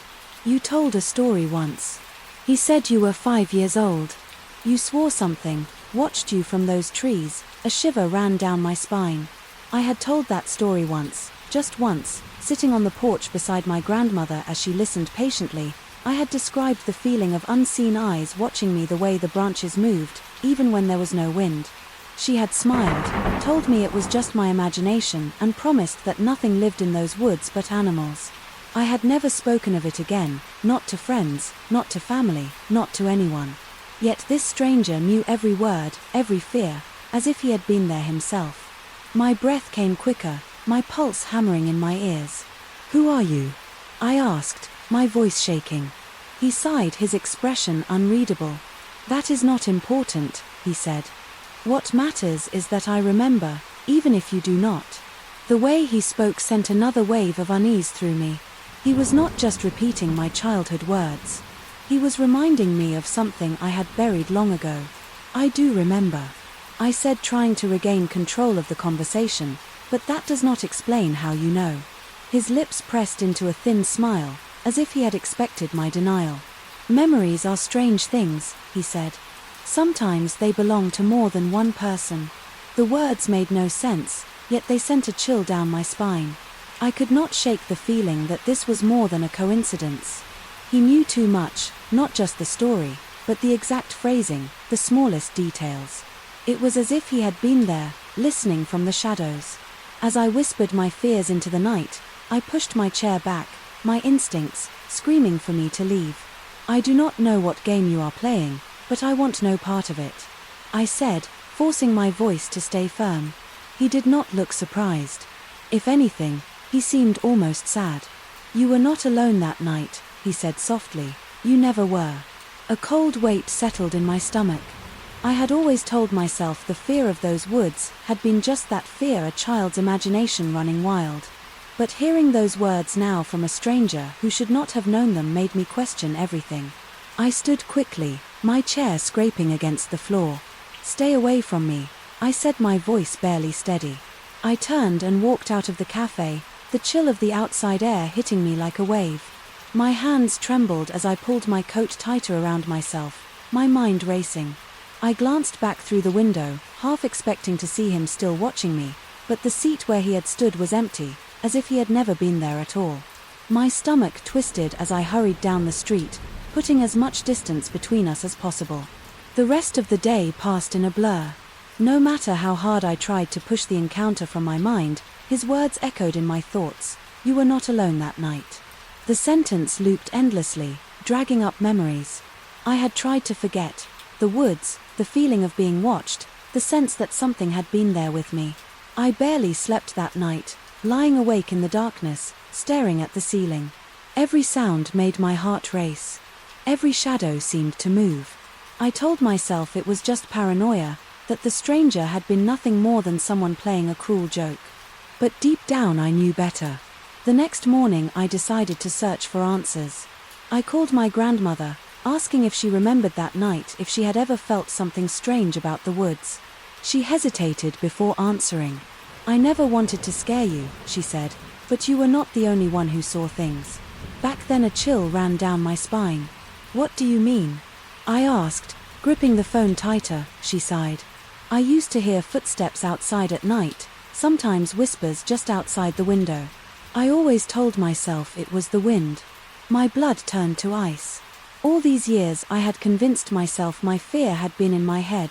But if she had heard them too, Then maybe, just maybe, something had been there. After all, I thought of the stranger, of his knowing eyes and the way he had spoken, as if he had been there, and for the first time I wondered if maybe he had story 50. The evening air was crisp as I stepped onto my porch, expecting nothing more than a quiet moment to myself. The sun had just begun to set, casting long shadows across the neighborhood. I stretched my arms, breathing in the cool air, when something unusual caught my eye. Sitting in the middle of my porch, right in front of the door, was a baby car seat. I frowned and took a hesitant step forward, my stomach twisting with unease. The car seat was empty, its straps hanging loosely, as if a child had once been secured there but was now gone. The sight of it sent a chill down my spine, and I, instinctively glanced around the yard. No one was nearby, no footsteps leading away, nothing to suggest who had left it bending down. I examined the car seat more closely. It was in good condition, clean but slightly worn, as if it had been used before, but not recently. There was no note, no sign of ownership, nothing to explain why it was sitting on my porch. My fingers hesitated before touching the straps, a deep sense of wrongness creeping over me. I stood up quickly, scanning the street again. My house was at the end of a quiet road with only a few neighbors nearby. None of them had young children, at least. None that I knew of. My thoughts raced as I tried to come up with a logical explanation, but nothing made sense. A strange sense of unease settled in my chest as I reached for my phone. I considered calling the police, but what would I even say? It was just an empty car seat, not a crime scene. Still something about. It felt intentional, like someone had left it there for a reason. Deciding to check my security camera, I stepped inside and pulled up the footage of my phone. The screen flickered to life, showing my porch from earlier in the day. I fast-forwarded through the footage, my heart pounding as I neared the moment the car seat appeared. Then I saw it at exactly 2:47 p.m. A figure emerged from the side of the screen, walking up to my porch with a slow, deliberate pace. The person wore a hooded jacket, their face hidden. As they carried the car seat in both hands, they placed it down, carefully, pausing for a moment before stepping back. Then, without a word, they turned and walked away, disappearing into the distance. I rewound the footage, watching again with growing unease. The person never looked up, never hesitated, as if they knew exactly what they were doing. My mind raced with questions. Who were they? Why had they chosen my house? And, most importantly, where was the baby that should have been inside? A deep, unsettling feeling crept over me. I could not ignore the thought that maybe I was being watched, the way the person had moved, the way they had placed the car seat so carefully. It all felt deliberate. I locked my front door, suddenly feeling exposed, unsure of what else to do. I decided to call the non-emergency police line. When the operator answered, I hesitated for a moment before explaining the situation. They listened carefully, asking if I had noticed anything else strange around my home. I told them about the security footage, and they advised me to stay inside while they sent someone to check it out. Minutes felt like hours. As I waited for the officer to arrive, every creak of the house made me jump, and I could not shake the feeling that someone was still out there. When I finally heard a knock at the door, I nearly sighed in relief. Peering through the peephole, I saw a uniformed officer standing outside. I opened the door, cautiously gesturing toward the car seat. The officer took one look at it and nodded as if he had seen something like this. Before I explained everything, the footage, the unknown person, my unease about the whole situation.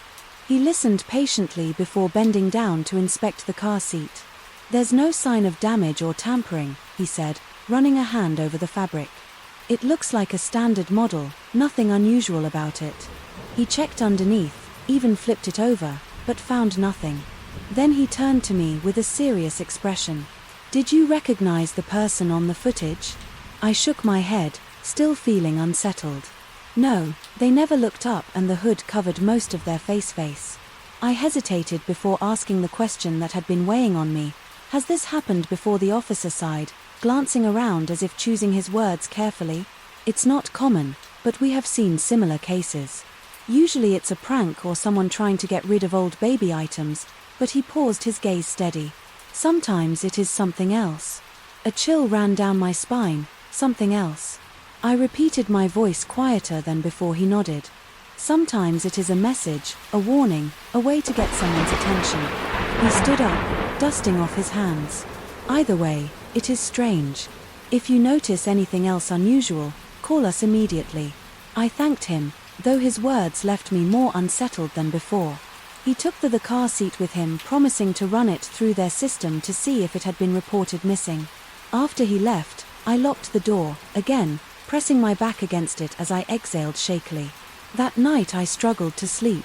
Every noise outside made my heart race, and I kept replaying the officer's words in my head, a message, a warning. I could not shake the feeling that whoever had left the car seat was not done. Yet. The next morning, I checked my porch as soon as I woke up. Nothing was there, no signs that anyone had returned. But as I stepped outside, I noticed something that had not been there before, a single piece of folded paper wedged into the crack of my door. My hands trembled as I reached for it, unfolding it slowly. 3 words were scrolled in shaky handwriting: check your basement. Then a cold dread settled over me as I read the note again. I did not have a basement, or at least I had thought I did not, but now I was not so sure.